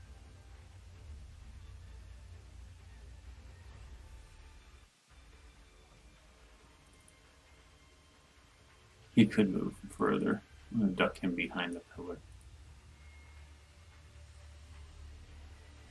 Oh no, it's grandfather.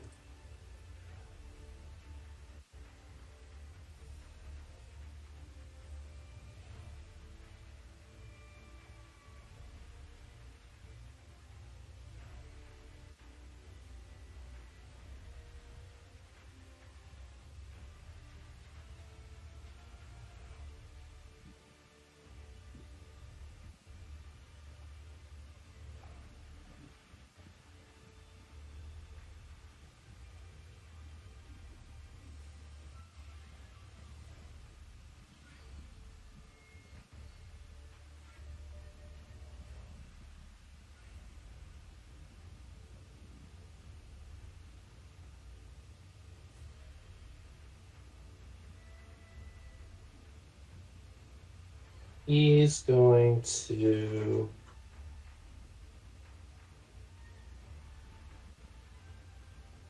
His shield goes away. He's blinded. Forgot about that. When does the blindness end? On Sandy's next turn. The end of Sandy's next turn. So he's gonna stay blinded.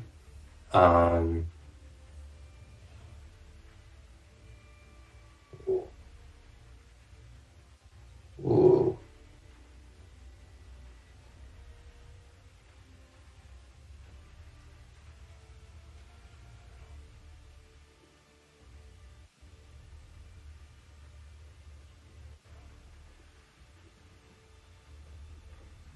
Yeah, he's going to. He can't teleport because he's blinded, but he's going to.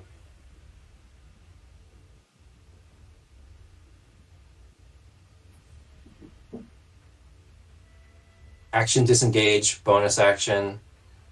He casts a spell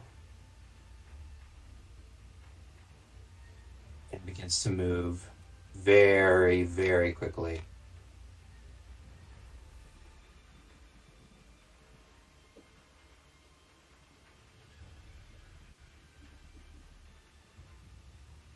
He left it. He was so fast he left his beard behind. Are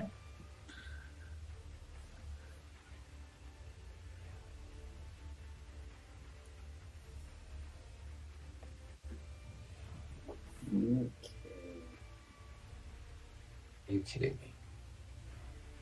The hell? Why isn't...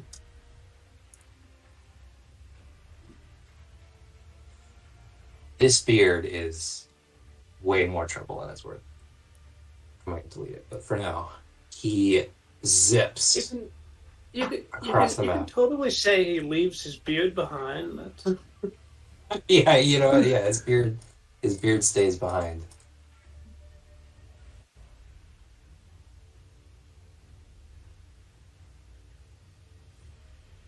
Gone. Beard is gone for her. Good riddance.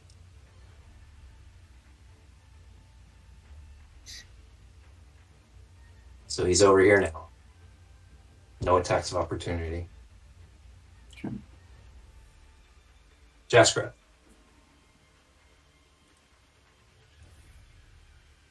And actually, you guys can't see him now. He's behind cover. You saw him run. You saw a blur of him run this way. I will take a pursuit. There's 30 feet. Do I see him now? Yep. You just see him up the stairs.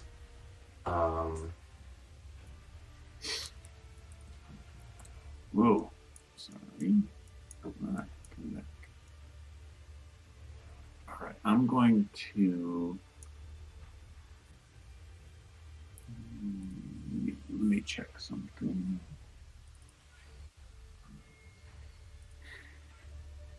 So the how light on his feet he is and the speed that he moves is made even like stranger and more impressive by how big he is. He's about as tall as Sandy, maybe a tiny bit shorter.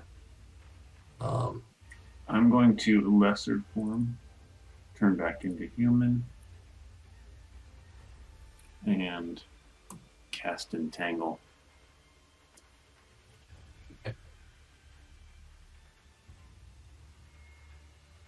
And I don't know where you were exactly, but somewhere around there. Yeah, that's good enough.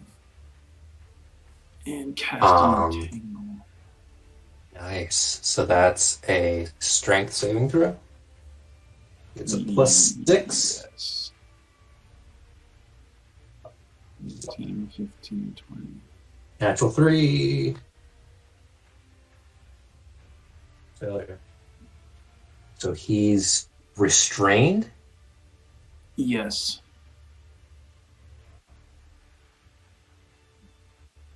And you have to... Ew! What is this? Stop it! Can't have you zipping around.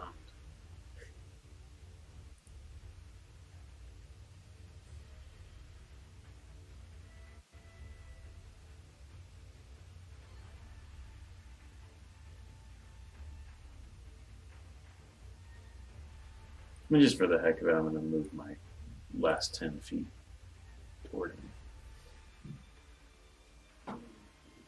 And that'll be it. Jeb. Let's see. Not sure. You have 40 feet of movement. As an action, you can double that. Yeah, I'll do that. You can right click, so yeah. Yeah, I'll double it. And, All right. And you can get there even with the difficult terrain of the vines. You know what? You ignore the difficult terrain of the vines because you're made out of them. And you have a bonus action. Yeah.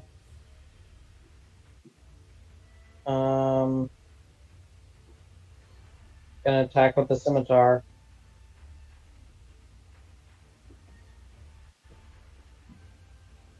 $19. Yep. 19. He's going to... 11. You have advantage too. It's 25 because you have advantage. Wait, why do I have advantage?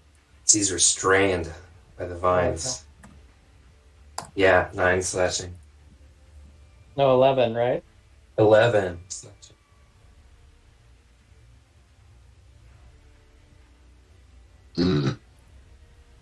Run. Alright. Bran is going to use his action to summon his owl familiar.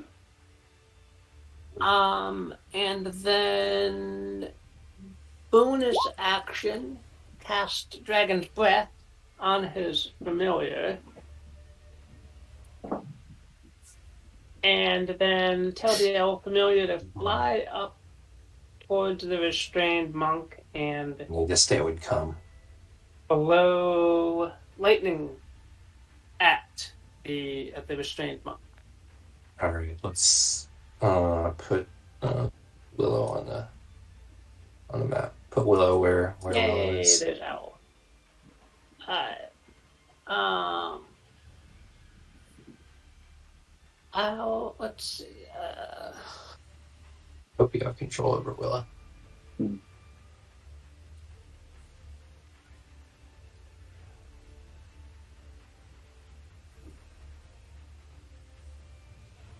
What's that?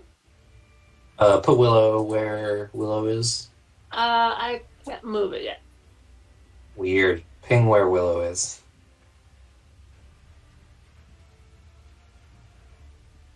Um,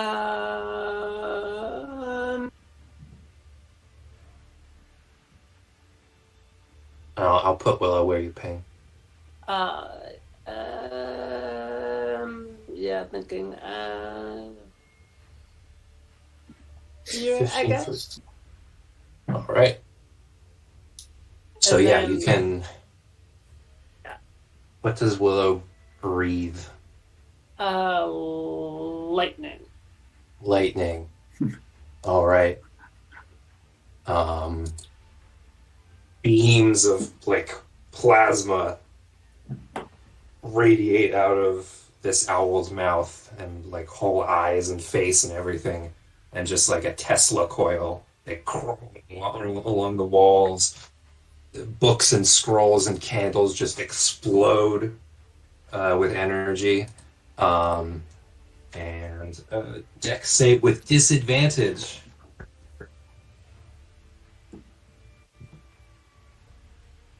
It's a natural 20 and a 13 plus 8, so seeds. So roll the damage. Oh, you did already. So 7, right? Yep. 7 lightning damage. Alright. That's it for Bran. Yeah, that's it for Bran.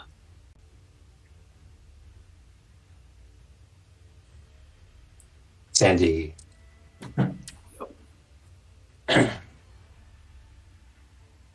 Reaches down, picks up a rock from the floor. Roll a d20 for Bran. Yes. Go ahead.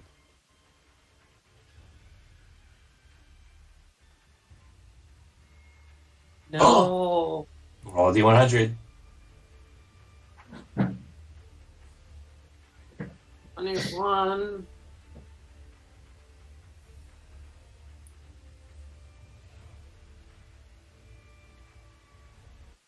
Creatures have disadvantage on saving throws against the next spell that you cast in the next minute that involves a saving throw. Nice. Sandy. Okay, Sandy swings around this wall, picking up a rock from the floor. He also strips off a sock and slings the rock at his grandfather.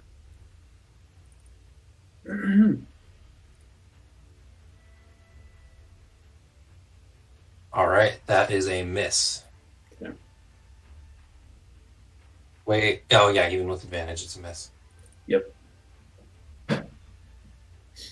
And he is no longer blinded Correct. at the end of Sandy's turn.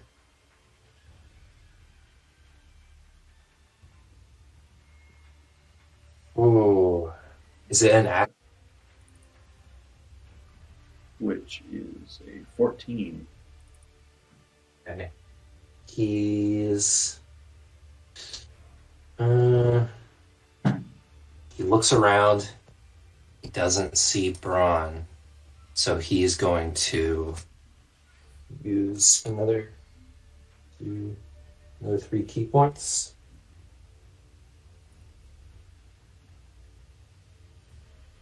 Three key points. He throws the sand up in the air. He doesn't do that yet. He disappears. The vines close up around him, and he reappears right next to Bran. He says, "I got you, you little fuck. I am so mad at you. I always hated wizards." Well, we're both feeble old men. We had a wizard here in this town. Do you know what I did to him? I ate him. Beat him up. I'm crazy.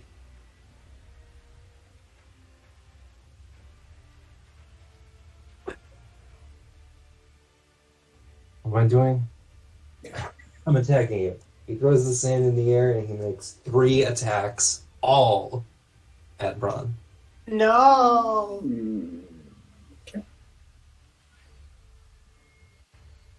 Ron can't take it. That's 16? No, That 15? hits. That 15 hits. hits. That hits. Natural 1. And definitely a hit. So that's 2 hits against me.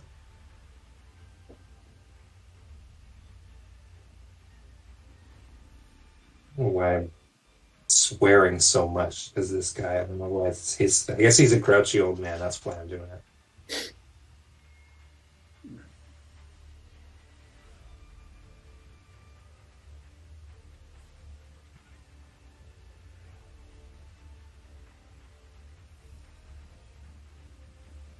So that's first attack is 7 bludgeoning and 11 psychic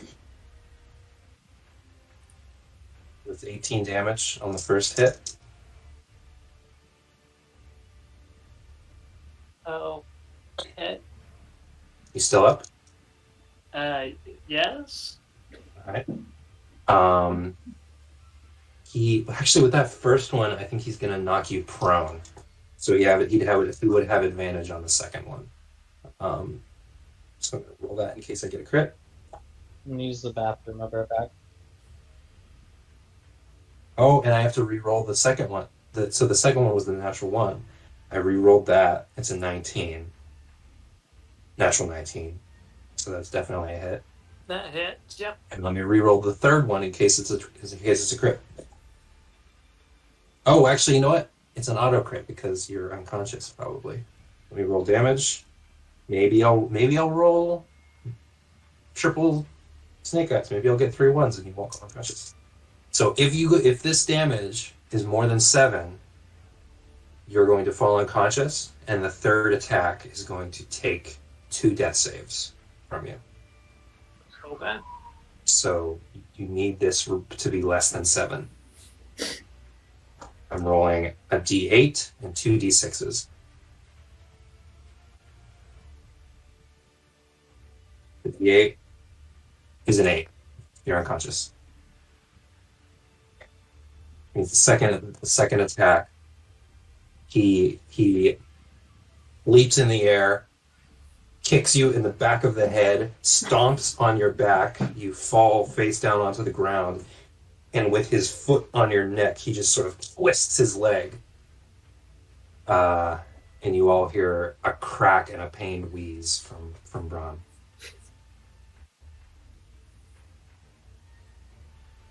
And you said 2 deaths. 2 failed death saves. Uh, You lose concentration on whatever you're concentrating on. Yep.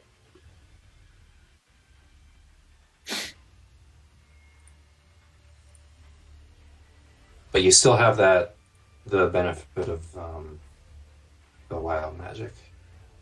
all right. The lightning breath on our familiar goes away, and that's okay.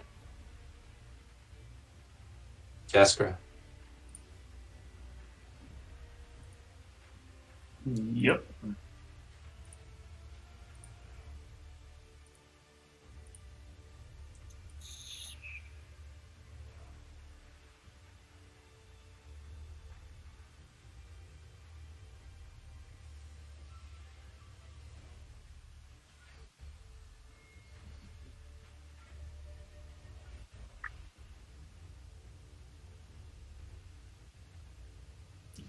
All right. Somebody can roll the death save for Bran if it comes rolling around again. Good. All right. I'm not going to do that. I want him to roll it because it might kill it.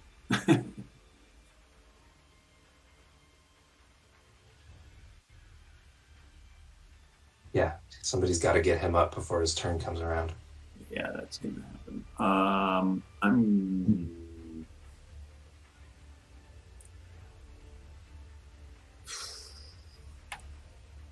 casting Moonbeam. 5-foot diameter, it said. 5-foot radius. Okay, so a 10-foot square. I'm gonna go Yes, right so- on this weird pillar-looking thing. Yeah, that's just covering up something on the map that it didn't feel appropriate. What? It was a pool of blood, which didn't really make sense. So I just covered it up with a weird stone square. Yeah.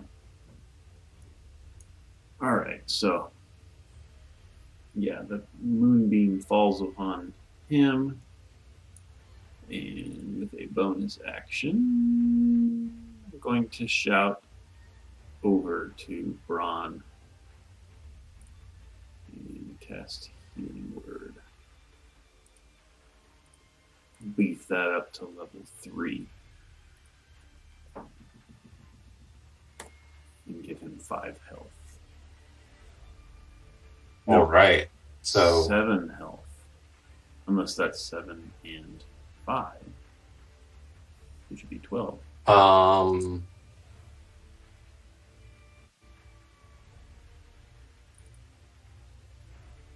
You cast it at a higher level, yeah. So that's 7 and 5. 12 total. Run. You move as well. I assume. You are actually going to have to choose one of those spells because you can't cast 2 spells on a turn. No? Ah. Nope. Well, the healing word then. Healing Word. What do you do for your action? Yeah. Action. 4. Cantrips don't count. You can do a cantrip.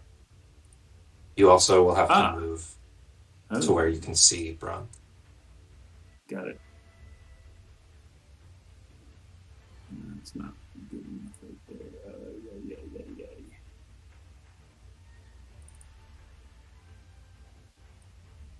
Yeah, we'll run down here.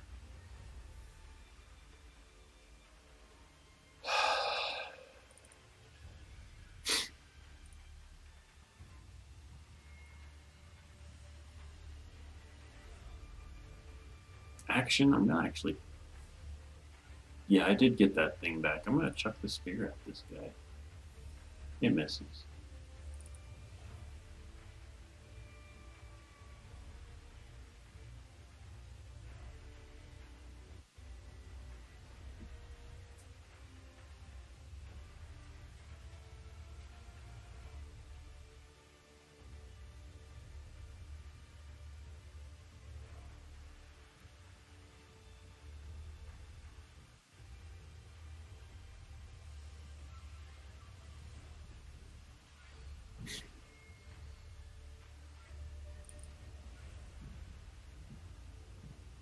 That's a miss.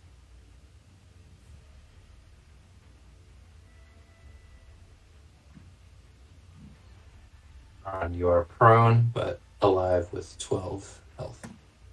Yep.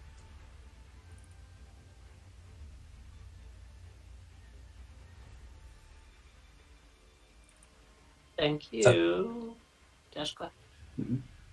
What's up, Jeb? I'm gonna have to do the same, like do an action to Yeah. double my. That's why he did Movement. this. To take all those attacks from everybody. And I'm gonna have to attack with my scimitar. Wait. But it's a miracle that you're able to like get to him and still have an attack. That's really good. You know what? Yeah, okay. Scimitar. 26. 26. That's definitely a hit. And you deal 11, 12, 13 slashing. The plus 6 yeah. is just because if it was a crit. Yeah. Let's see. Uh-oh. What is happening to the bot?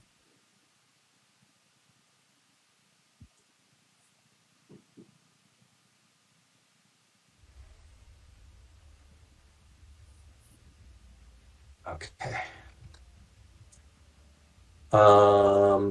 Next up is Bran.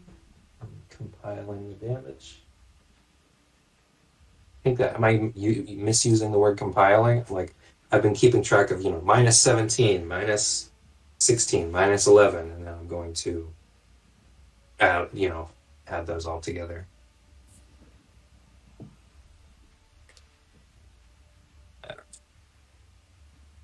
Um,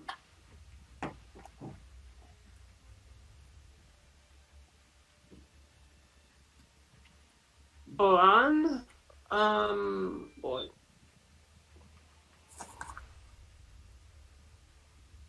Let's see. Bran is going to,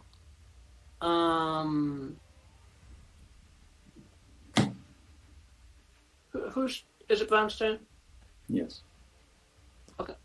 Bran is going to, I guess, take the disengage action, get away from the monk. He looks bad, by the way.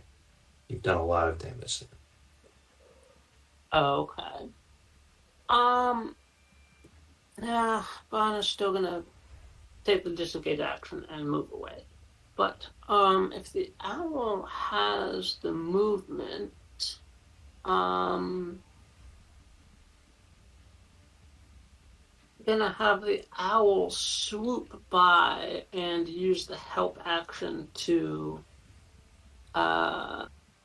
for whoever makes the next attack to have advantage on that attack. All right.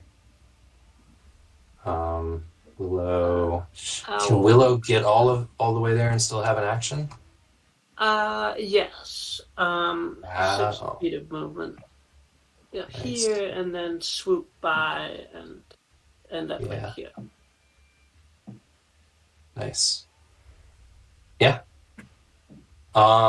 He's actually going to have to end his turn next to. I think he needs to stay next to Ernie in order to continually. No, never mind. I think it's appropriate that he can make use of the flyby feature Swoop by, dive to do a behind, flyby. Yeah. Right there, but thank you. And that's it for Bran and Willow. Yeah. Let me- Not very helpful this fight. Right. So the next attack against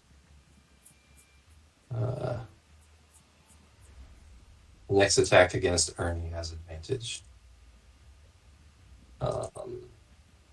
Sandy. Yep.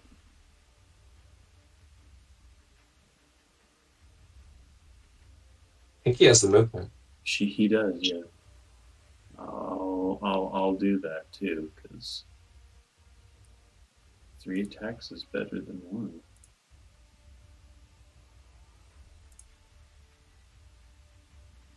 He'll run in.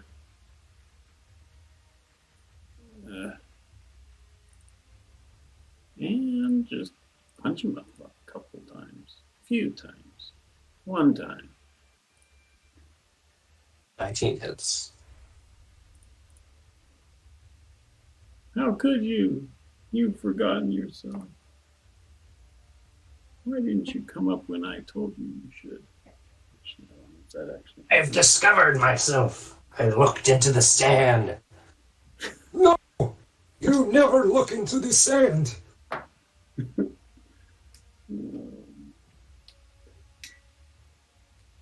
Hey, that's stupid. That's a dumb rule.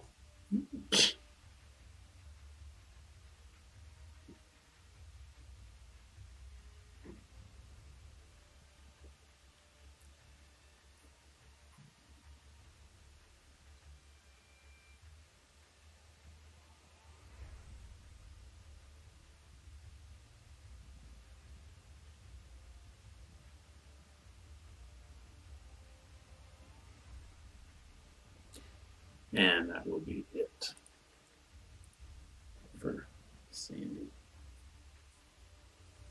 He does not want another round of attacks from Jeb. That would be...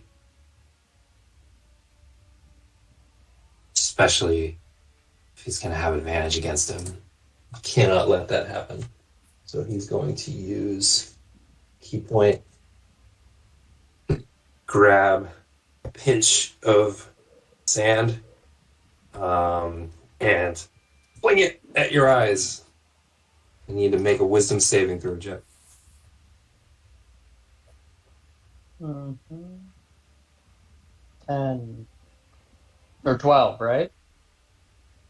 Or no, 10. Do I have 10. advantage on all? No, Just strength. only strength and dexterity, just Right. the physical stuff. So you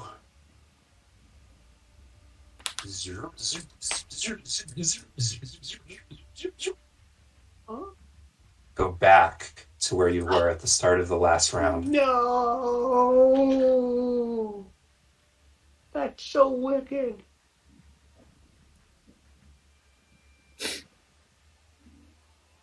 You also take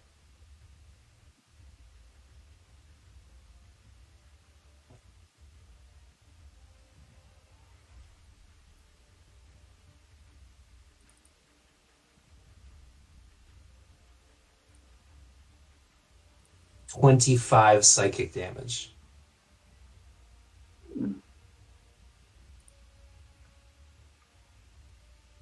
And you swing, you just catch up to where you know he was, and you swing your scimitar. He's not there. No one's here. Where'd everyone go? I thought we were running in this direction. And you hear fighting back down the way that you just ran from. Your head hurts a lot. Jaskra. Yep.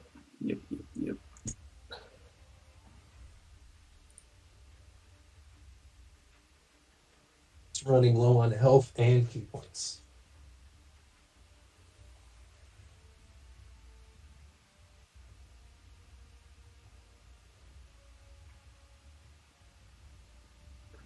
Hmm.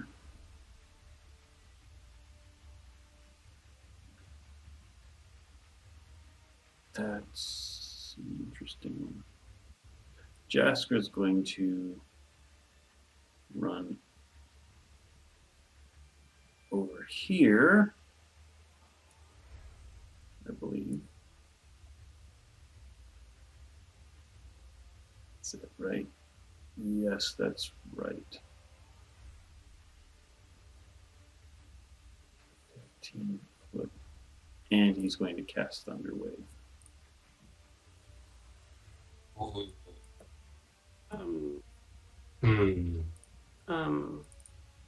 So you might want to reconsider your positioning. So, Thunderwave is a cube yes. that does not. You could center it on yourself. You know what? I do actually let this happen. Never mind. I've allowed this in the past because I think intuitively people assume, and I assumed at a certain point, that it says a 15-foot cube originating from yourself. Right. The assumption, natural assumption, I think, is that you are at the center of that cube. Yes. But I think the intention is that you create a cube like adjacent to yourself, maybe. Like this. But Yeah. I allow placing yourself at the center of the cube and not taking damage from that. I still could. I allow this. Yeah. You can do this, though. Well, I would prefer to stay out of it myself. And you're not going to take damage, though. Oh. I'm saying that I allow it to be used in the way that it seems like it should be. Okay. All right.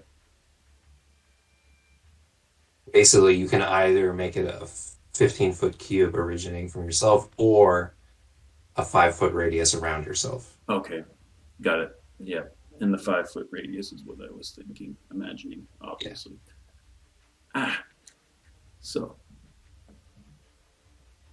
And that's 7 thunder damage if you fail a Constitution saving throw against 14.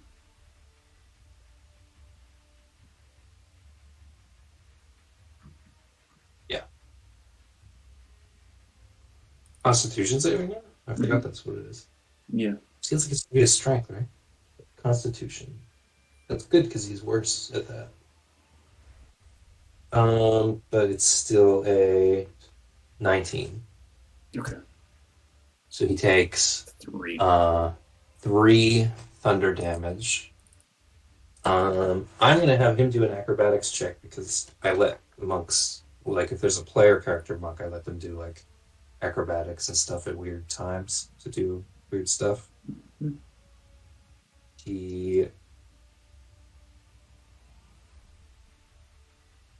That is a 19. So he uses the force of your thunderbolt to vault over Sandy Ooh. and stick to the wall above you. About how far does Thunderwave push? 10 feet, I think. 20 feet? 10. 10 feet. 10 Yes, feet. Okay, 10 so feet. 10 feet.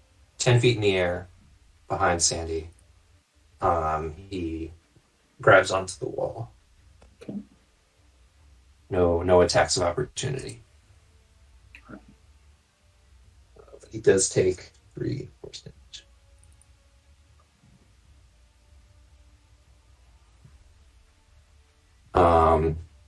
He's holding the bowl of sand, and looking down at it while he holds onto the wall. It survived. And it says- he's held it like upright this entire time through all the leaping and flipping and stuff. It's always stayed upright. He's let go of it and grabbed it from different angles, and now he's holding it like this, looking down at it, and says, "Oh, sands of time we were supposed to have forever. Not long enough. It hasn't been long enough. I have so much to learn from you." Jeb. All right, I'm gonna recreate what I did last time.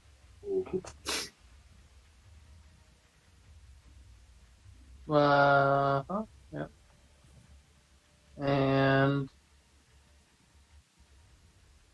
Yeah, you can get here. You can get here without a dash action. Without your action, you can get here. And you round the corner and you see Grandpa Ernie 10 feet in the air. Like, come on. What would you like to do? I have a javelin. I throw the Yes. javelin at it. You can throw a javelin. And you have advantage. Because of 15. something. I don't remember what. 15, I don't think it's. No, 15 does not hit. I think that's it. Yeah. That was your action to throw the javelin.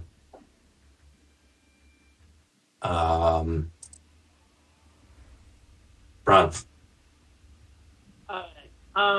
Can Bran see the old grandpa? One more step to the south, and I think you can. Okay. Yes. From one old man to another, you've outlived your usefulness. Magic missile.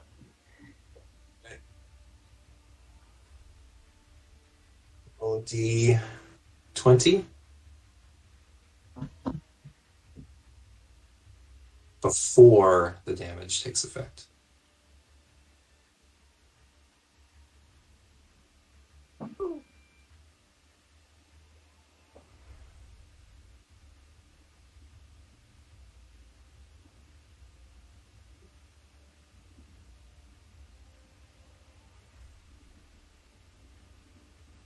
He's going to use shield Okay.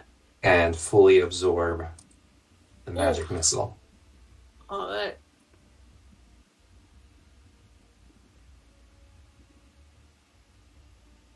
Roll your D20.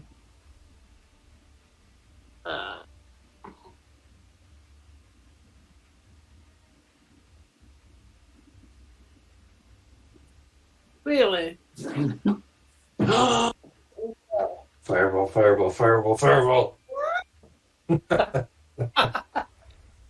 Oh God, please be the Modron again. Oh, the next minute you can teleport up to 20 feet as a bonus action on each. Ah! Oh, it's been so lucky there's been no fireballs. Anyway, that's a bit. I just want that big robot to show up again. I know. You again. Why does this keep happening? I'm as confused as you are, Mr. Modon. One time, Bran rolled on my magic table that a space robot shows up in like a legendary robot that like is a bounty hunter for the gods showed up and was like, "Why am I here? Who did this?" And like, grabbed him by the throat and then disappeared because he only stays there for a minute. Oh, but Bran rolled like a 20 on the persuasion check to like not kill us. Yeah.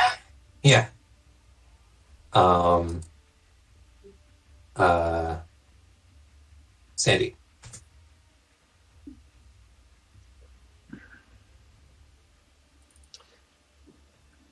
How high up is this guy?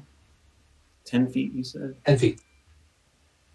Not super high. Honestly, hittable with a melee attack with any reach at all. Probably not an unarmed strike, but Oh, heck. even like a 5-foot reach melee attack should do it. If you're right under him. No, I don't need to be right under him. I'll just pick up another handful of sand and throw it at him. All right. Because he's within 15 feet. Yeah.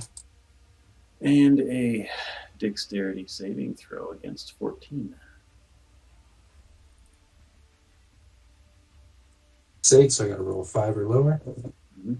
I think that's what Yes. Nope, I rolled an 11, so Okay. He was he succeeds. not blind then.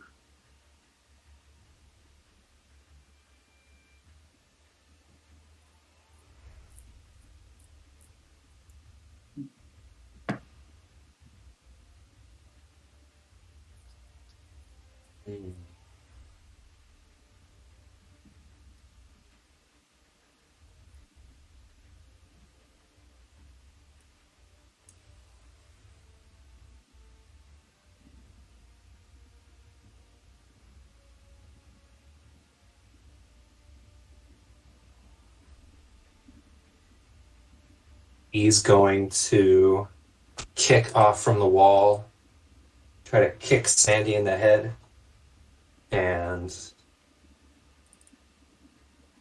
that's a natural 20. Mm. So that's 2d8, 4d6.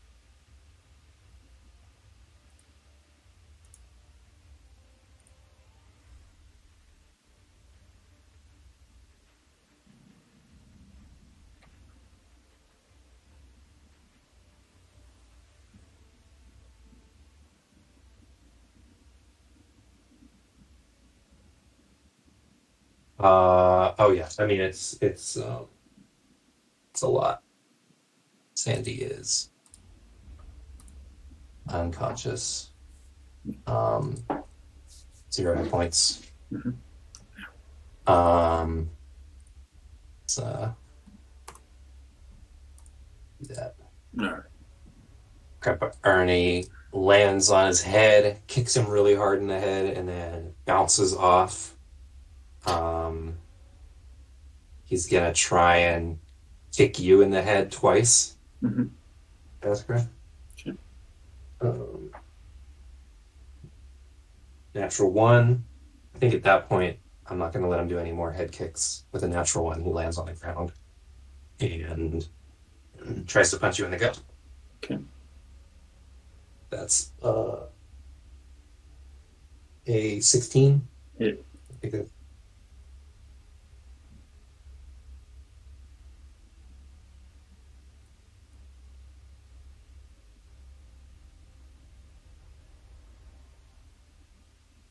13 damage, and is going to knock you prone. Oh, strength saving throw to resist that. Sure. 14.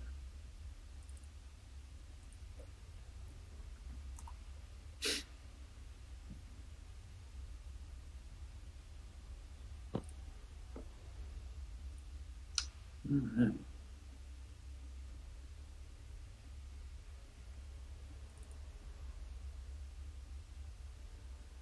And that's not a success. He punches you in the gut and brings you to the ground. The sand, as he does that, he lets go of the sand and it hovers in the air above him, and he's just going to use the Sands of Time to make 3 more attacks. He's just holding you down by the collar, and he's just going to try and beat your face. Okay. That's a natural 15. That misses. Well, no, it's a natural 15. So Oh. definitely a hit. Got it. 6 bludgeoning, and 9 psychic. 14. You still up? Yes, I am. It's a natural 14.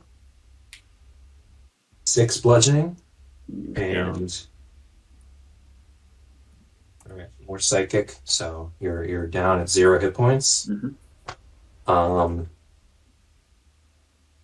He's going to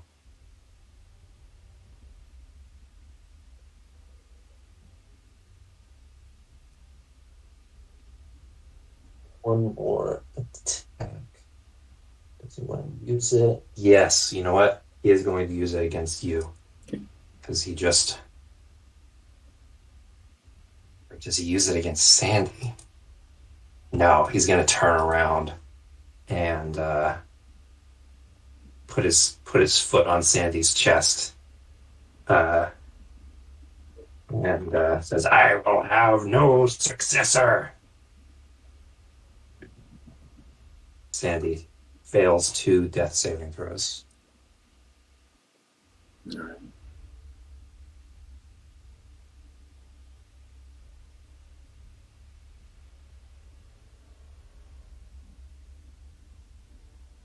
Jaskra, make a death saving throw. Yep.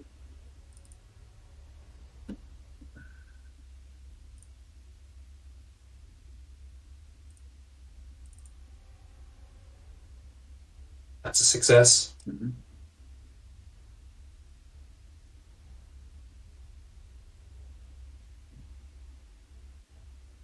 Jeb, Well, he's right there, on the ground. so I'm gonna go over there, and I'm going to attack with the claw. All right. 25. Uses his last shield. Let me see if that's enough. Shield boosts your AC by 5. Right? What? Yeah. That's not enough. You still hit through the barrier. How long does a rage last, by the way? Long enough. I think it's like Okay. a minute, but this comic goes really fast. You have All right, 4 that's rages. 10. I'm not going to worry about it.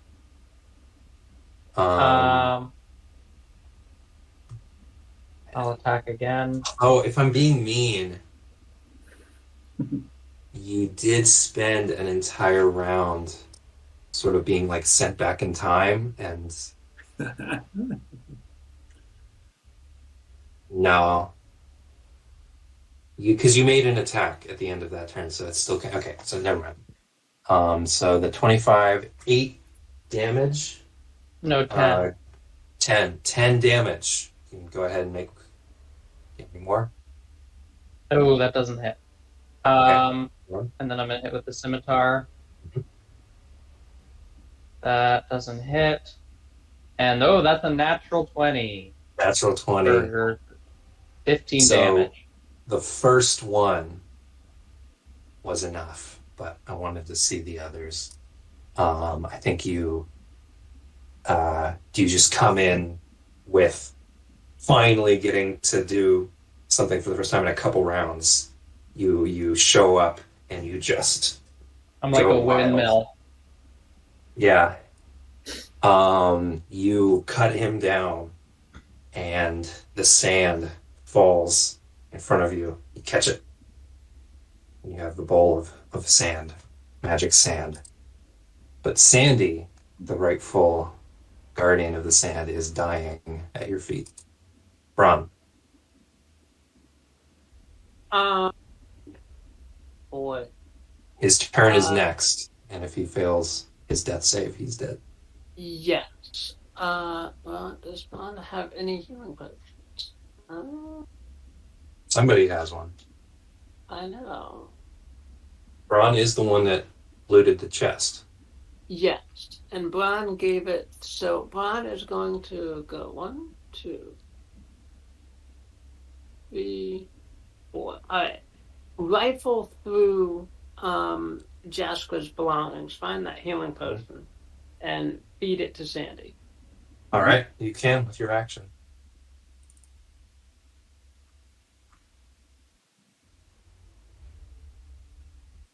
They were greater healing potions? Superior. This was superior. The one that's in my inventory. 17 health?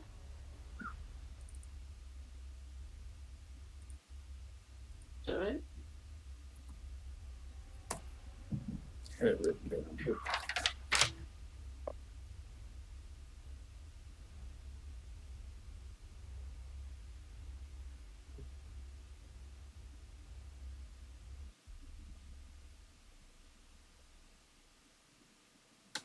$17 health.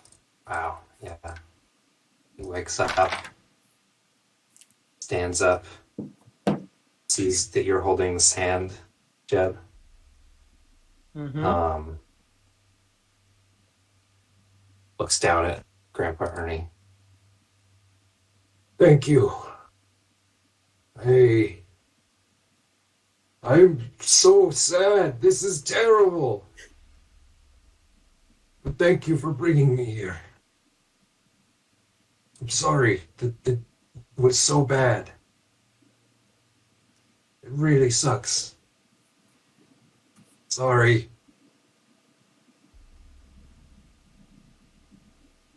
He'll pull out his silver bowl and hold it out and to Jeb and says, "Please, pour the sand into my bowl." I do. You watch this beautiful sand pour out of your bowl into his. He'll look down at Grandpa Ernie. When you go, can you please take him with you? He will not be buried here.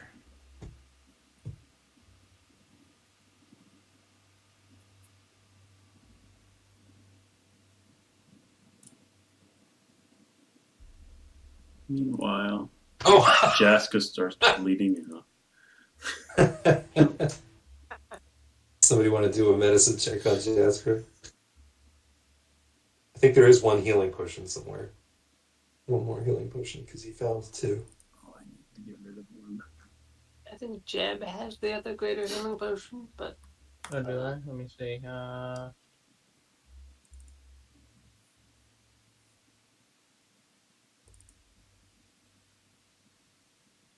not seeing it in my.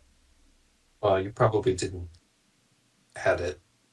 When you guys, Bron, when you, yeah, because you did give it to Jeb, I think, because you gave one to Jeb, one to Jaskra, so you do have one. Okay, well, no, I'll just give it to him. Okay, Jeb, you go over and heal Jaskra.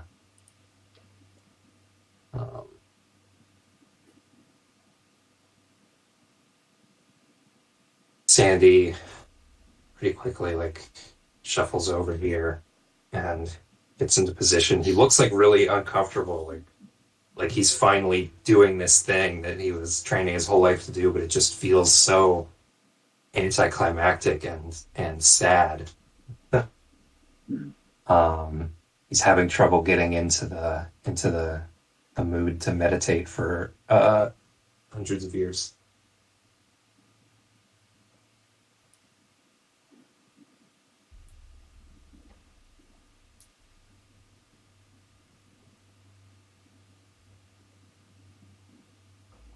Sandy, can we help you at all? Do you need anything else to prepare? A little music would help. I like to, I don't know, something relaxing. Is anybody proficient in performance? Or have a musical instrument proficiency? Not one.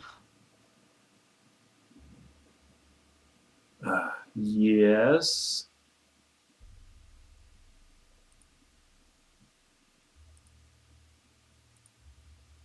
Yes. Jaskra sits up and plays the Ooh. lute for 8. Well, I think Oh.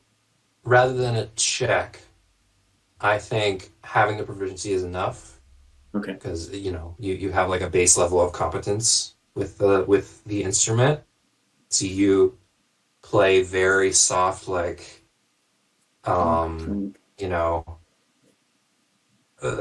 relaxing, not particularly like the melody is very like background. It's not very like a YouTube video for falling asleep or whatever. Mm-hmm.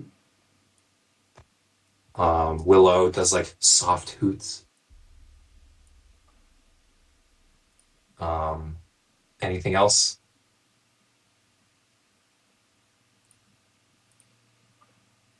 Yeah, but you can do the rustling leaves.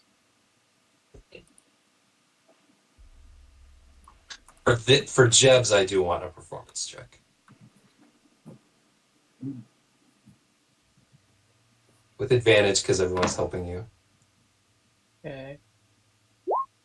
16. 16.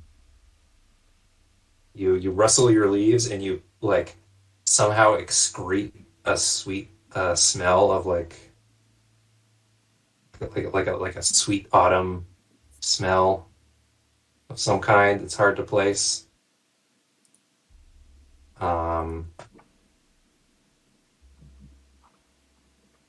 And you soothe Sandy into his meditation.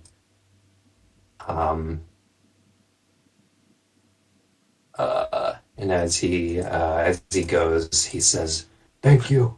Before I go, I must tell you, the Scavenger King lives at the top of the Cloud Spire. He roosts there. But it is dangerous to go without a gift. Goodbye, my friend." He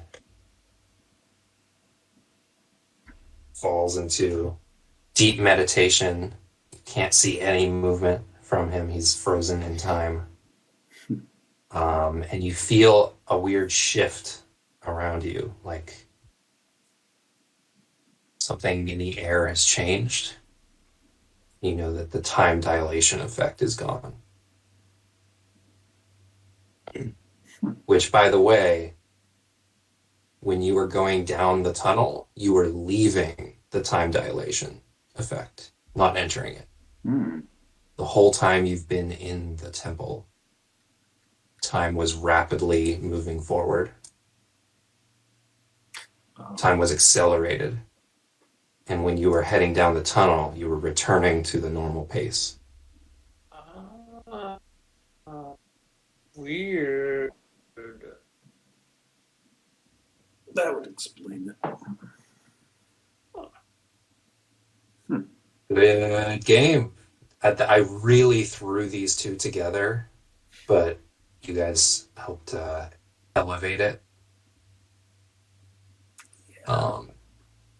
It was a really cool concept. I love the conclusion with the time dilation. That was cool. I'm sure I'll pull out the time dilation room again at some point, maybe with a different group. Maybe I'll try and pull it on you guys again. Who knows?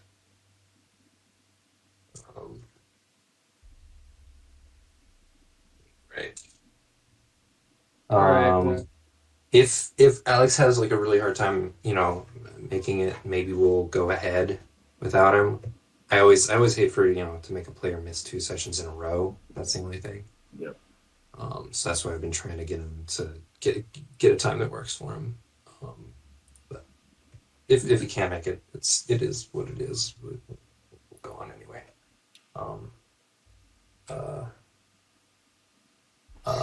At least he has the streams to watch. Yeah. Also glad we got to use Jeb again.